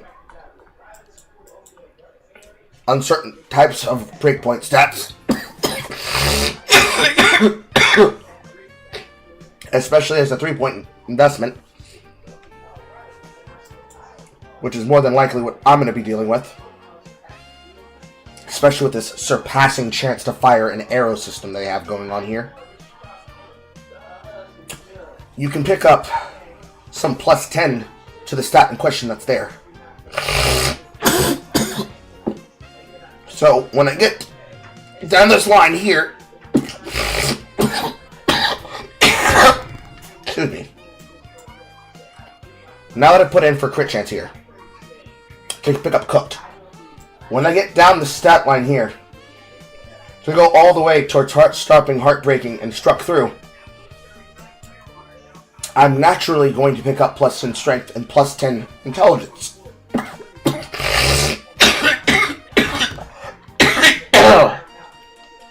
And let's say, on my way there, I pick up intelligence here, and dex here. This intelligence, I can then swap, once I get this 10 intelligence, into dexterity or strength. Same thing if I wanted to go towards heartbreaking first, to pick up the strength, to then change it, and then make it into dex. Because then, naturally, on a lot of the breakpoints, especially towards things like advanced reflexes and bestial skin, I'll be able to go here, go down the deflection line, come through the back side of the wheel, and now I'm at the massive stat wheel. And this can be a massive injection of stats, period. Because this starts at 8 on the outside wheels, and then goes to 25. There are similar wheels in all of the stat lines for them, such as beef. On the warrior side specifically, you're gonna learn to like and love brute strength simply because of how much stat stacking you're gonna be doing towards damage nodes of strength. Especially if you want to do Giant's Blood, because it automatically triples the attribute requirements of all martial weapons. It doesn't matter if it's a one-hander or a two-hander. It automatically triples the attribute requirement. So assuming you want to do two-handers and a shield, you're going to naturally learn to make use of brute strength. Because every node will have its own method of stacking that number to make it more viable. Alternatively,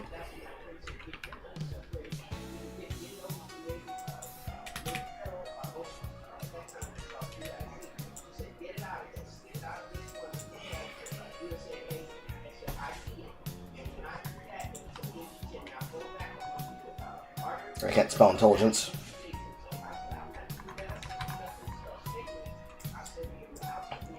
There are places in some nodes where finding stats on strength and intelligence crosses are really hard. Inside of your tree, there should only be really some switch-ups for dexterity. Yeah. There will really only be some necessary switch-ups for dexterity. And only the closer that you go towards either one, your blurred motion node, or determined precision. Because you don't really need that much dexterity inside of the warrior tree.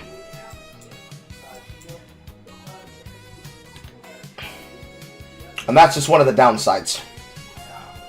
Yeah, in POA 1, of course. It is possible that you could use both. That you can use your gear as a way to get access to the stats. On your chest, on your helm, on your boots, on your gloves. In your necklaces. On your rings. To fill in for the stats that you might need. But in the beginning, it's not going to be as easy. Ooh, goody. It's not going to be as easy.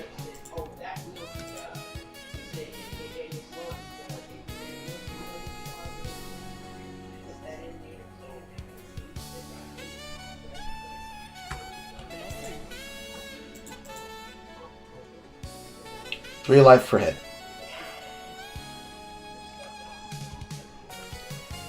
50%. 2 life per hit. Added fire damage. 2 regals. Lightning. Accuracy.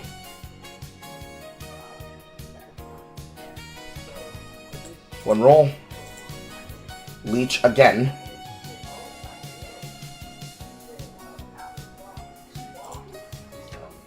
Added critical damage bonus.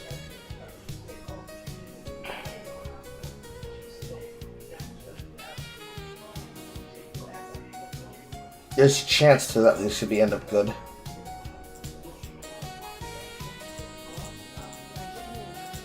as long as you like. Strike like the scorpion.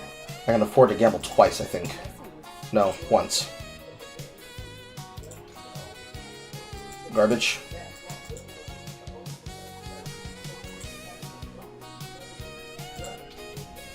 Projectiles, okay.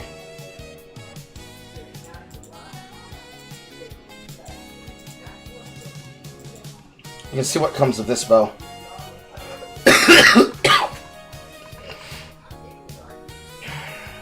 It might not end up as good as this recurve.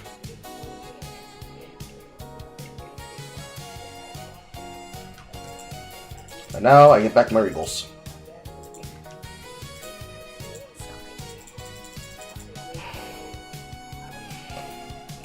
Nod rib on any of these? No.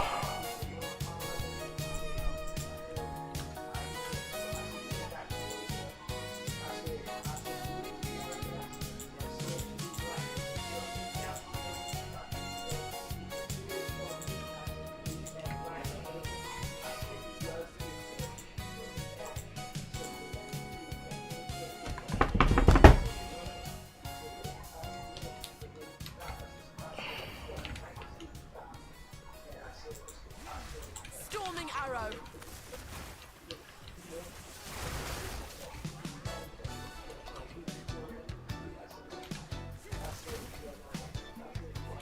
Not yet.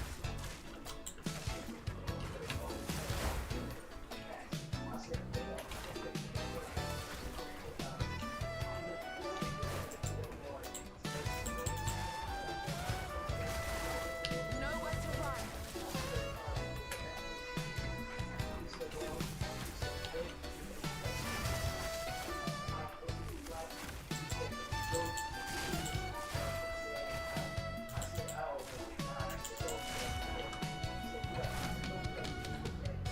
Need more time. Barely broke a sweat.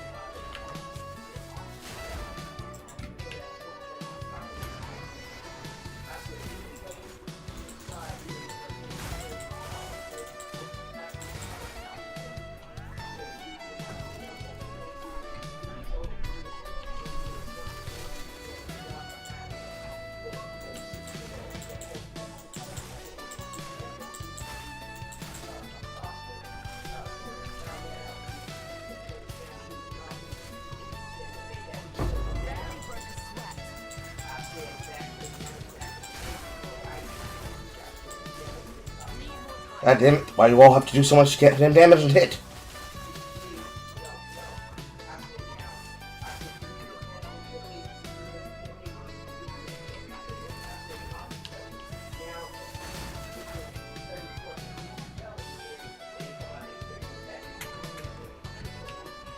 I lost my effect from my Garacon statue.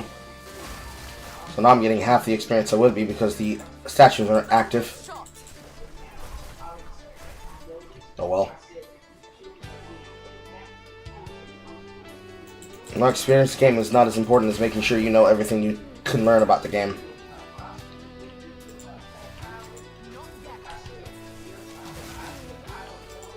Rewarded?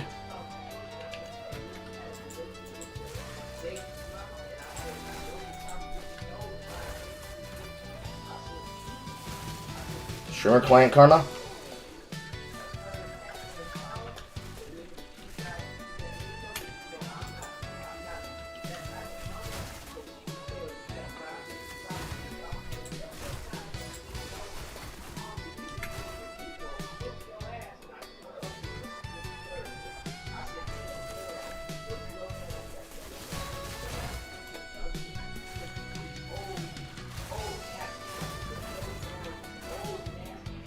I didn't access this before, but I guess I didn't get to have something this time. Because I'm too far levels or something.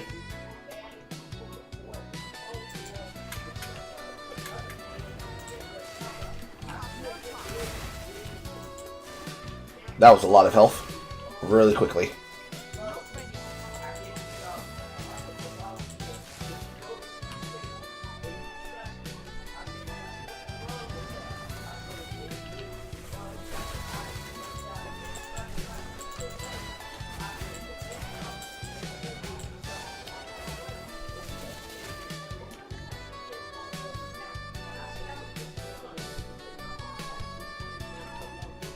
I'm only getting the man on enemy kill.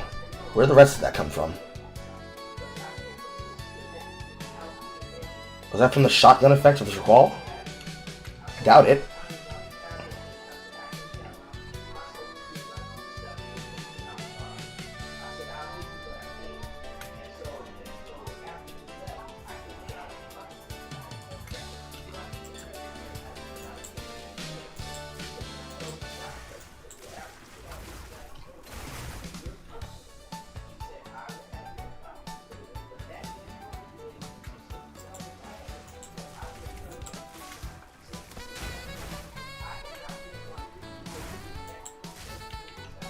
Maybe it is, and I'm dumb, and I need to learn how health on hit works.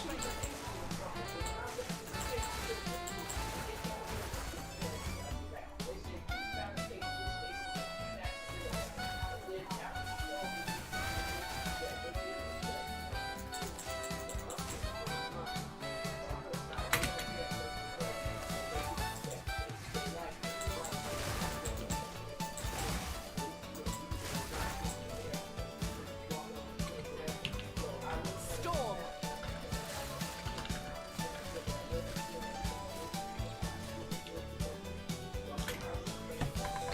That's not the way.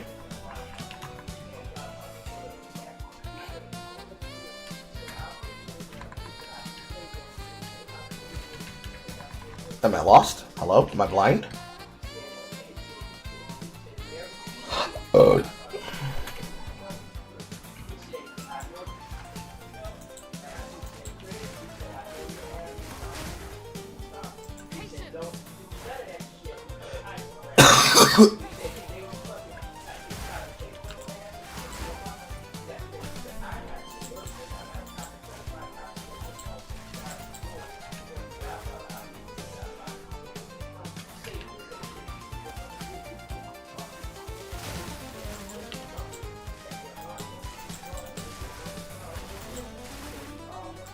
Hello, dual string.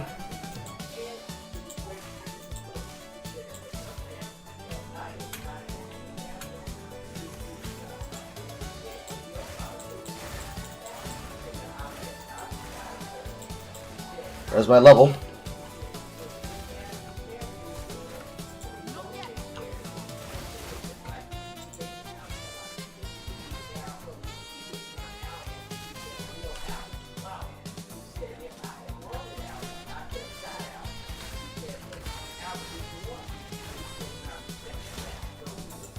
Beautiful.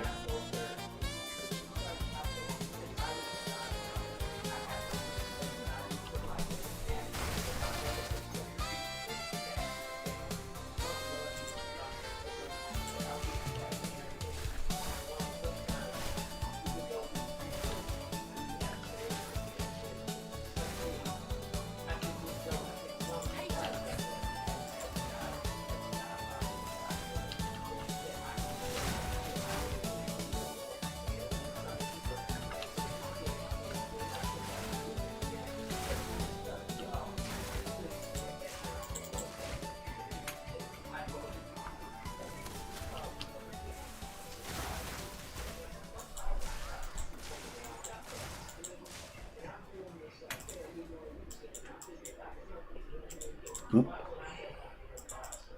Upsie daisy.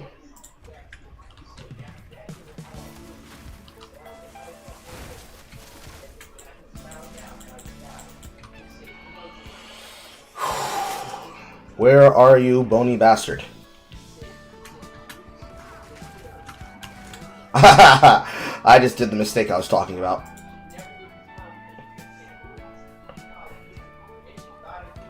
So, in this situation here, because I got KO'd, I could always walk towards these enemies in this zone and re-trigger them again to get more experience. But this just adds to the tedium of having done the level. And this is a unique zone.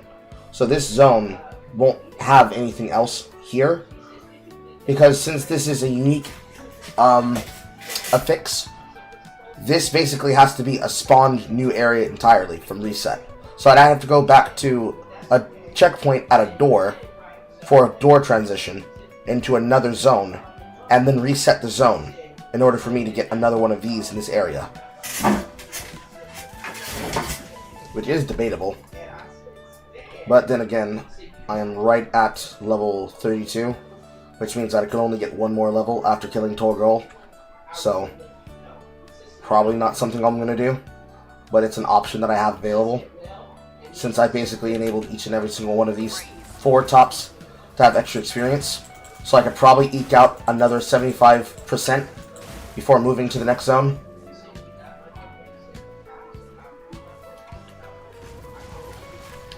I held down the spacebar too long when I tumble rolled, so I was running and I got hit by a ranged attack.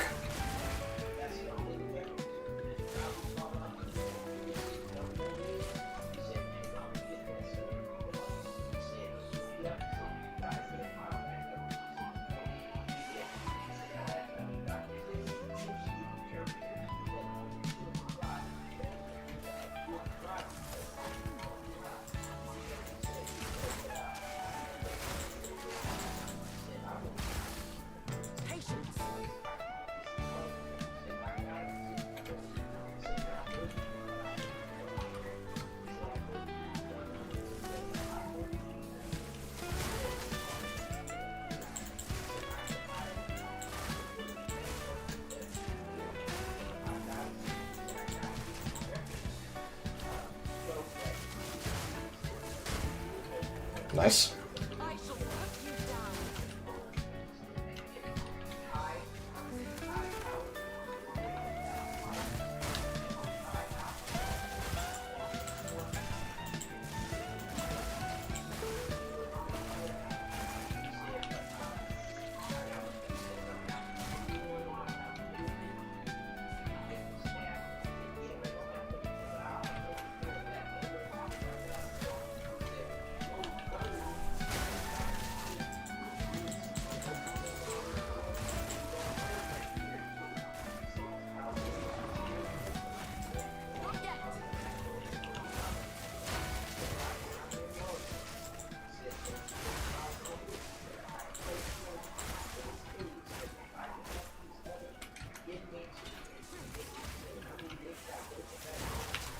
Need more time.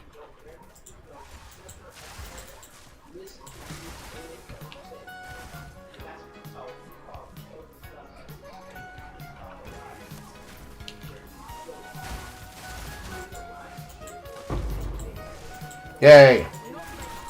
That's at least one thing you could probably farm for. Uncut support gems. They have a general okay idea of dropping on the ground whenever you're killing through normal zones of enemies, and this is basically one of your few pathways to power. So it's actually worth doing. So it's not going to be a halfway cuck bait with me pushing all the way to 75 before Torgal. It's boosted your move. Don't want to get into it, get in a slump, which sucks, so this game has made you feel better.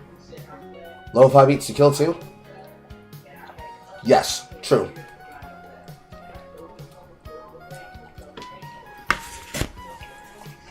This isn't even an air-generated list. This is somebody's original work.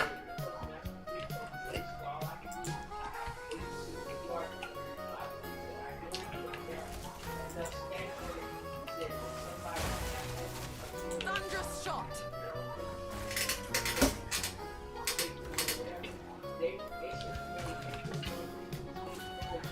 Plus, should you follow through with buying the game, you'll be able to play without feeling like you'll have to wait for another free weekend. Because they only do free weekends at the beginning of a league.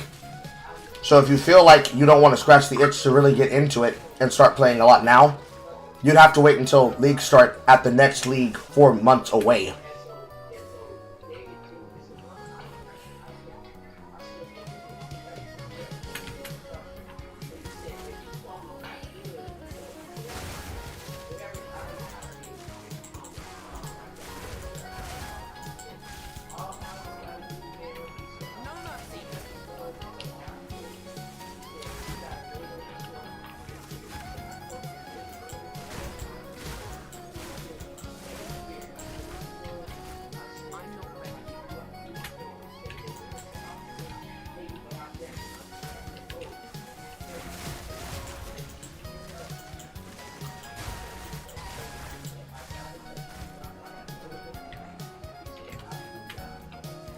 Oh, look at that. Almost exactly 75%.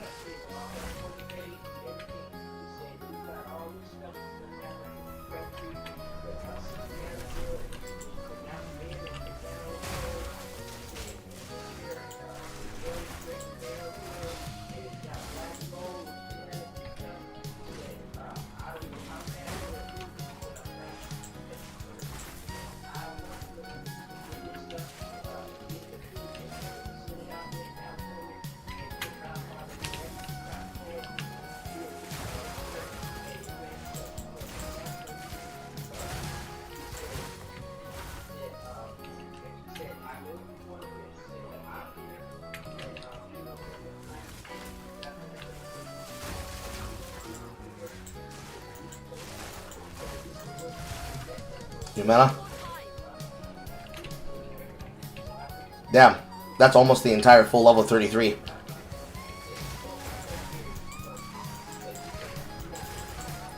Why is this Shar so goddamn good? The Shar, you have no business being this good.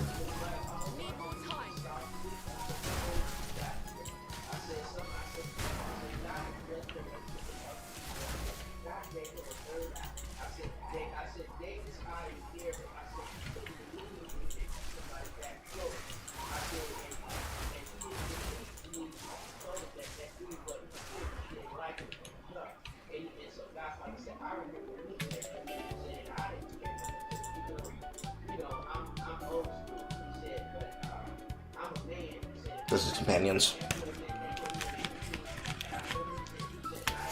This is deflection. This is freeze sped up. Attack cold damage, attack cold damage. This might be the way. Some more sure cold resistance cut and some easy freeze build up.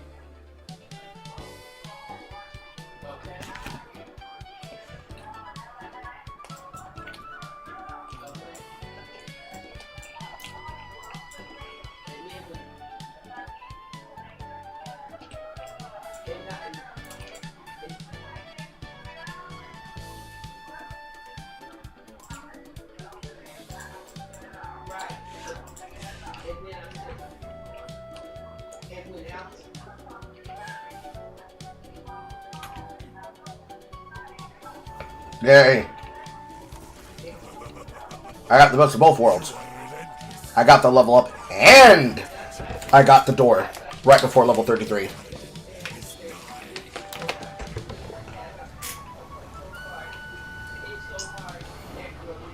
And now for the damage check.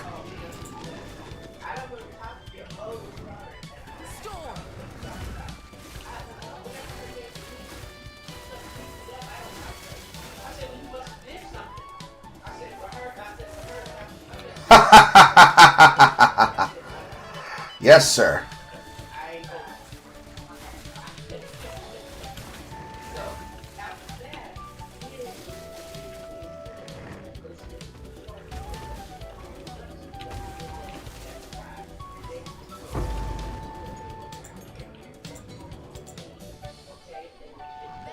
Broadhead quiver, Raleigh crossbow.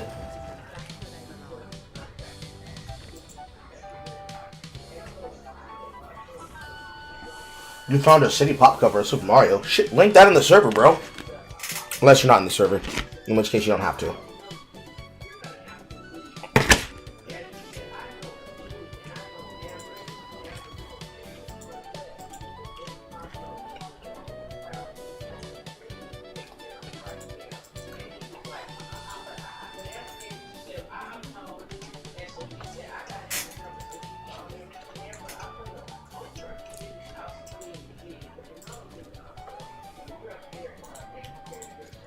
At 4 life a hit, which is okay.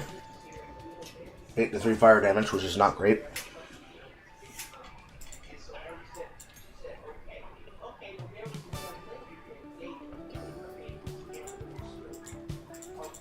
Don't want the whole town on my back.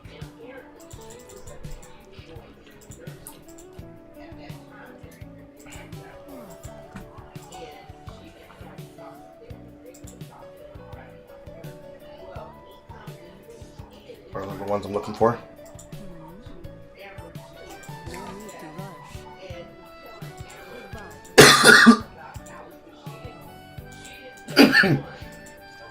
Charges. Recover.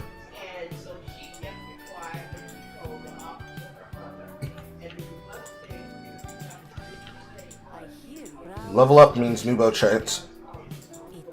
Per killed plus 66. 41% elemental.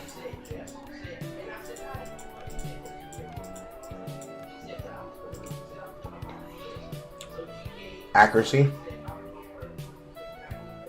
Projectile speed, which is just a damage upgrade.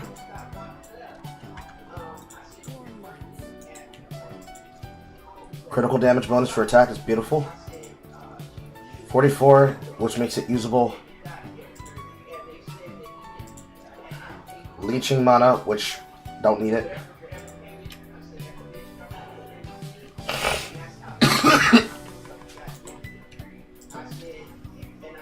Bad. Bad.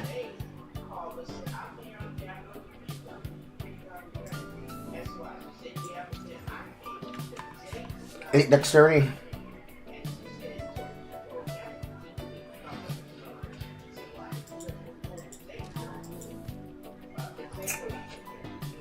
While the attack speed is nice, I'd rather have the plus damage. Because it still has dex, so it still does what it needs to do. These are dead. This is now the potential hopeful. This one's still in the running because it has percentage on it. I was really lucky to somehow land the 82% completely blind. But now it's starting to get to the point where it's like that's better than what I could be able to find, and I need this surpassing chance because surpassing will equal additional arrow chance. Especially since I'm right outside the surpassing node. This is 24, 34, 44, and then this will be the entirety of the surpassing opportunity, because it'll just be guaranteed +1 with a chance for +2.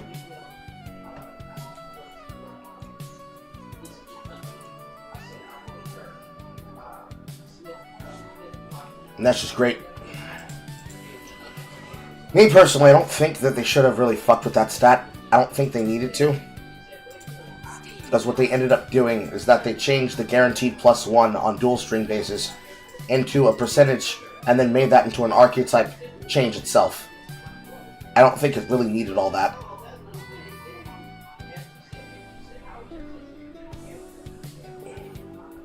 It's not like I'm going to invest everything into it either.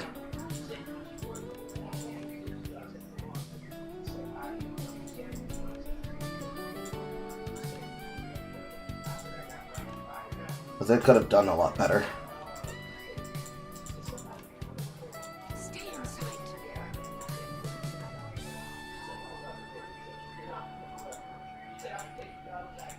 Now you and my leader up.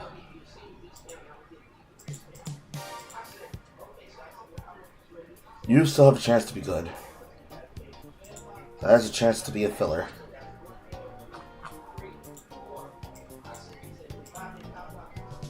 So does that.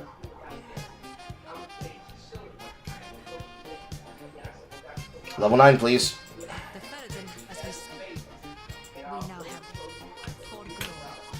Fuck me. Not quite yet. If I have to put it in one thing going in here, it's probably ice tipped.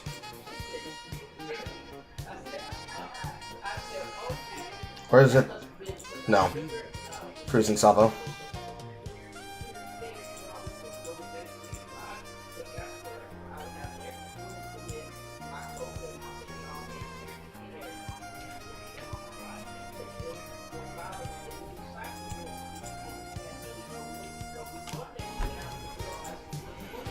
And while we path over it, let's look at what's happening on Twitter. Nothing, nothing, nothing, nothing, nothing, nothing, nothing, nothing.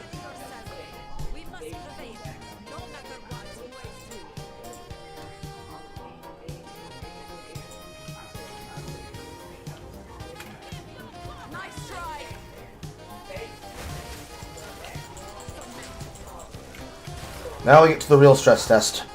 And this build will be able to deal with people running at them without having the ability of Ice Shot to immediately freeze them.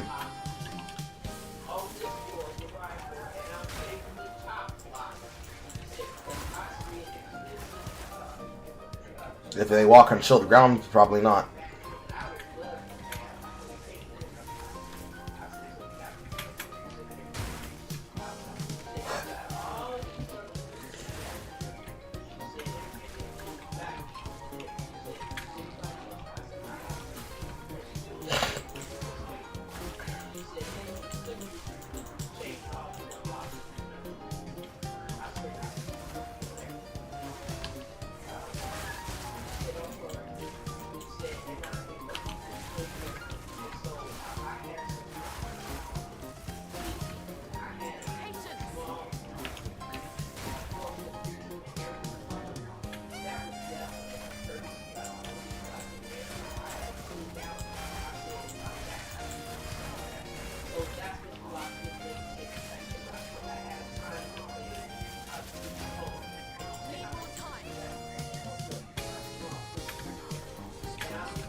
Pooh.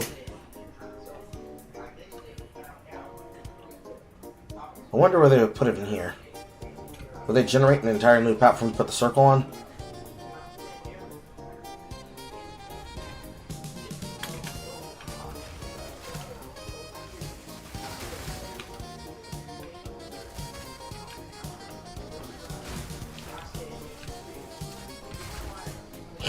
Where did my Fasalvo go?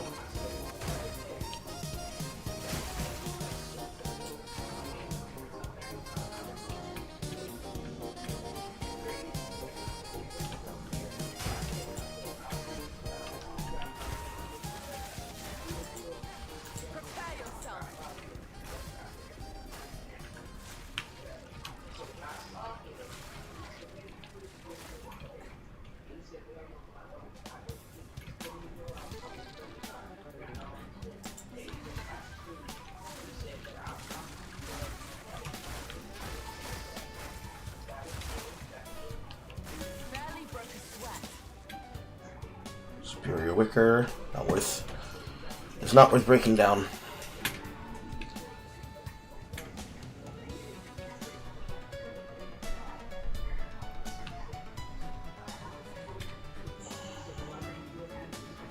Alright, fun fight.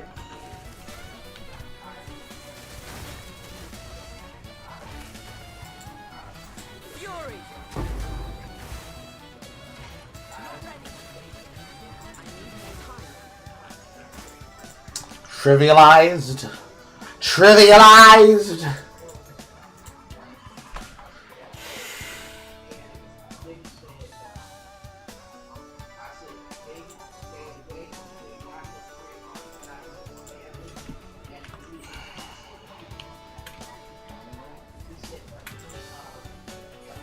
Does he get a level 34 before he levels up? Before I get to the boss? Well, let's find out.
How did that go past you?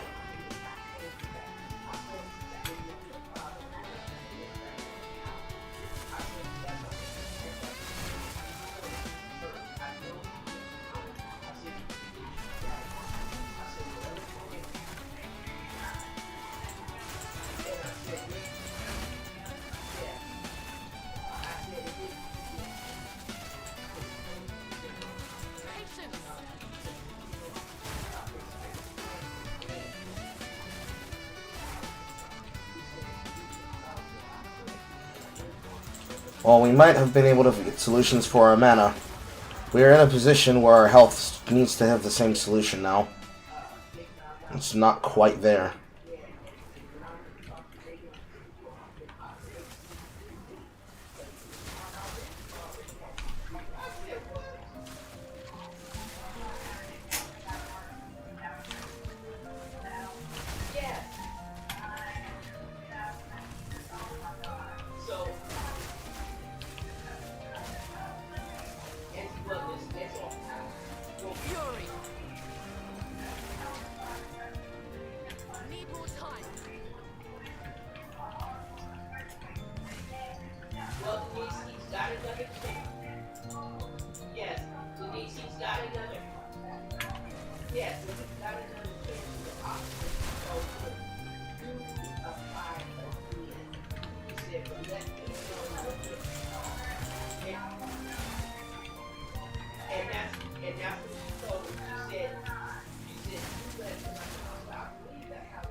The answer is no, but I'm probably going to level up when I kill Jamin Ra.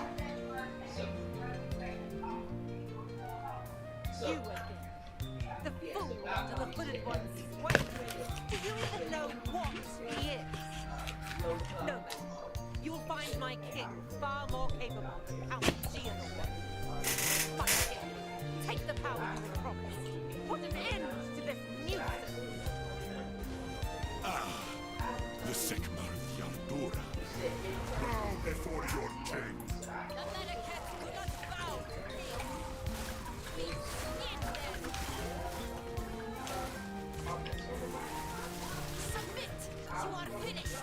The era of the Faradun is now. The Maracas will pay.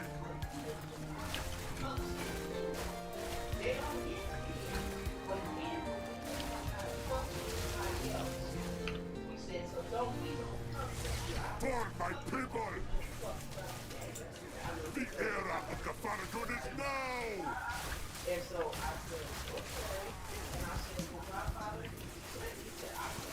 The Maracas will pay! We are endless!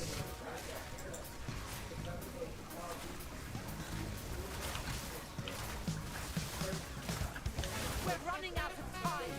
End this. What are you doing? The beast! Go!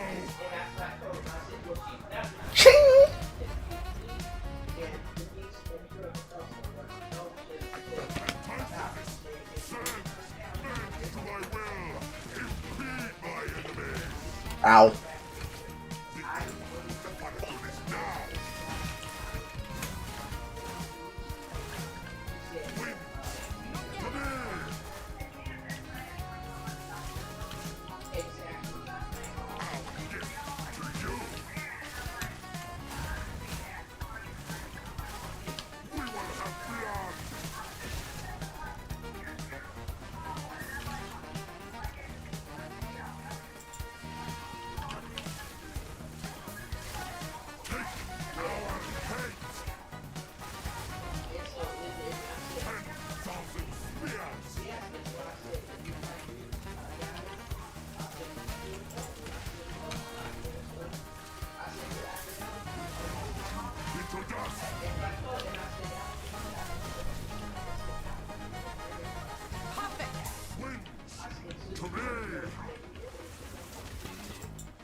I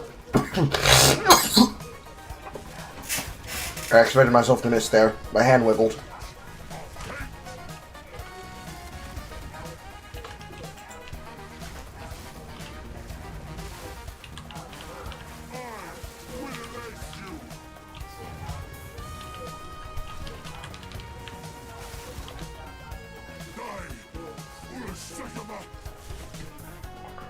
Stab.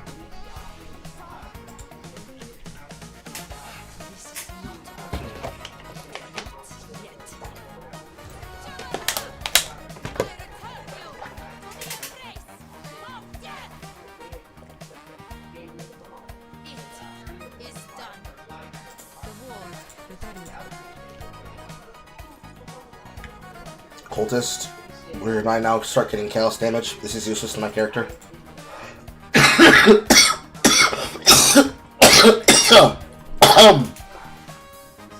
Oh wow. They even have talismans for block chance. That's crazy.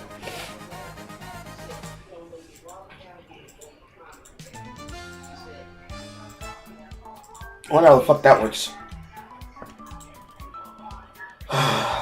Still gotta hold this. I'm holding that support gem for Ice Shot. The channel that made it is called Heavy Machine Gun. Okay, based.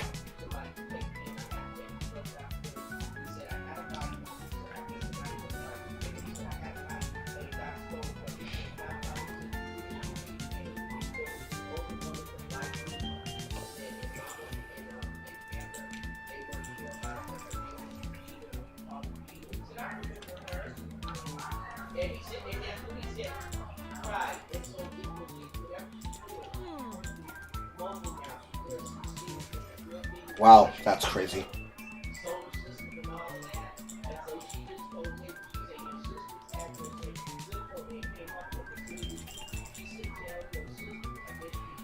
But no. Wait, no. Fuck, I remembered. I forgot. We no longer lose experience or gain experience on boss encounters now. Fuck me. Oh well. I level up as soon as I go to the next one anyways.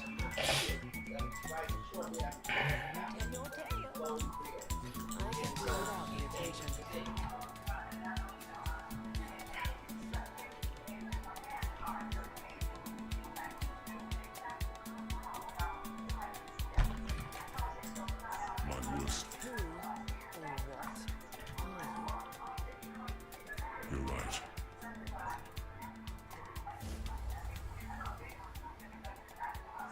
I am a god. I am the thief of virtue. I am sin. And I have failed once again. It was I who created the beast. The seed of corruption that now threatens to grow anew. And it is my responsibility. As it is my creation that once again threatens all of Red Lust. It is by my hand that it must be contained. All I can ask is that, knowing who I am, you still see the importance of our task. The beast has grown beyond our ability to contain it. We must search Twilight Air. It doesn't matter what we've done. Only what we're going to do about it.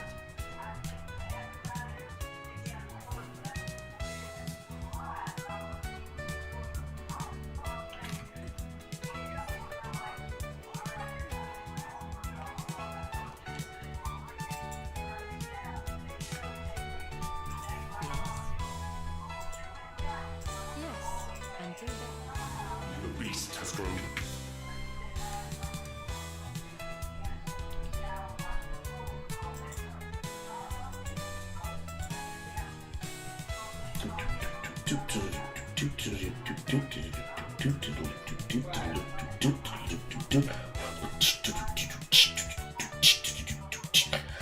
Look, taking a little bit too long to load that zone, nigga. It is not taking me that long to load into fucking Sandswept Marsh. I will tell you too.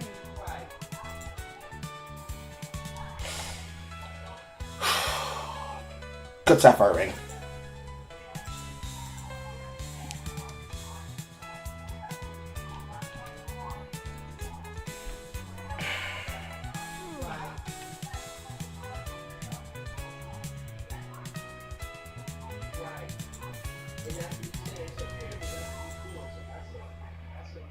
Let's do higher cold than lightning.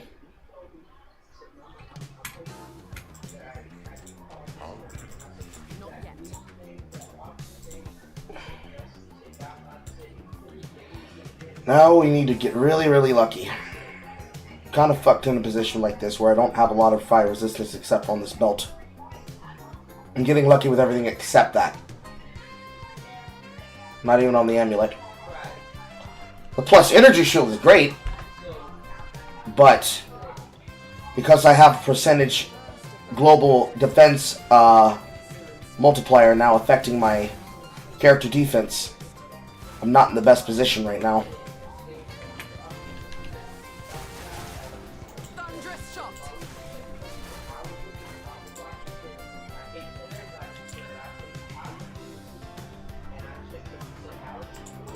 One more dexterity point.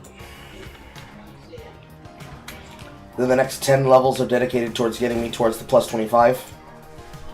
As well as additional crit and crit multi.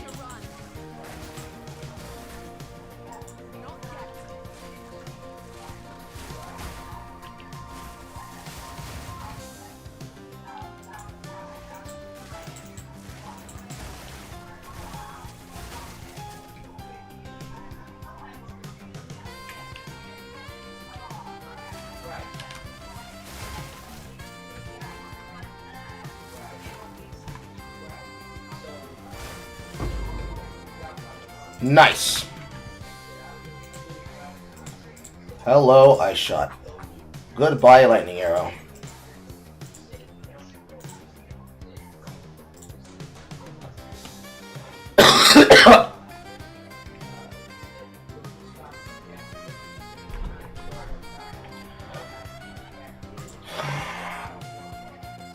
Converts. Cone of shards.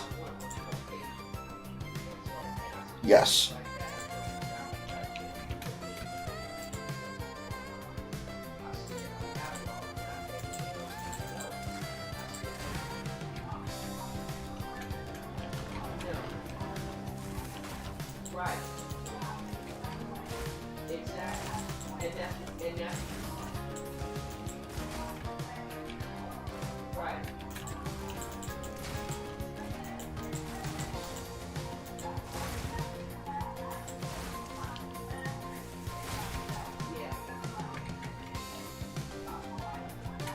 Right in the root ridge.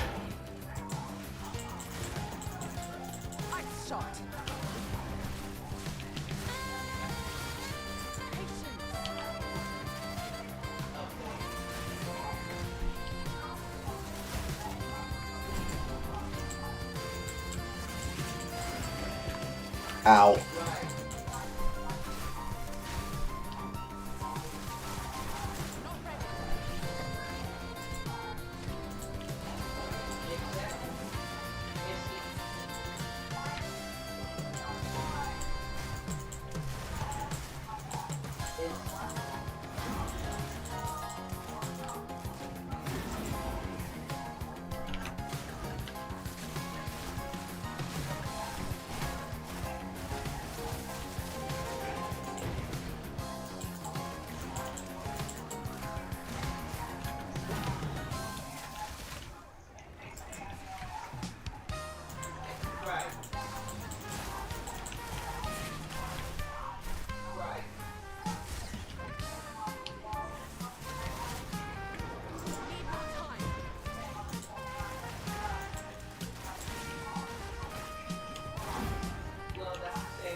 Literally not allowed to snipe because of all the goddamn damage.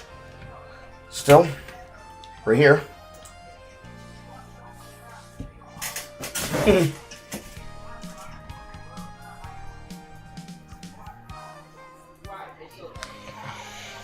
First to level up. This.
How can you detect inactivity during my live if I'm actively playing the... Oh my lord.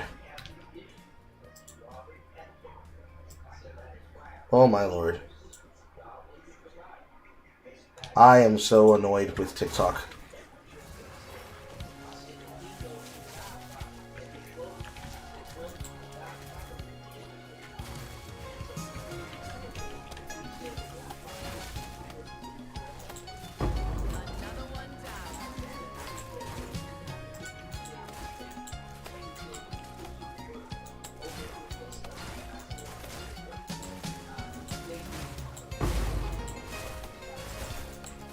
And now we have access to support 3.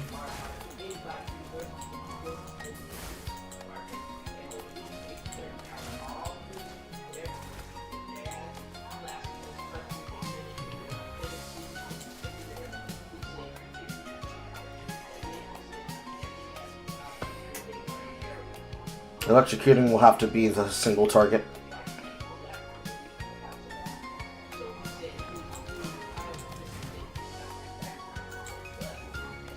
You're taking to the axe. Yep.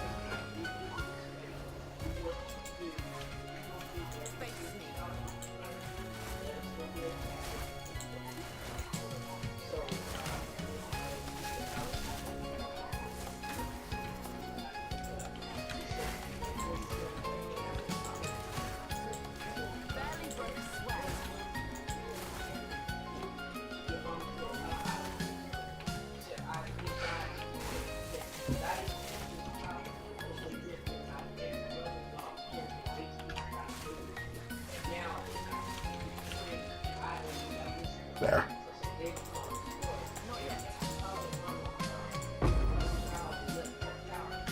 Okay. 1. When I get back to base, I got another one for 2.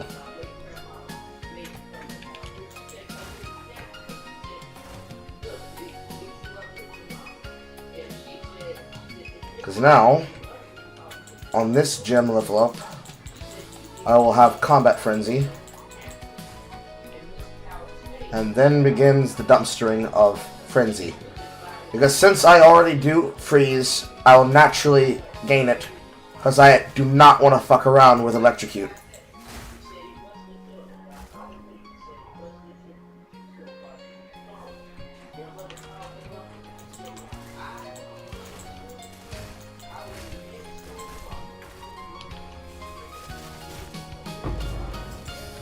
Good. Now I'm getting 3s.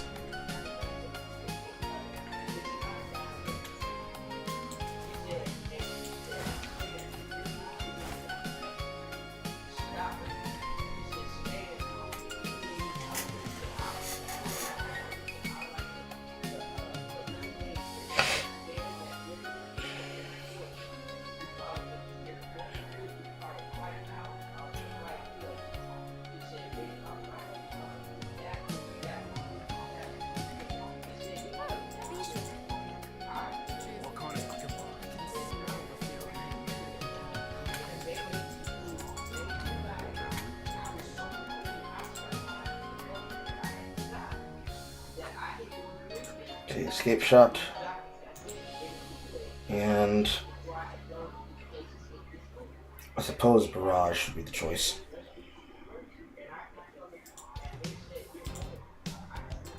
Since they're going to go hand in hand.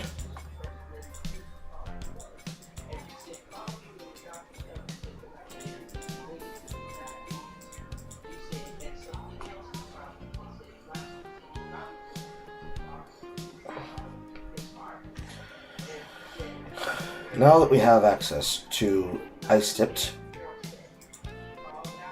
alongside Ice Shot, this means that I can be able to convert whatever physical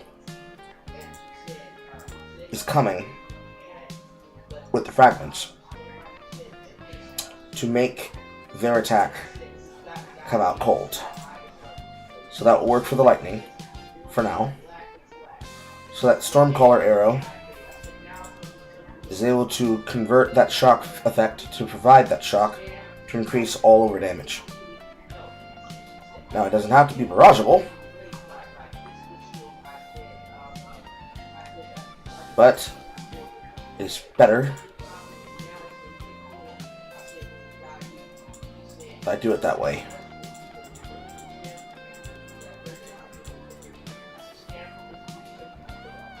Because the only alternative to maxing that out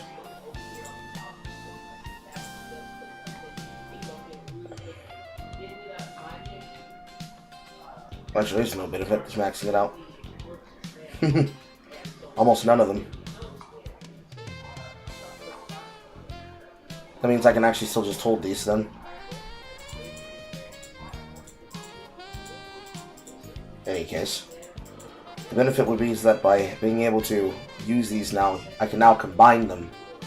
And they should become that much more viable for making a better damage setup. It might just be that I will have to accept using this recurve. I'm going to keep crafting replacement bows on the side, while I continue collecting bases to be chanced on.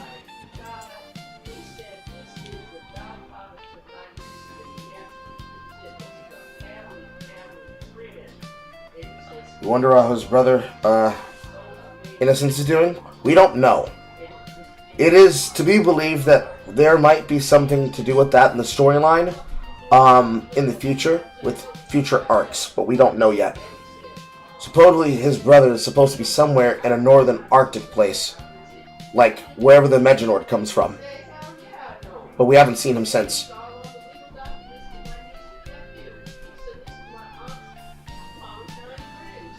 But it's not Sin that made another beast. It's that the seed to create the beast was stolen. That's like what's happened in the first cinematic for the announcement of the game's launch. It was stolen by Count Geonor on behalf of Oriana and the Twilight Order.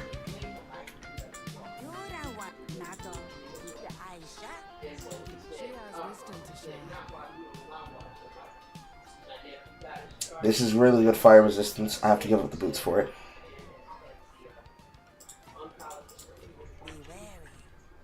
It's also good energy shield.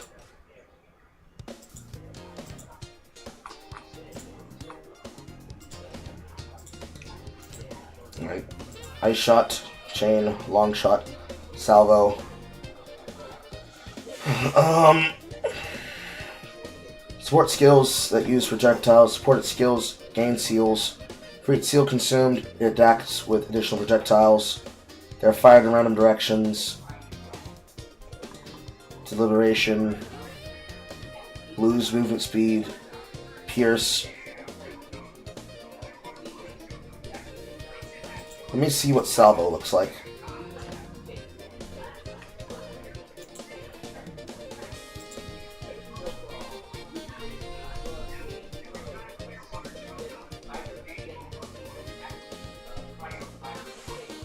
Triggered charge to mark. Shocked ground.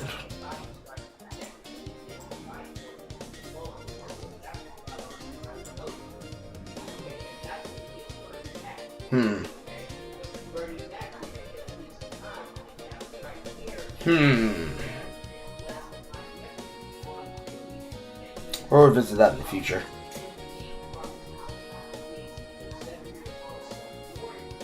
Oh, there we go. Enemies marked by supported on Mark of Siphoning 2 will leech life and mana. Okay. So we just need to get to gem level 4, and our sustain problem is solved.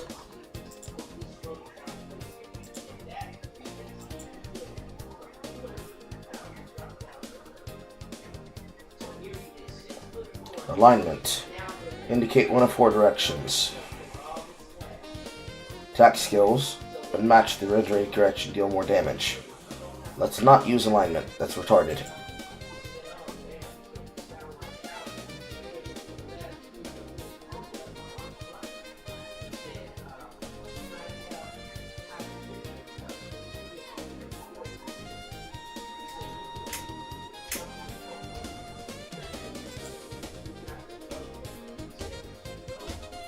And now we're at level 3, so now critical is on the table.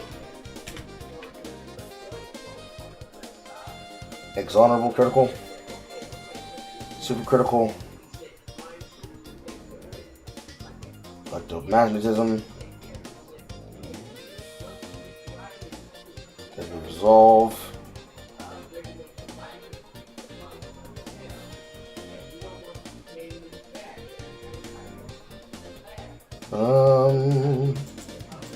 it's probably exonerable.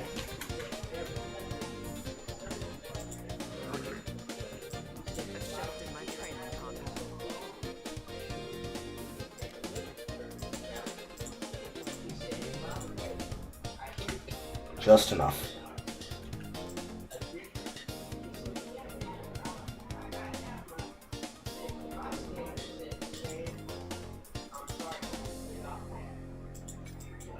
Crit chance. Crit multi.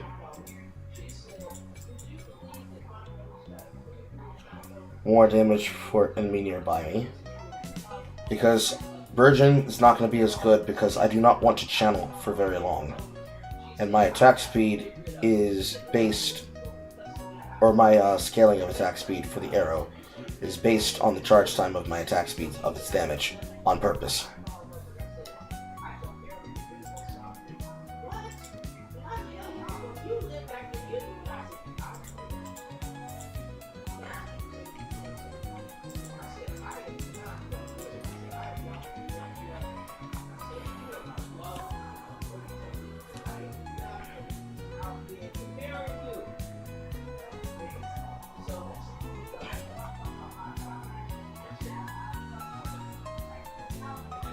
It might be possible that I can get rid of Freezing Salvo if I want, but I'm not going to.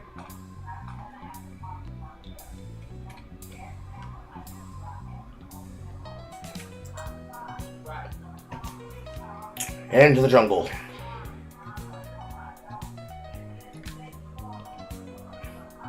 Now see, there's one thing that I did wish that the melee has that the ranged get, which is why I always resist wanting to play a ranged character every season.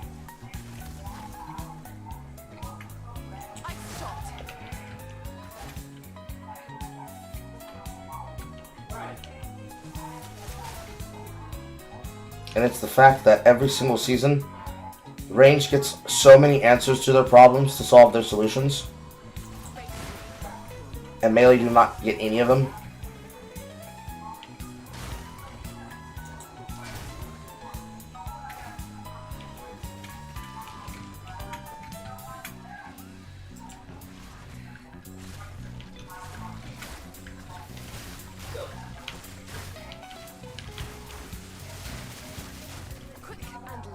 Very nice.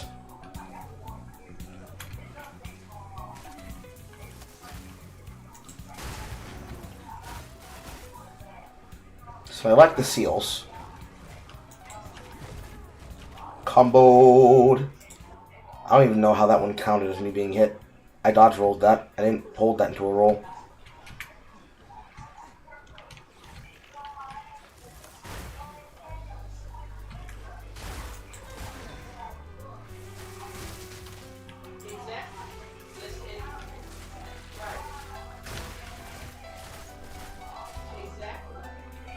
I wish that there was a skill comparative to this mark of siphoning that gave that level of sustain. Because basically, the way that that mark is functioning is it's functioning as a type of Warlord's mark.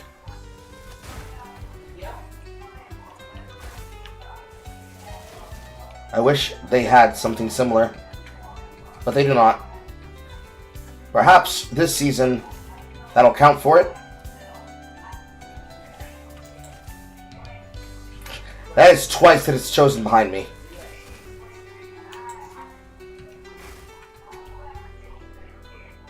Well, off you come.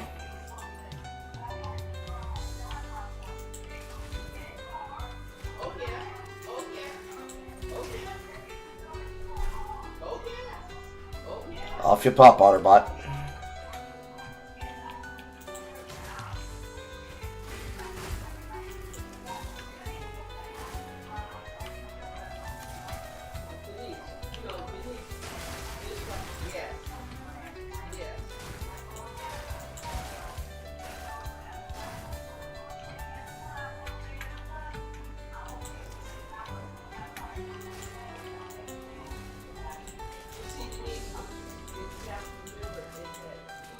Let me guess. You're about to take me to the monkey.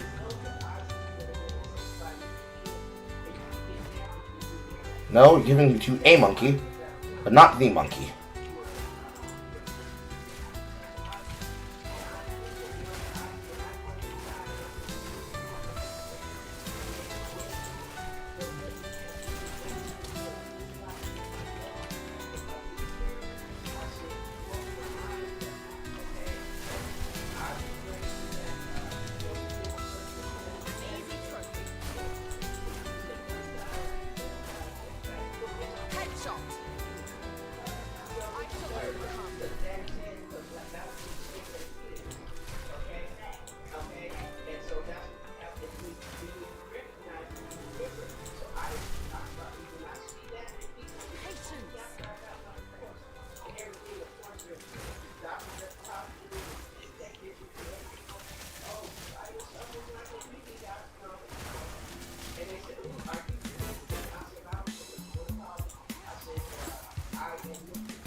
And another.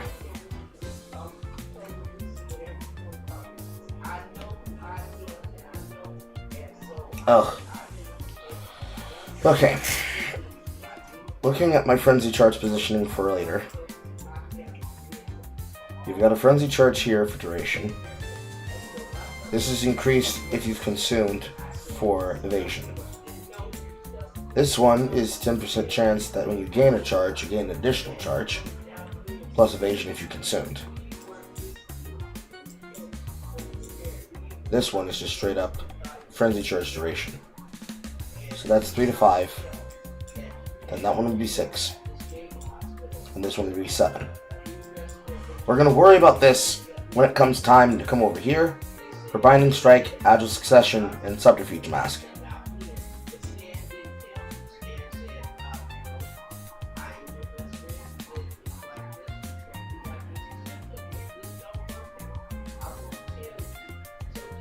This is full life, this doesn't matter.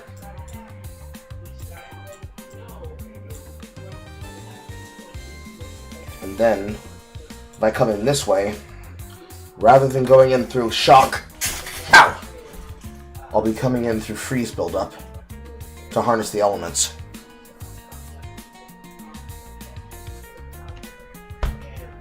And we can get some intelligence for Snowpiercer. First, we're going to go towards heart stopping.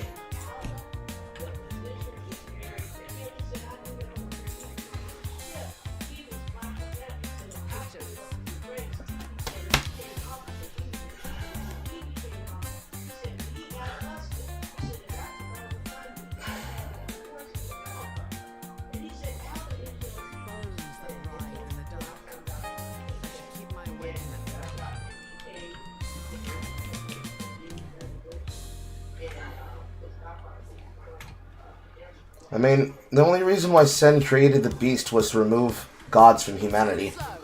Because he was the only god that was made divine by exaltation and hatred by his brother.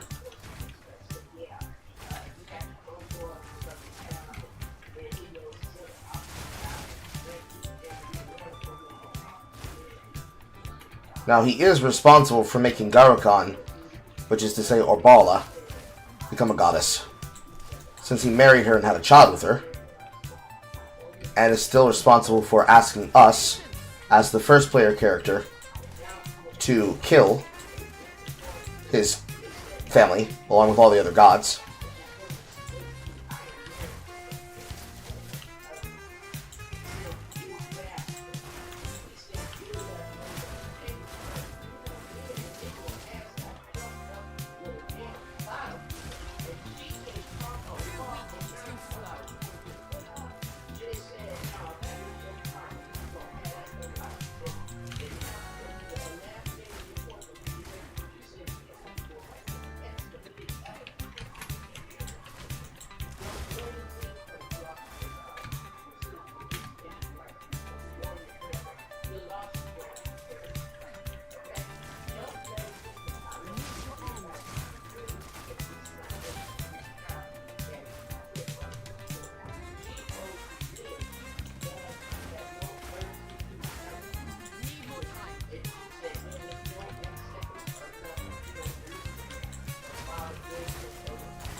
Nice rock chaos.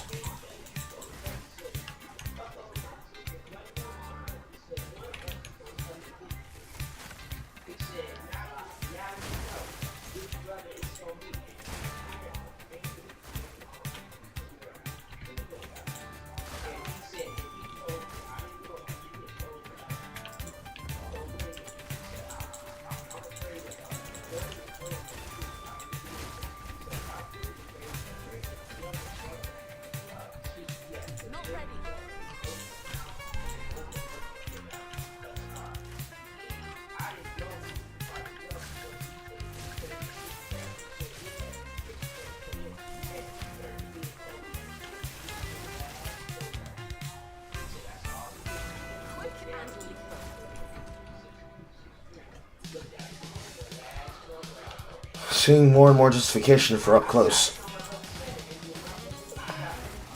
Nice topaz.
Oh boy.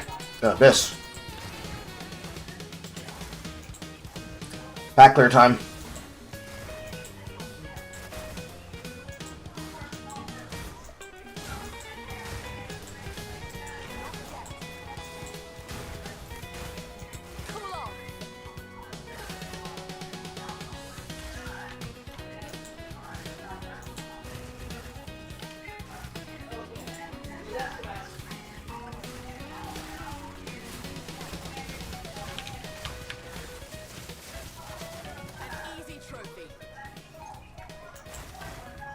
Okay, not horrible.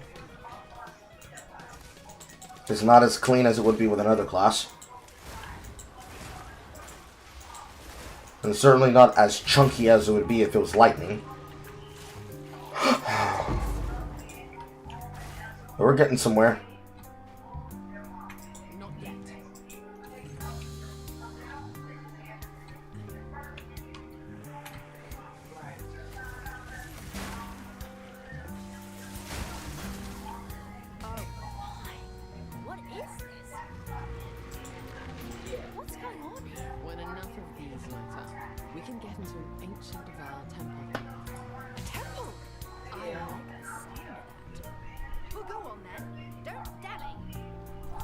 I like the fact that they actually gave justification for Alva to immediately start saying, huh? Time magic? Time magic? Time magic? Time magic?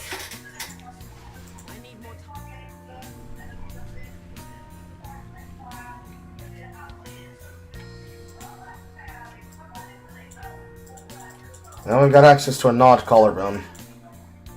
I'm gonna need to find another amber amulet since I need the strength in my build. but I need to get more access to better stats.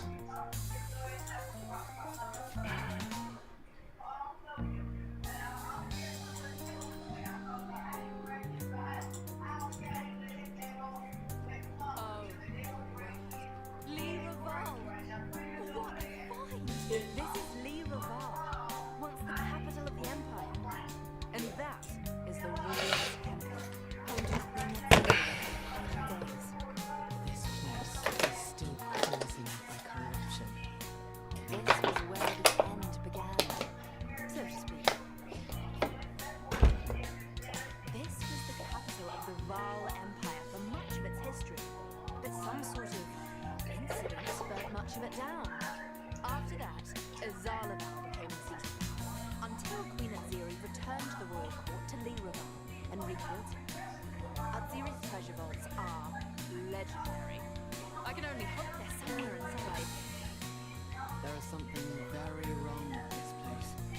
Terrible things happened in that temple. In my readings, accounts of the cataclysm are scattered, as one might expect. Some say it began here.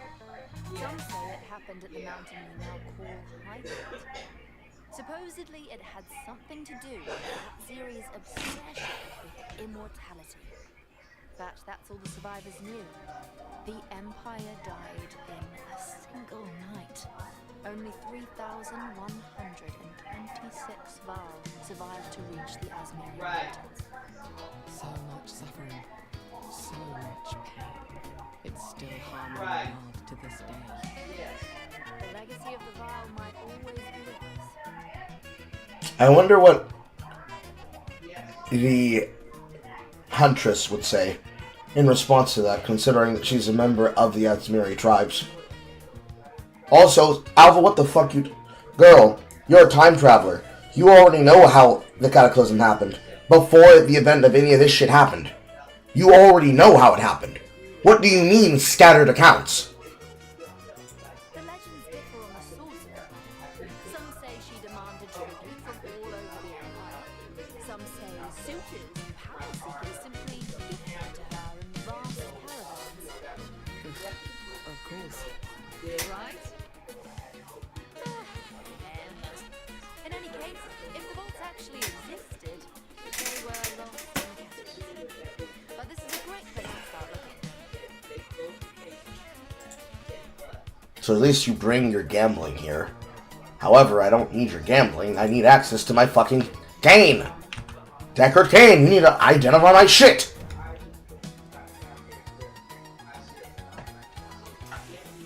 I mean, it's possible that she might mean scattered timelines, but unless we get confirmation from Sassmaster, we don't know. Because originally, in the first interpretation, before they introduced the fucking Vol twins, the architect of time explained that the crystallization of timelines are what create essences, and that in those crystallized timelines there are alternate situations that explain the things that happen when history gets altered in those alternate timelines we keep re-experiencing in the canonical resets that the dialogue has. However, Alva literally has the ability to use her blood magic to access this knowledge. Granted, she gets a book for blood magic again here, but she would have already had access to this knowledge from the Godslayer. Because this is happening 20 years after the Godslayer. Now they have a problem where they like calling this character the Demon of Atsuatl, despite the fact that the Demon of Atsuatl was the Godslayer. But, for what it's worth, in the 20 years of time that has led them to where they currently are now, assuming that Alva Valai was like, what, 18? Should be 30-something here. We know that it has to be the case that that is true, because Gwenin and Almanac, Gwenin and Rog have married and had children by the time of this event in Kingsmarch, when you arrive at Act 4. Since they are also the means by which you travel across the archipelago that was the entirety of the frontward ocean that enabled the shipment minigame for building up King's March in Exile 1. But by then, they are still just a newly chartered settlement, not an actual extension of the Kalguran trade economy and also the front of the city, even though they still get visited by the Hand of the King. And by the time that happens, the king starts asking for Vol artifacts in 20 years in the future. And then also, still, they're back on the hunt for the Triskelion Blade during the time period that happens. So somewhere between her interactions with Faustus, who eventually dies and gifts the trade economy to his undersuit, which is Ange, there has been 20 years of time for her to study and to learn since the fall of Orioth, after it was ransacked.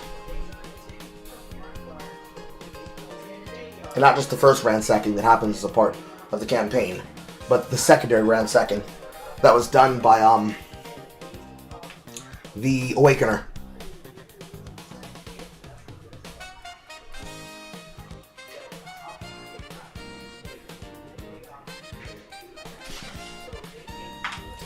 How she would not know about anything in that time period, even with the scattered 7th timeline, knowing that the Sassmaster exists, I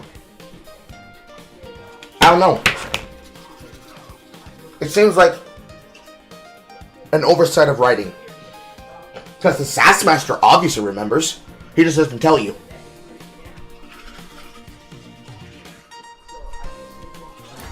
It's actually very confusing too, because in Act 4, because they reincorporate her as Sotungo, Navali tells you that you keep suffering the consequences of the same timelines. So the fact that nobody remembers, and or has written it down, or gleans it as a piece of knowledge, it's really, really confusing. Because the only person who would definitely know is the last to die, which, assuming that it is her from an alternate timeline, the one that was being ransacked by the incursions, which then were overtaken by the demonic hordes of the Scourge. It's like his history just has a chunk of it missing and then rescattered because of the cataclysm.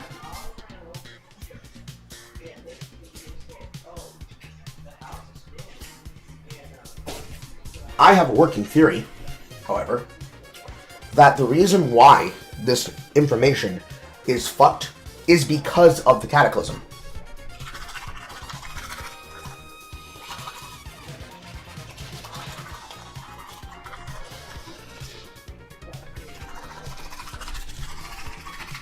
Ow. In the setup for the story, in the first version, which was basically before they included Act 4. What happens is that with an open door to the past, the entire world gets corrupted because of the reactivation of the beast. Because you go back in time to exactly the moment that she communes with the beast at Lyraval and triggers the original first cataclysm. But then they rewrote it so that actually, when you're on your way to go fight the Twilight Order at Orioth in the ruins, they trigger a second cataclysm.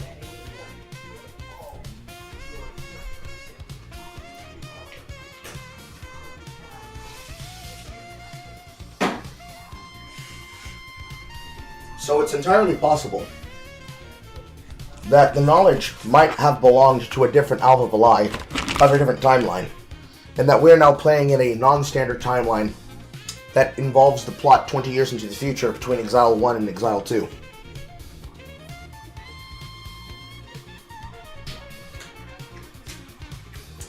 And that instead, they decide to communicate this knowledge not through Alva, because they choose to involve him in this plot, but instead through Doriani and the Kuashik, who would have the actual knowledge that happens afterwards.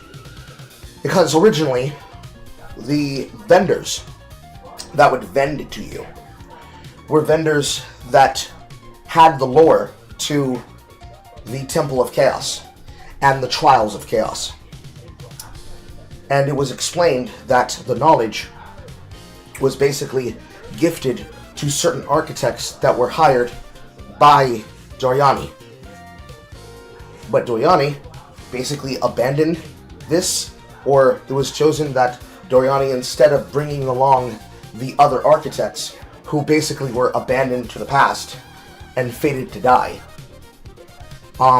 instead has the contingency of the Kawashik inside of the Kracia Mountains, which is a part of the knowledge and information that comes from the interludes, which is what will be in the place of Act 5 through 6 until they complete it.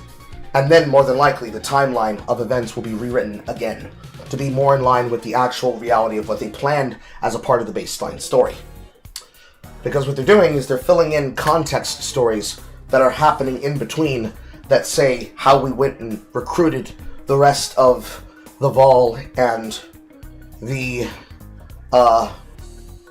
Vestiri, the Adora to be exact, and the Thaindom and the clans of the Danes that belong to the area of what is known as Clearfeld.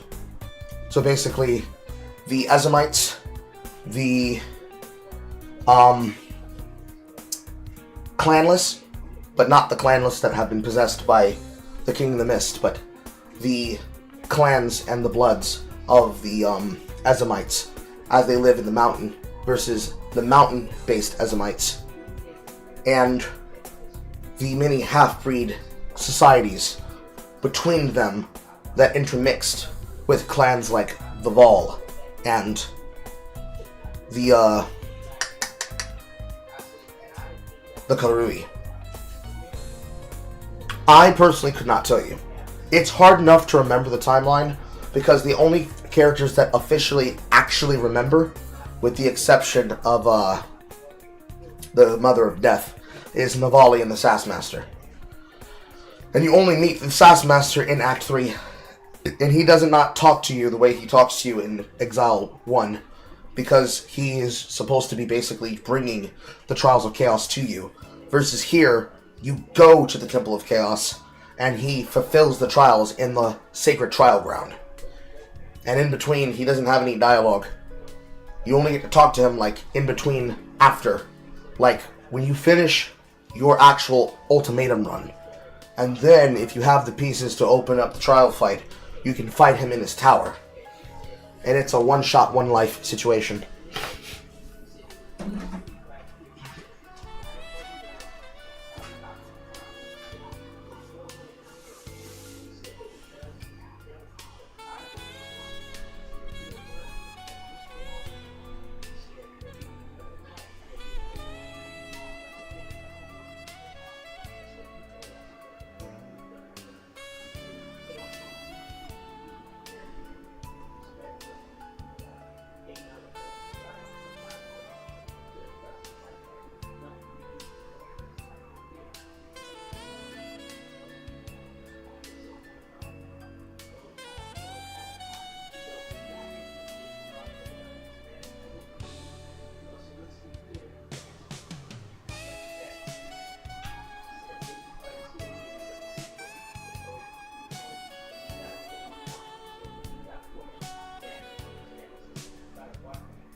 Oh. We are officially at the 6-hour mark.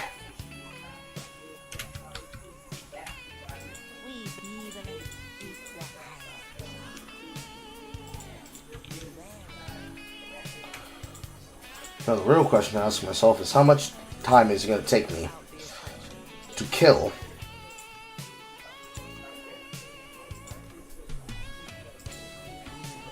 the Smith.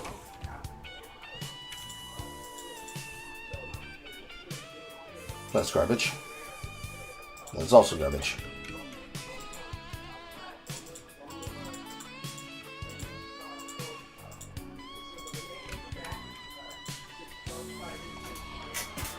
Okay. Well, that's not nice.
Nice.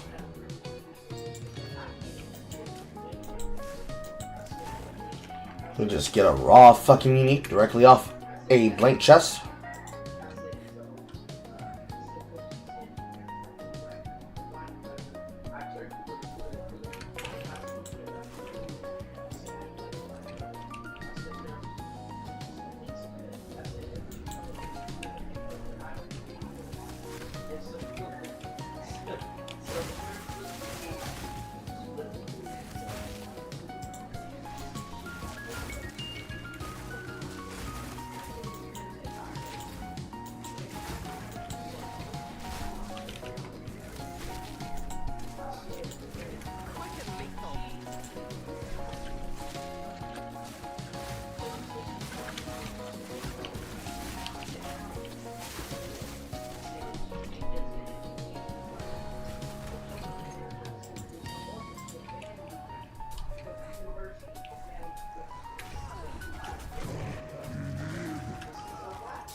Well, at least I don't lose the temple. What a horrible mistake to make there.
You should not be allowed to be able to do that if I take away your fire.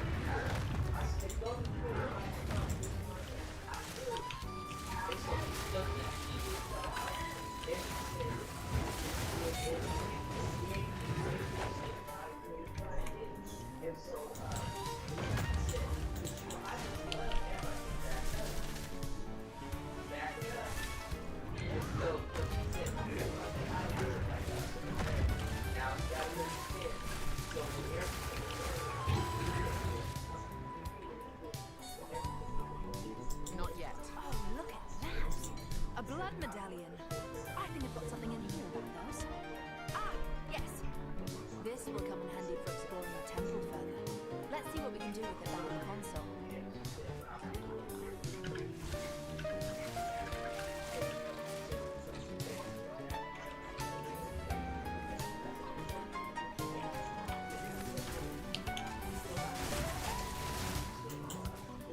Return to the earth.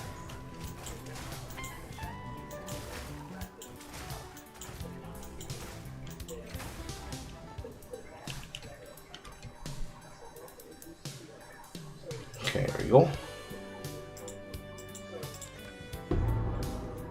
Ew. Every single time. I just wanted to give me some actual stats.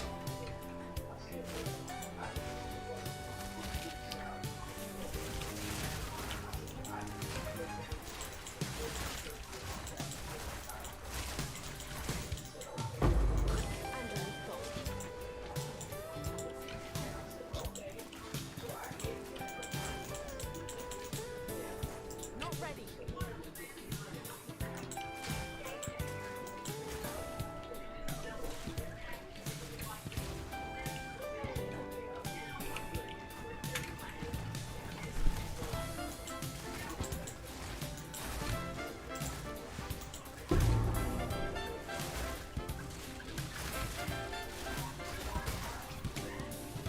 I need more time.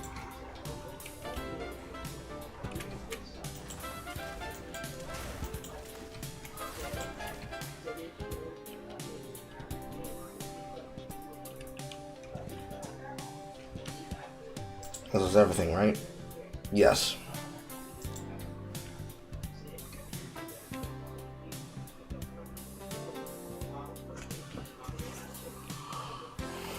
Myself probably stood right here. Looping.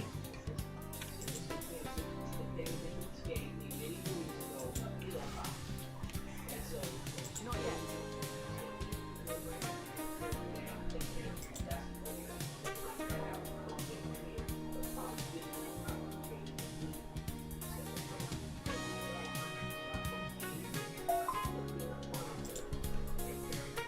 Guess I'll just encase him around monster packs.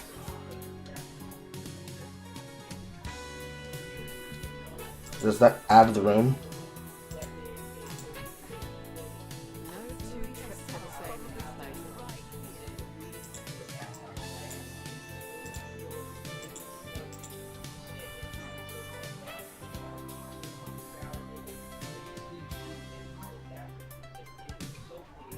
No. So there's a good chance that I could actually lose that room on the rejects. Because when it rejects that room, it's going to possibly remove it from the numbers of what I had. That's unfortunate.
Pause it though.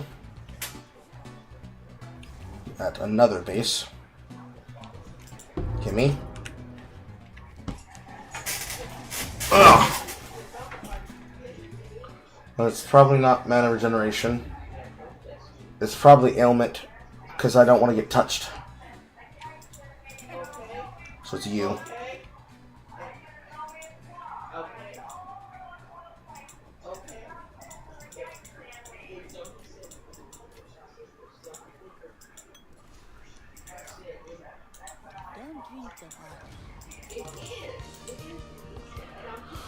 Another lesser, this time for Storm Arrow.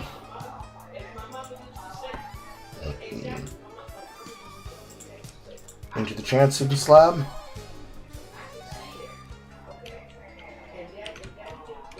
Deckard Kane, identify my shit. The Road Warrior. 10 attribute, 10 fire, 23 fire, 20 lightning. 13.5 life gen. Moving while bleeding does not cause extra damage. It's pretty good for a leveling build.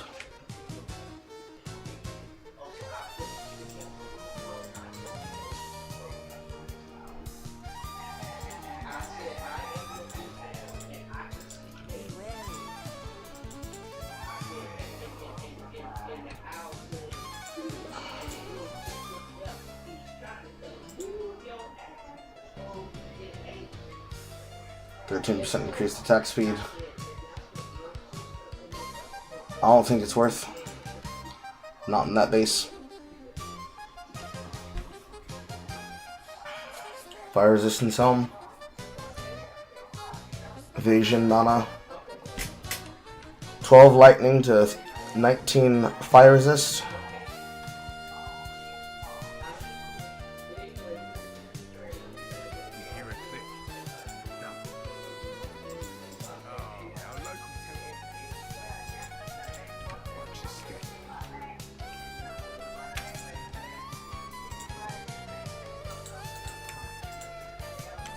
I really don't like rings that give me resistance to the same element it's wearing on, but I have no choice here.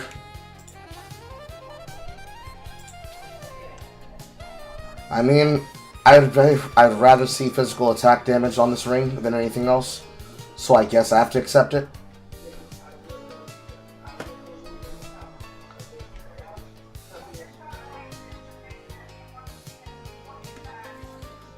Since he took all of my goods rooms, I have to try and rebuild it again. Why did it shuffle? Did it shuffle because I went towards his room and I took his stash?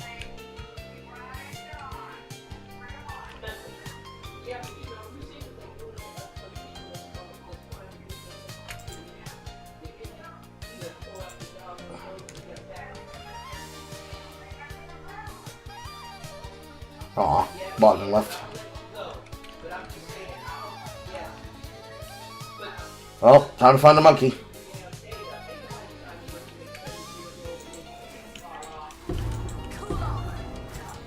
Not one, but two bases. I can't jump that wall.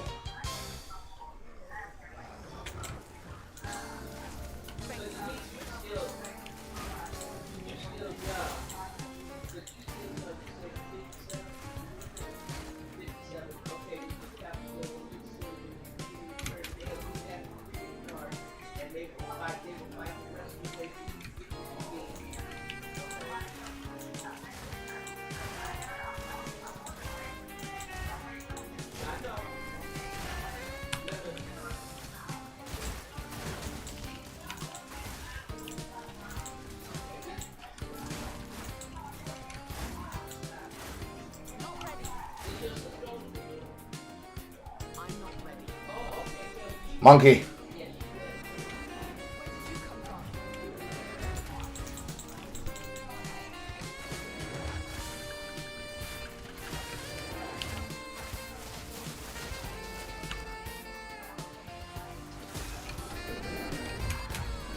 Excuse me?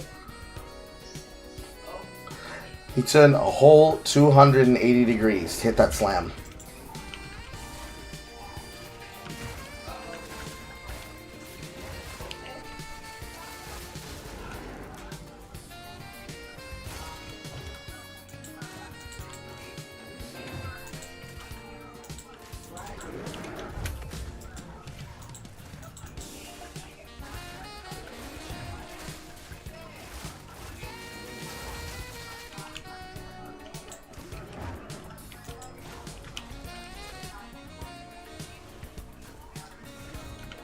He wouldn't let me turn.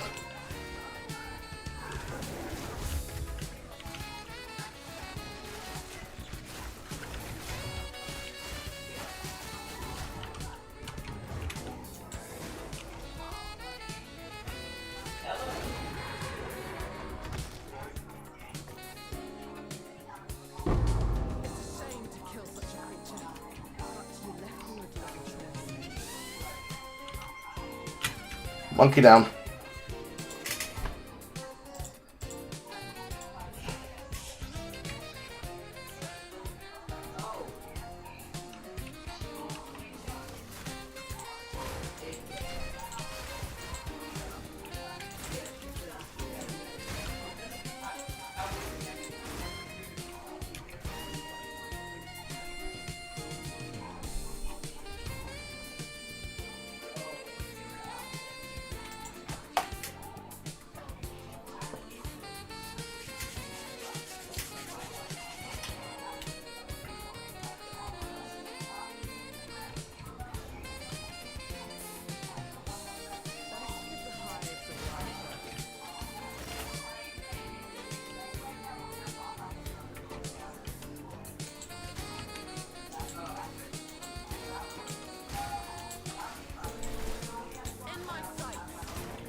Bog, bog, bog, bog, bog, bog, bog, bog, bog, bog, bog, bog, bog, bog, bog, bog, bog, bog. Time to go to the bog. Bring me to the bog. I want to go to the bog.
So, no. None of these are good. Well, this is a good scepter, but I'm not playing scepters. Ain't that the way the cookie crumbles?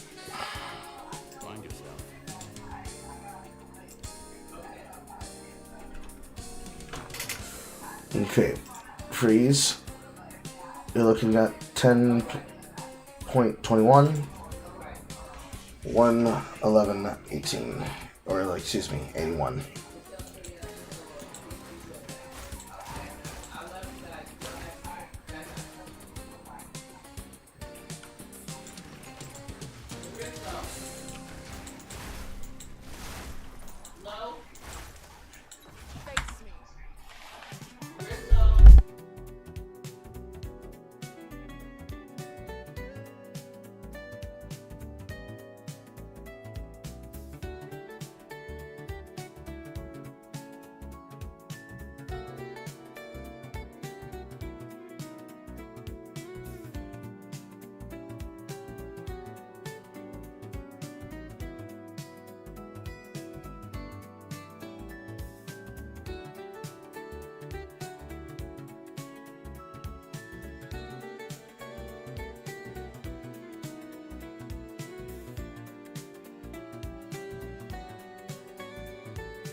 Boy.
Might as well touch the mural.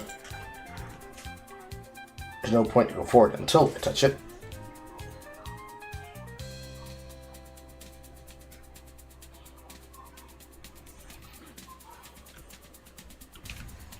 Everything here looks like it wants to kill me. So if this way isn't the way, then it's either down right or up left.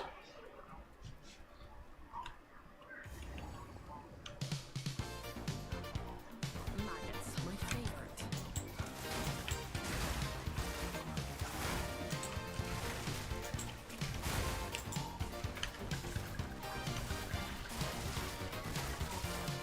Quick and lethal.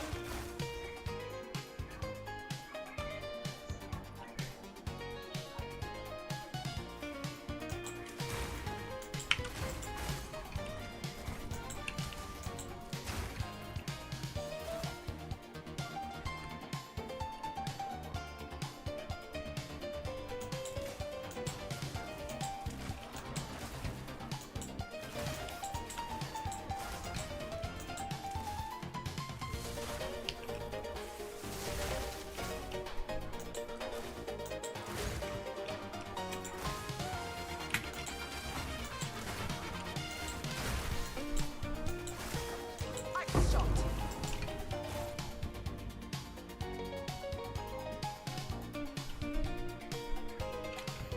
No, has to be forward. So it's over in this direction, following the water line.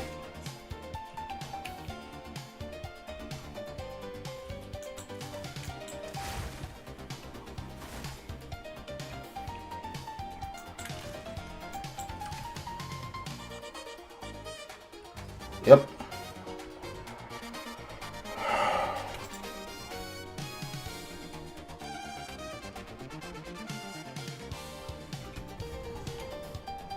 These Azak treat their land with respect.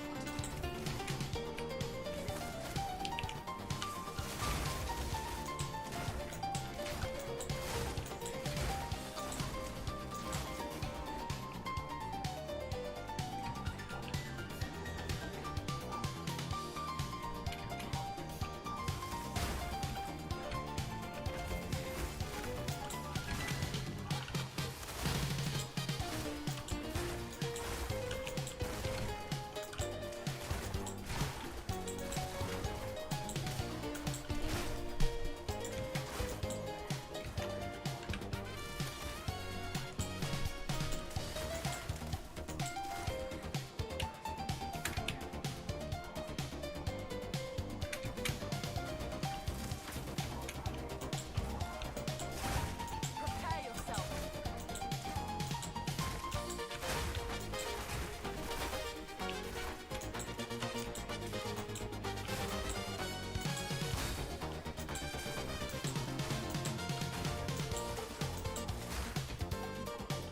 Cool off.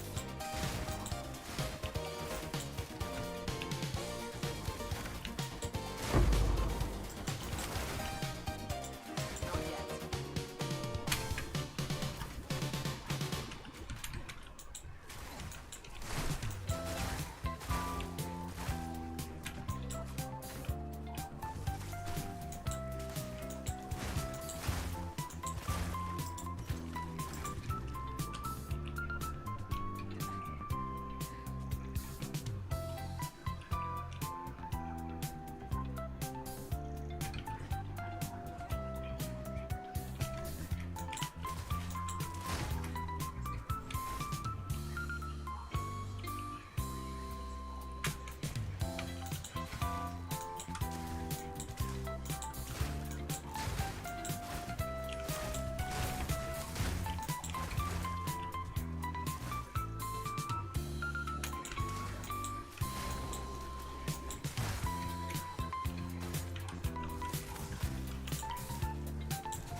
I am running a giant circle around Flame Skin.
Not towards that center. Has to be up into the middle.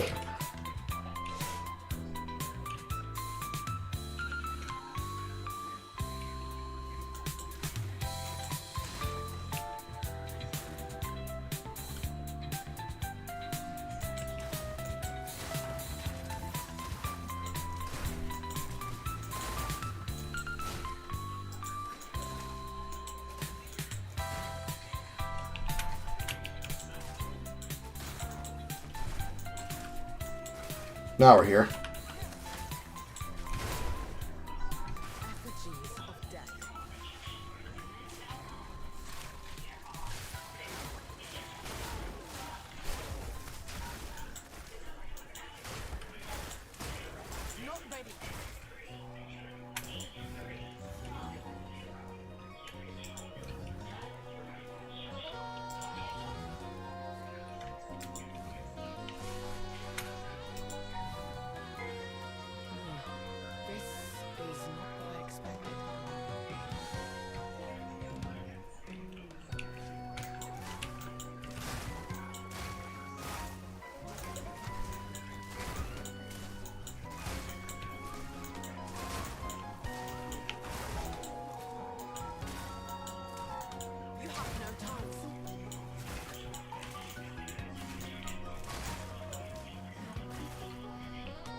Atapakta.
Slam, slam, slam.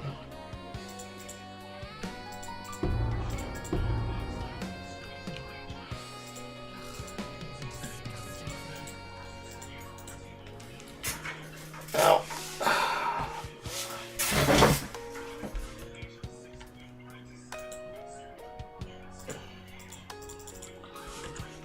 Want me to cut it?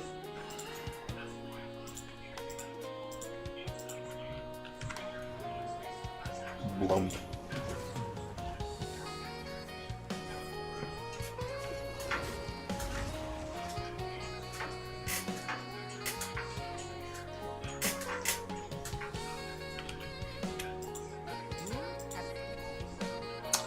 Bleed.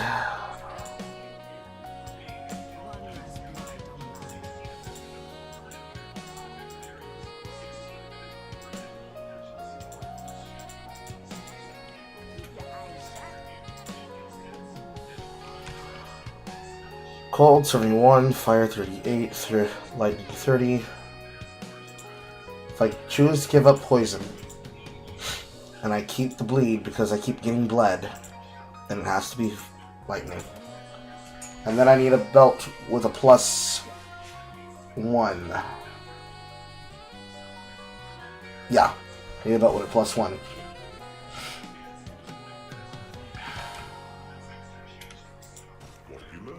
A shift in my training can't hurt. This becomes security.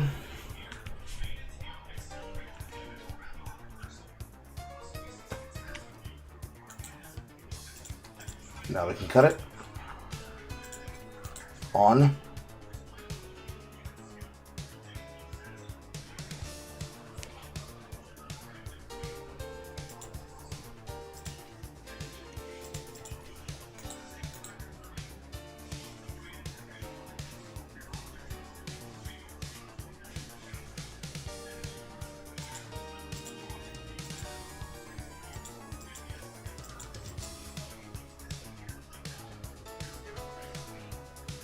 That's a really good dexterity and armor piece. Too bad I can't wear it.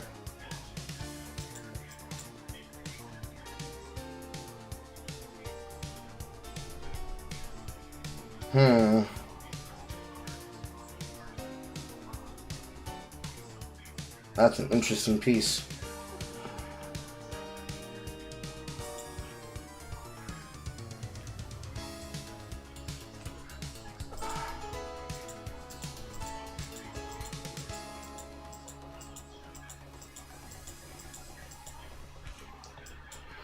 What can I do with extra spirit? There's a lot I could do with extra spirit. I don't think I can wear it.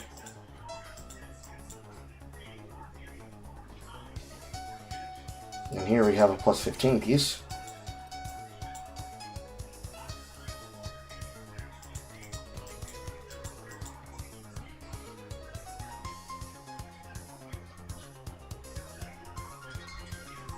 The shield. Now I can wear it. But I shouldn't.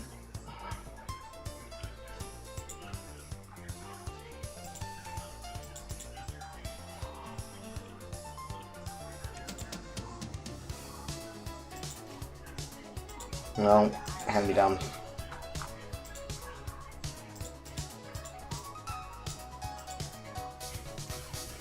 They go to hand me down until I spit space in the hand me down, then hand me down gets cleaned out.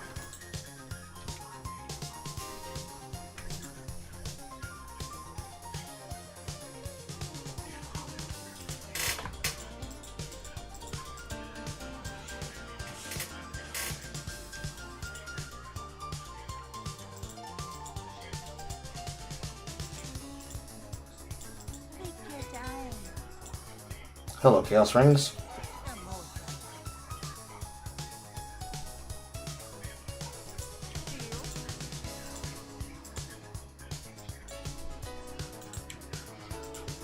Intelligence. Rarity.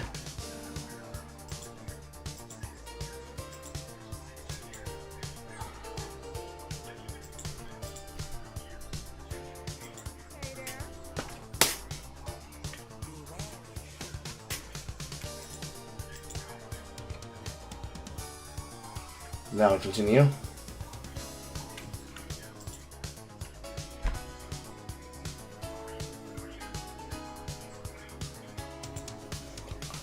How fast does it take me to stack to 3?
So, not very fast. Not very long, actually. Rather.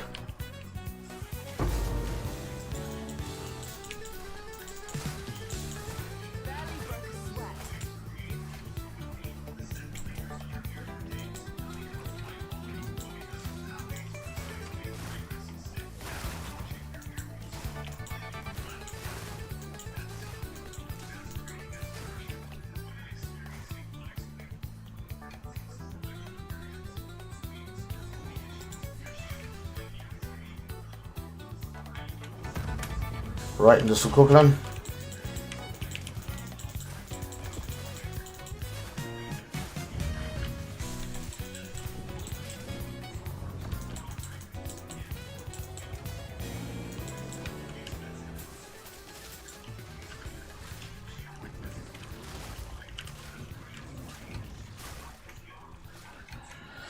Flying away.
From above.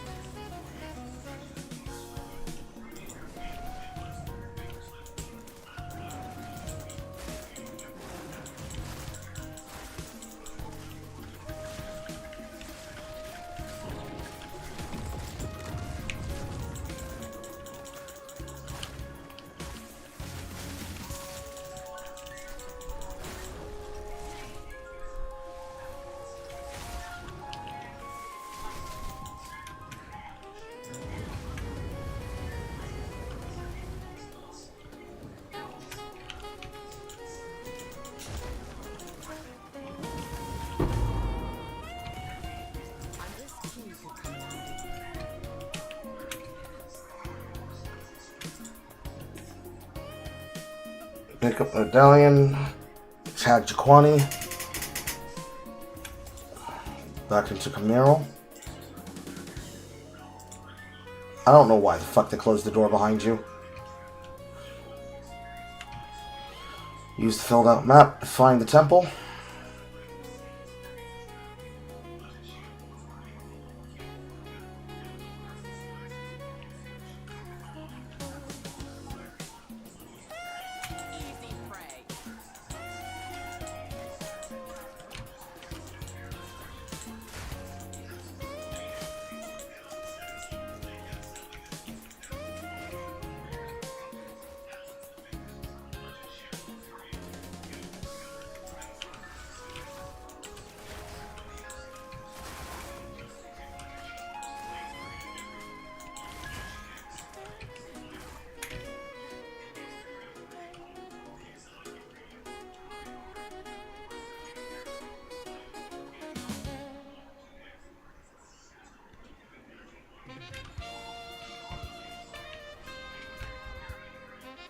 Once again, lucky that I just literally get straight to the goddamn boss. I like that the boss was smooth. I do not like my current state of charge generation.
Very nice.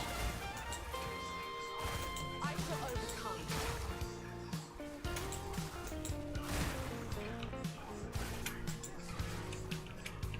Cool off.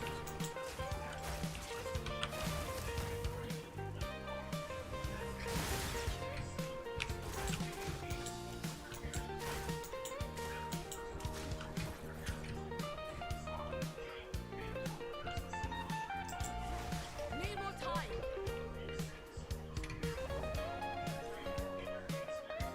Into the temple.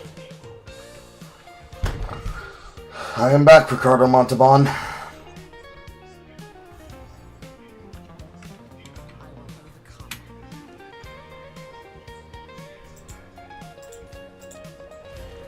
A descendant of the Magi? You are always welcome here if you wish to test yourself.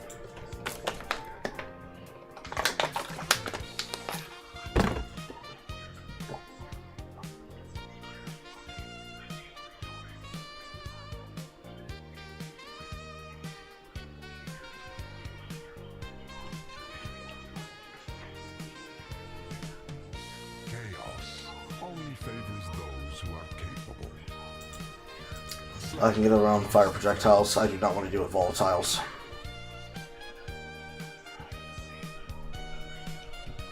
Are you ready, Challenger?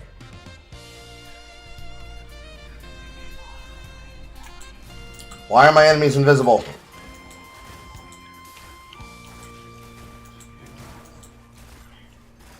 Ark!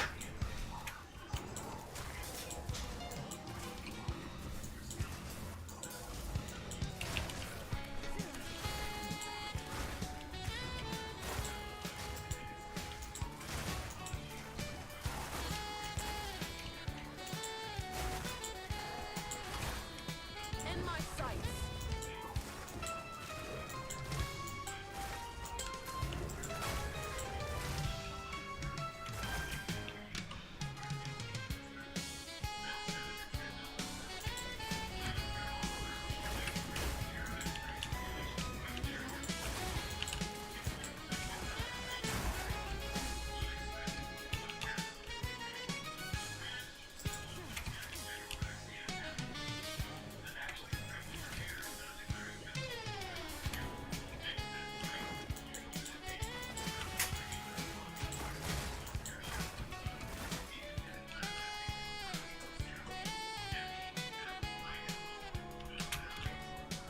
As long as I'm taking on trash enemies, I generate, but I need to find a solution for bossing.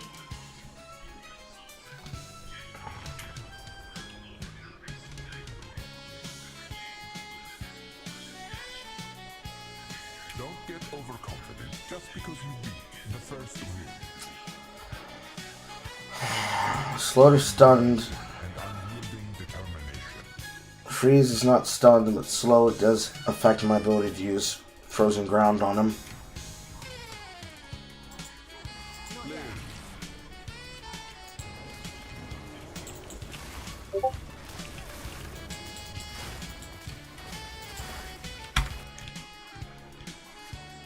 Blah, blah, blah. That is my baby.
Not bad. It feels a bit rough. That's only because we're not already spiraling.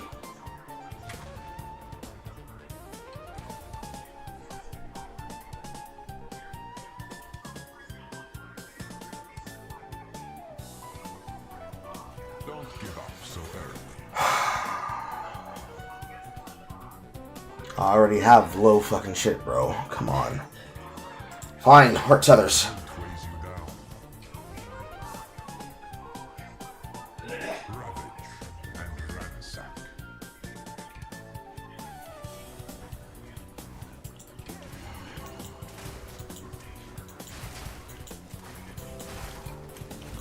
Well, it's full soul core, so it's not that bad.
Down to the right.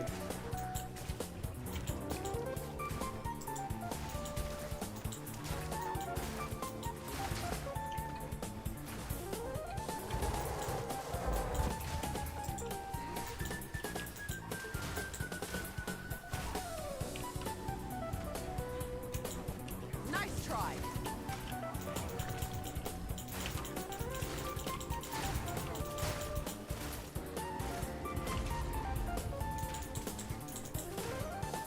This is the longest path.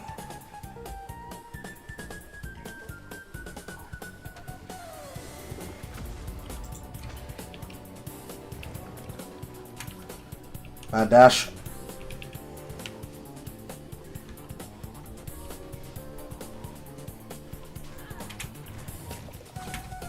Come on.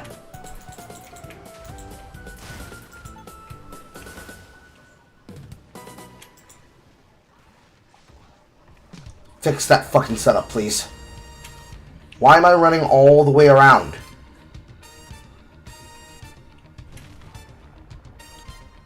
And that's a new layout. I've never seen that layout before.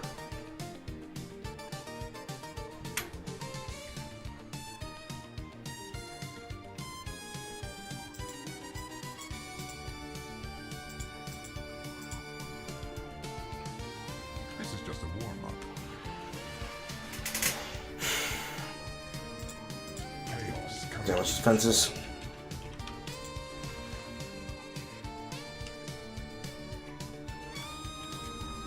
This board.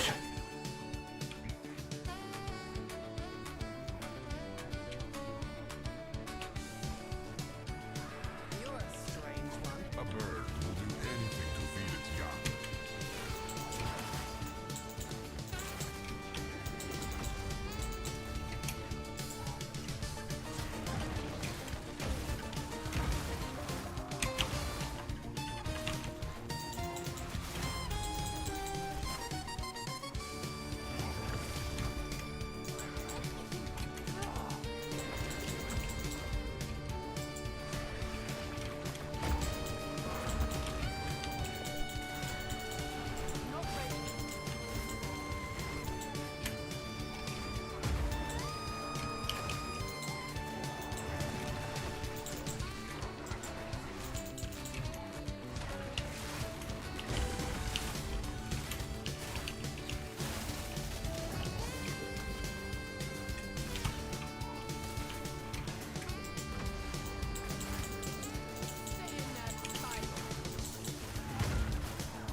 Good. If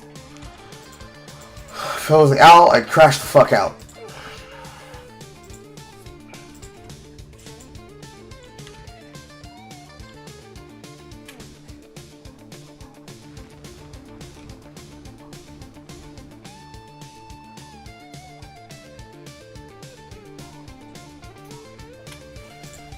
Doink. Soul Core. I mean, I wanted Takati, but okay. Dog shit. Dog shit. Only useful for spirit.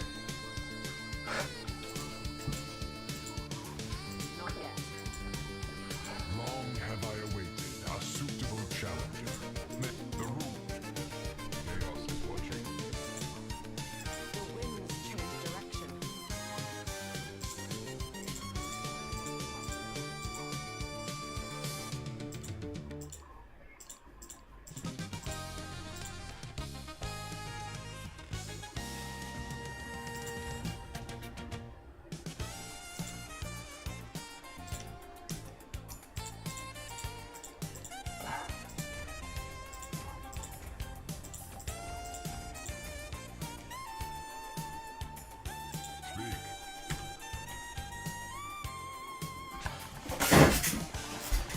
I have to remember I get more benefit from crit multi than I do crit chance.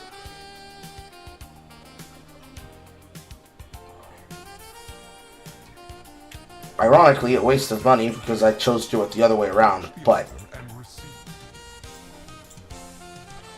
Now, I obviously do not necessarily need critical weakness, because this is crit chance when it is applied to enemies with the consumption of mark. However, that is waste. I don't need Tailwind.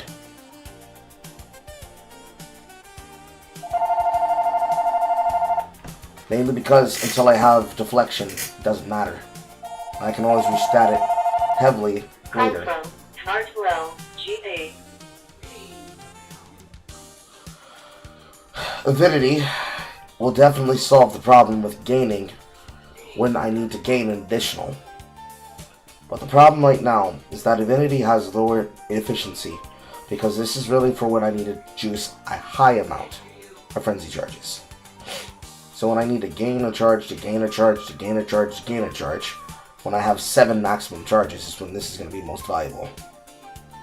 I do not care for Mirage Deadeye, and it would be nice to get Thrilling Chase, but they nerfed this shit specifically to make people stop saying the only way to play this is to have the efficiency be doubled.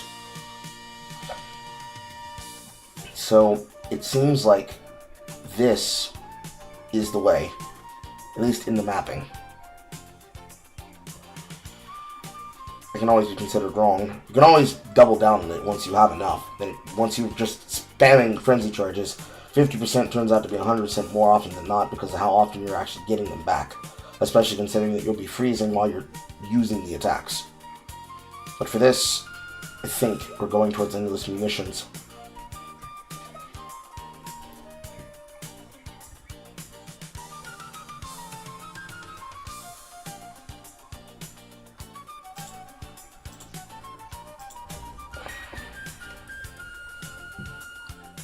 So, point blank or far shot? I think we go point blank, because freeze is putting me directly in front of people.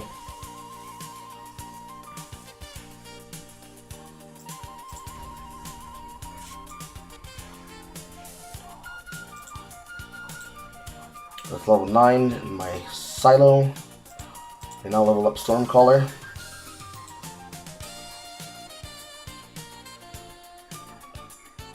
And snipe.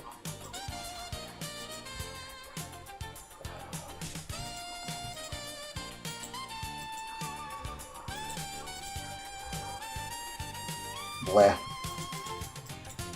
First fall orb. And then uncut.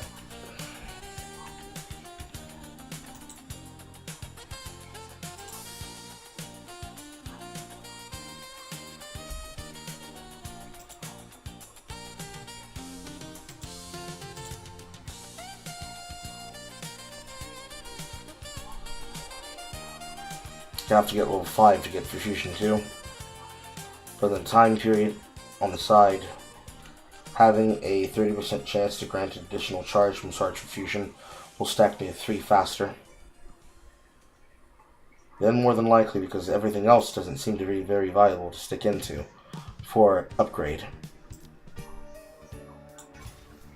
I'll likely be first.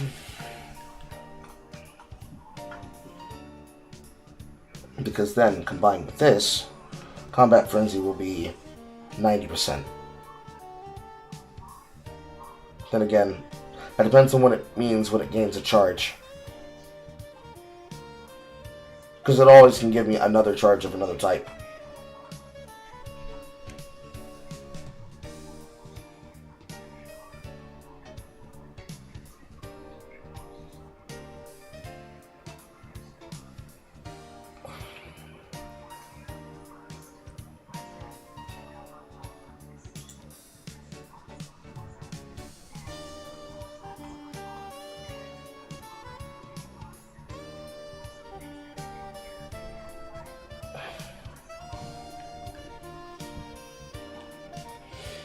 Ice Spike can go away and eventually get replaced by an elemental armament. Cold Attunement stays just because of its ramping damage. Not sure what to stick in Ice Shot. I don't want to go googling builds because I don't want to go looking shit up. Ice Shot's doing as much as Unaltered Bow Shot.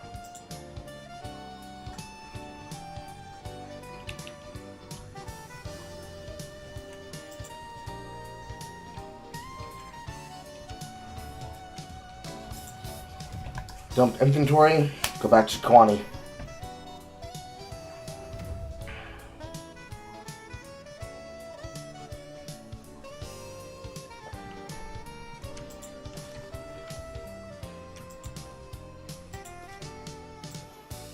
Really nice crossbow.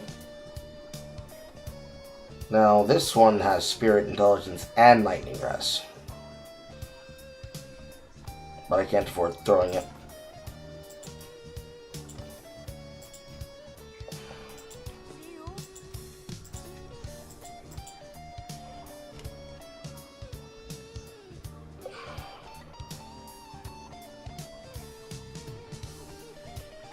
More than likely I'm recovering my health with Life plus Energy Shield. And I'm just going to start looking for effective Energy Shield on body armor to do it.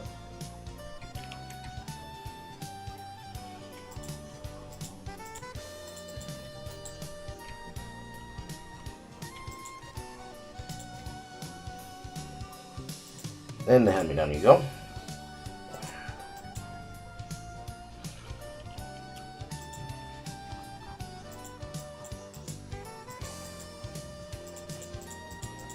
Can't forget these things that I threw into the stash from the, I believe it was Trials. Yeah.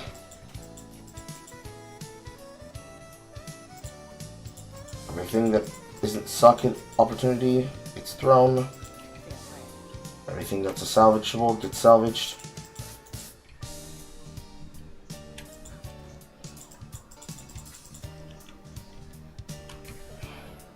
And into Kwani.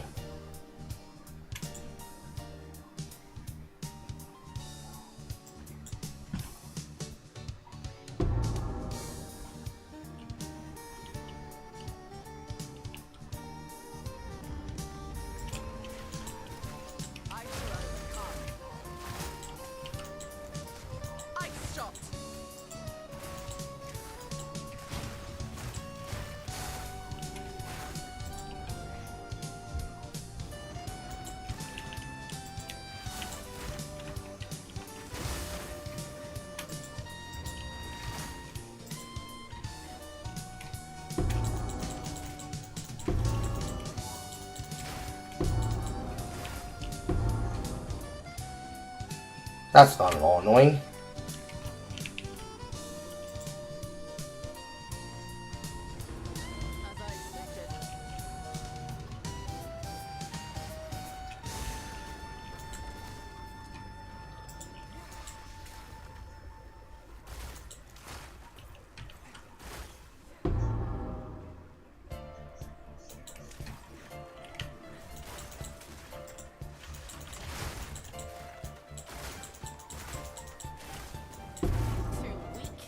Hello, Omen Scepter.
It is likely sound that it is a soul core dropping nearby.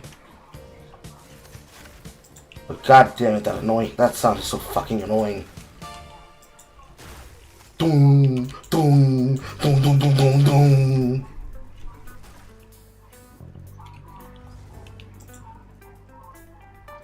Possessions don't interest me, but perhaps this will be put to good use.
How nice of them to put him on an actual track.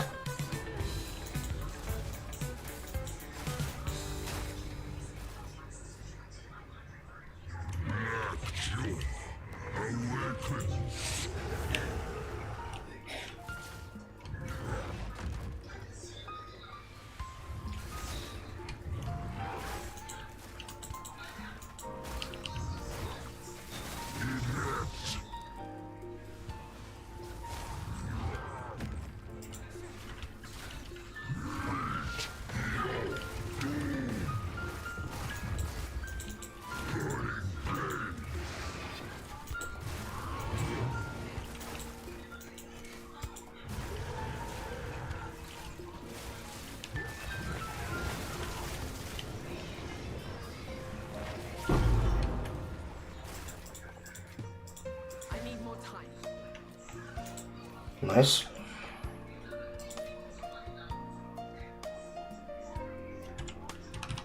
That's weird. The inventory was compiling on top of itself. And into the sanctum.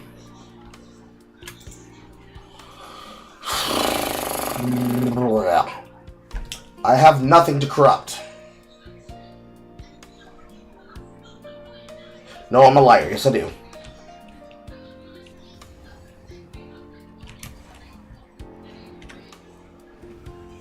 I'm holding it.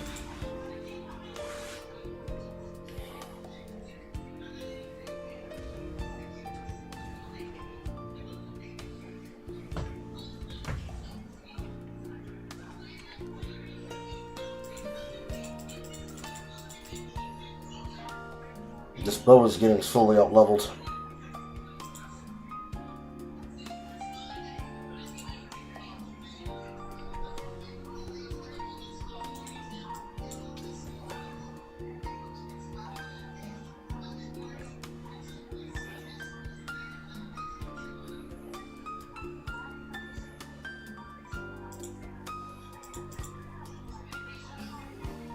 Leech. Mana gained. I need one of those.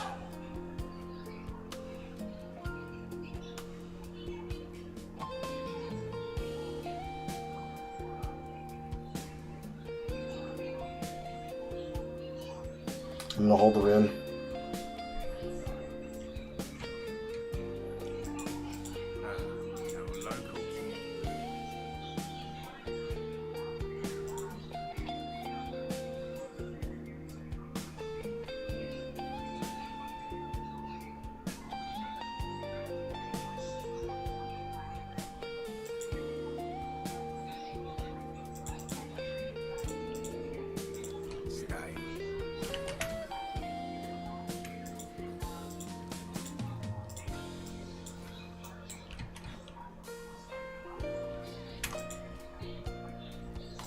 First, see what it is.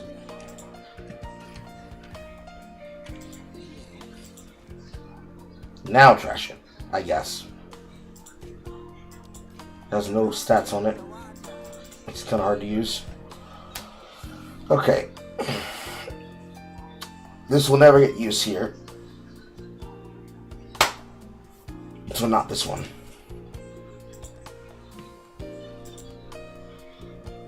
Road Warrior, maybe? Yarn Griever, maybe? Go for Yarn Griever?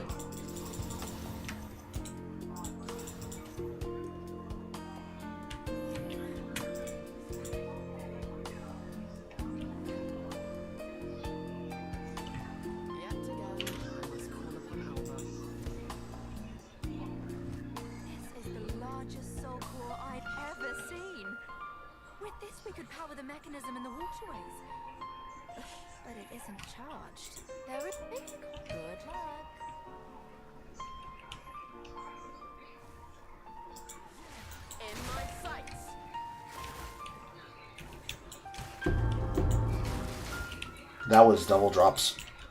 They're nearby.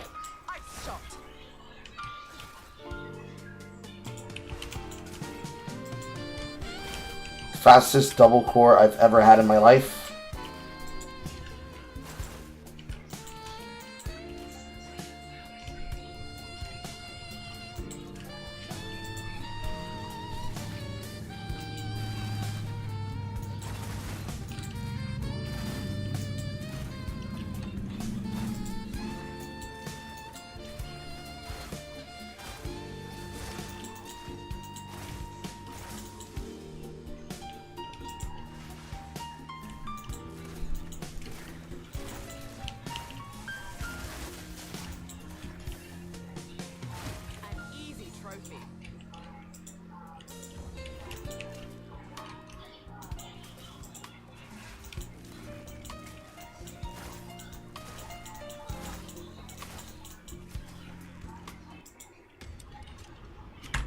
Heard that.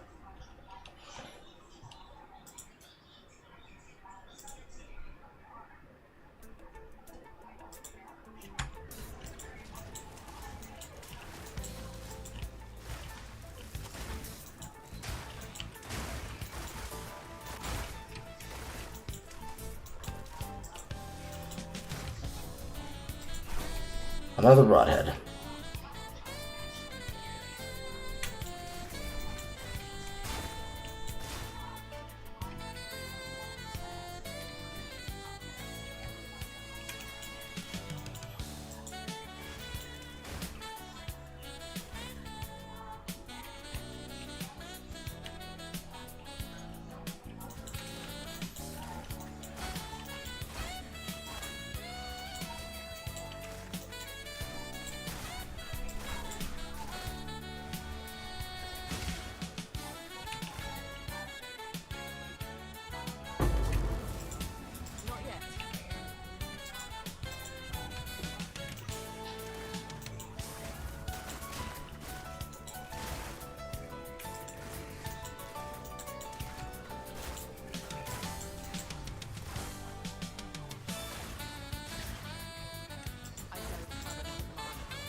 That was the ding of another generator. Why was it 3?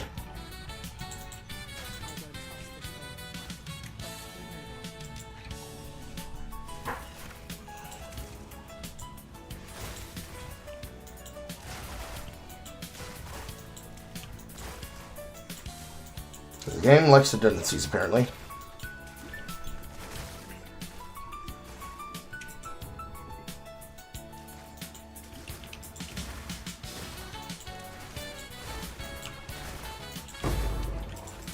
Nice Exalted. And that's the Exalted double drop, still inside of Act 3. Not even the back half of Act 3.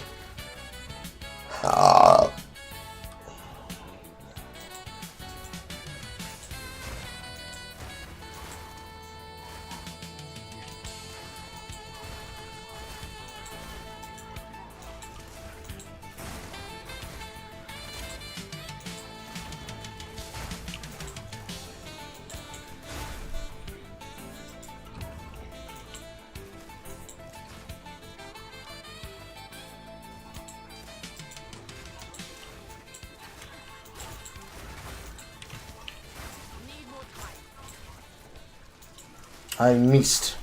Because you teleported.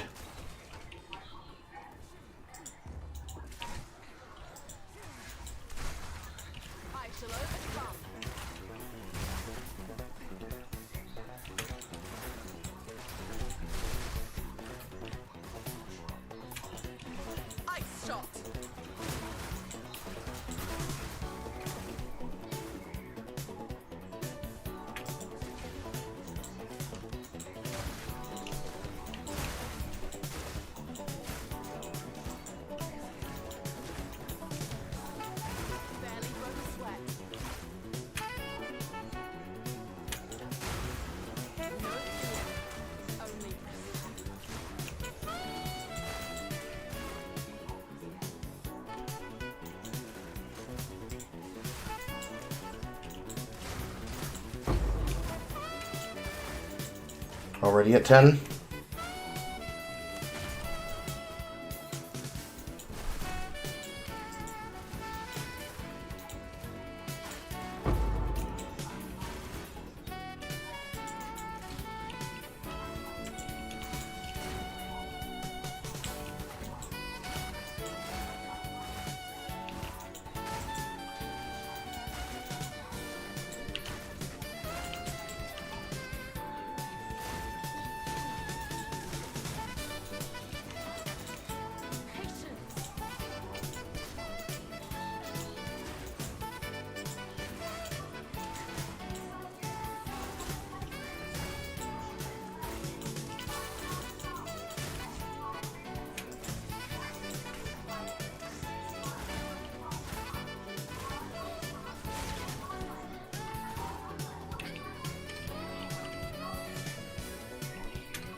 Yoink!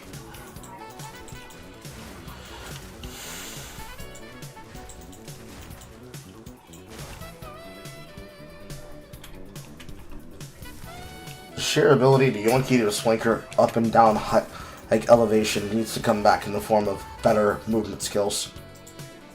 Even if we don't get the ability to vault between zones, we need it expeditiously.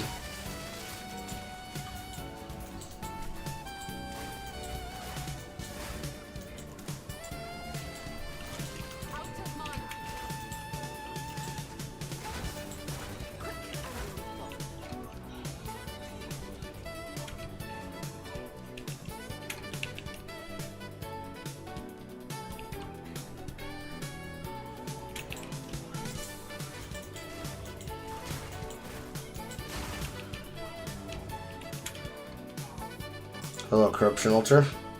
Oh, God, that's creepy.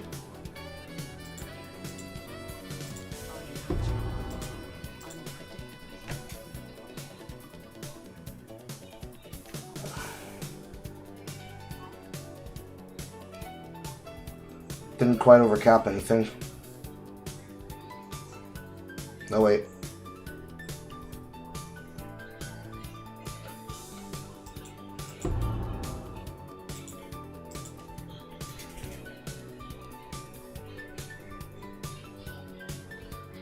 No. Nothing changed. No, wait. I'm a liar. I can't read. Two socket.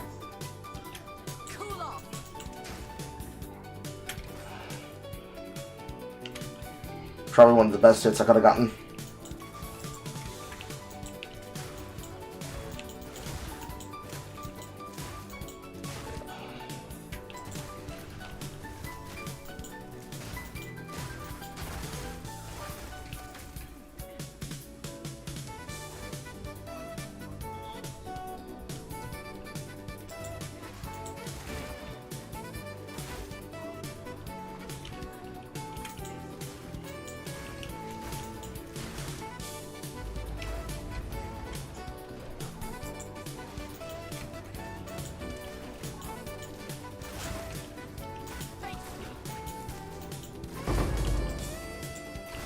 Very nice.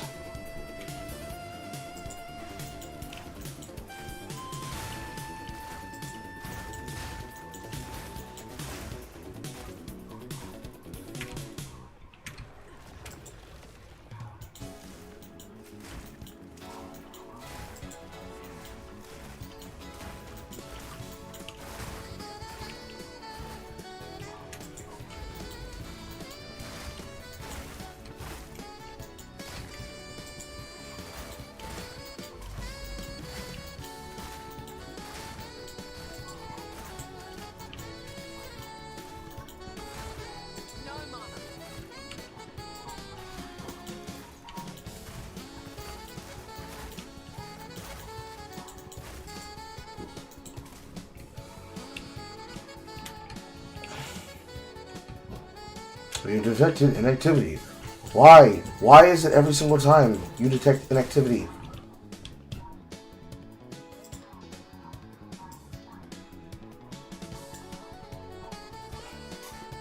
It is literally just the case that people can be able to be unalive without you assuming that they must be inactive. I hate automated bot systems. May they curse and besmirch whoever designed them.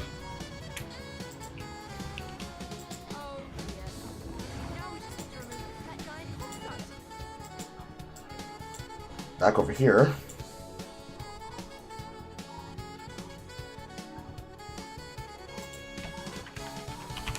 Frozen archetype. Reduced freeze duration. Trade for freeze buildup and cold attack damage in the area of decisive retreat. No.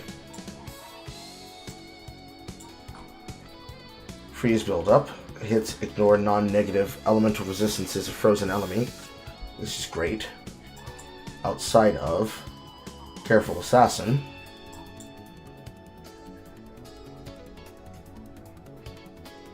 could justify taking that.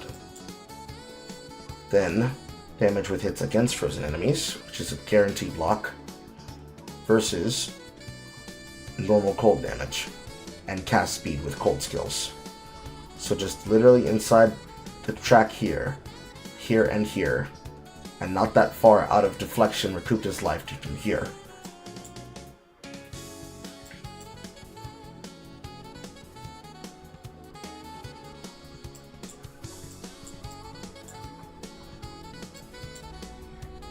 This is Throat Seeker. This is Exposure. It might be the case that we have to do an Anoint. I don't know how cheap these are, because I don't have the items yet to see the Anoint.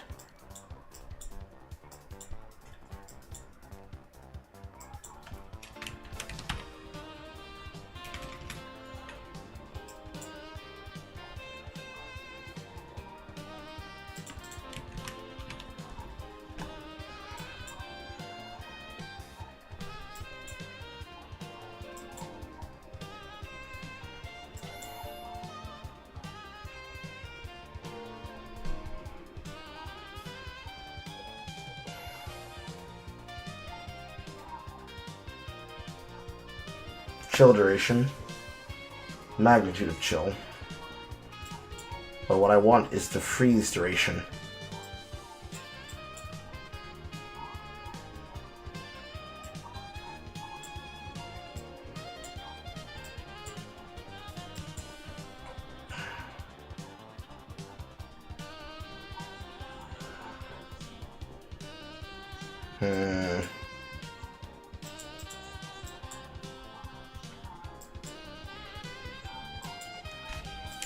Elemental.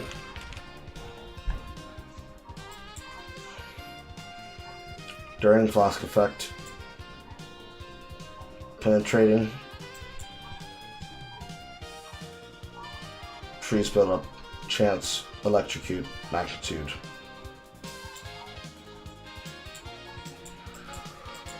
Absolute no shit. So if the answer is inside of gems, there's no answer.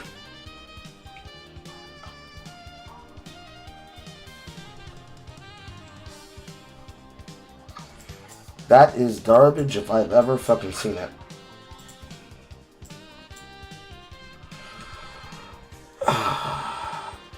Well.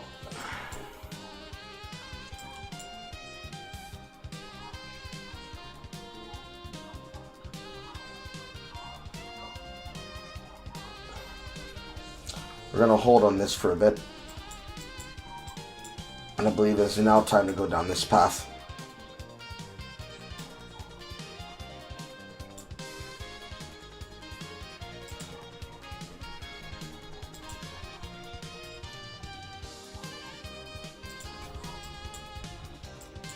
I don't quite need the dexterity yet.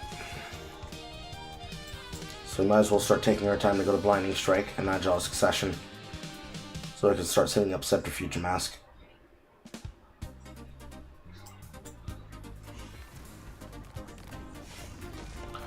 Put on the glass, homie.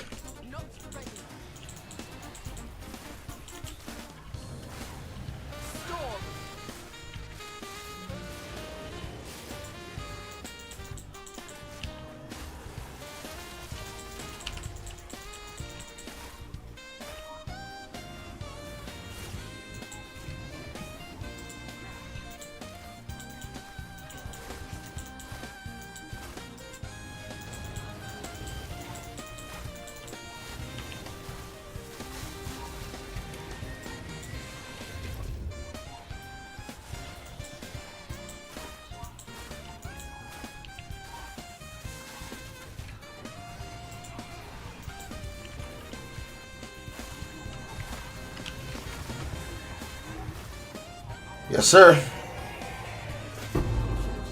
Mind you, this only has elemental armaments 2 in it. And it is just ripping through them with the shock effect. Never let your dreams be dreams.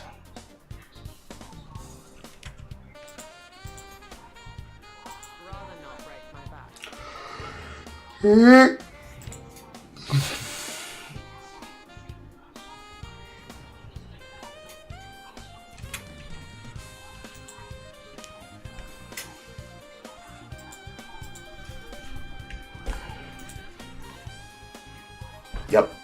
Farvel is probably the one that has the additional quality effect that's worth it.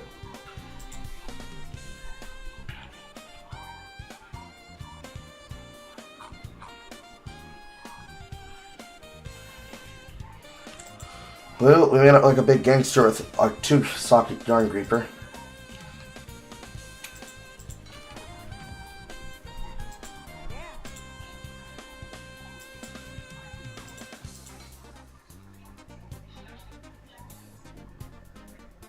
Really strong physical. Unfortunately, you're not as good as the one I'm wearing.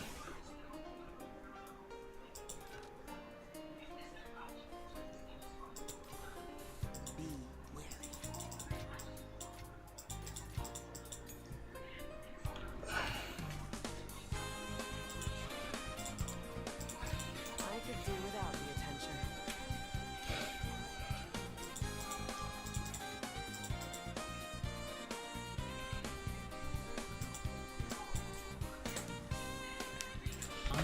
Ice shot fires a chilling arrow that releases a burst of ice shards when it hits an enemy.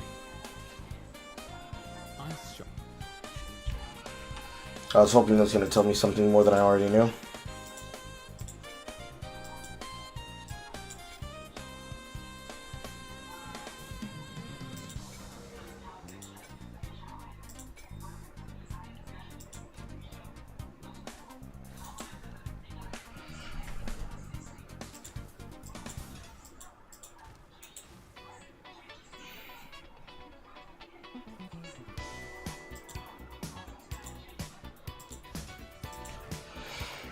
Or freeze up build up. Accidentally fucking my load up.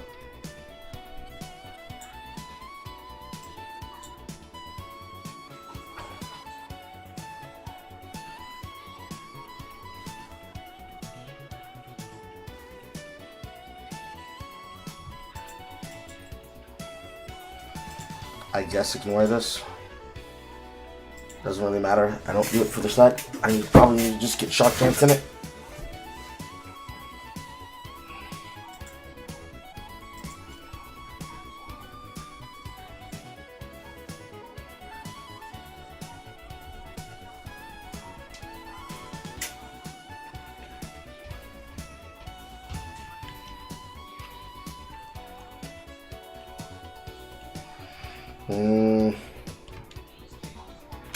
Do I need to gamble for anything?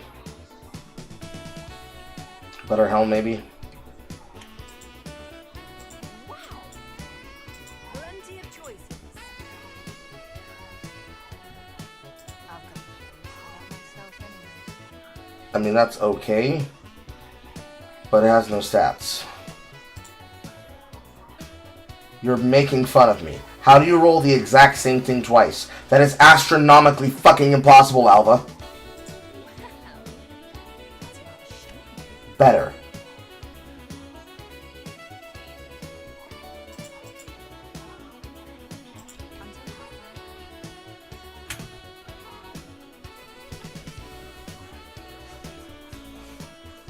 That lightning is really taking a heavy pounding.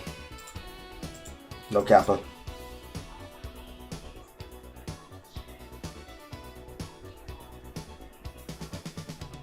This is the reason why I don't like having rings that have stats that go to the same stat. The only justification is chaos with a cross res. Cause I ain't deflecting shit.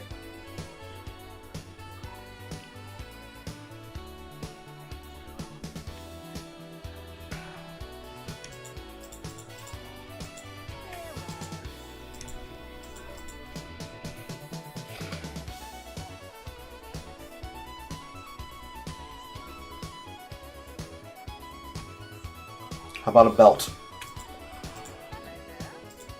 Plenty of choices. Too expensive.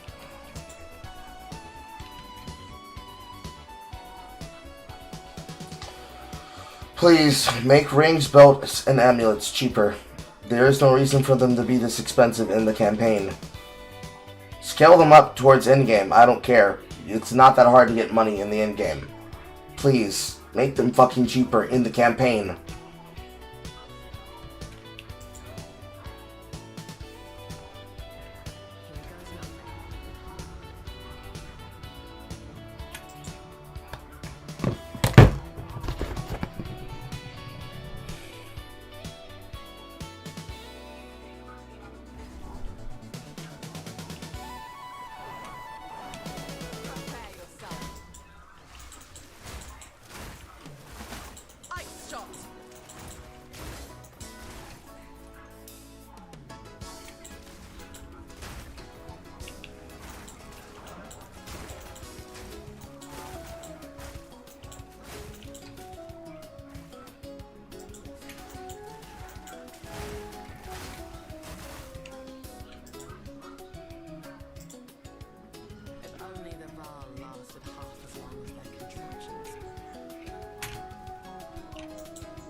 First constricting command target.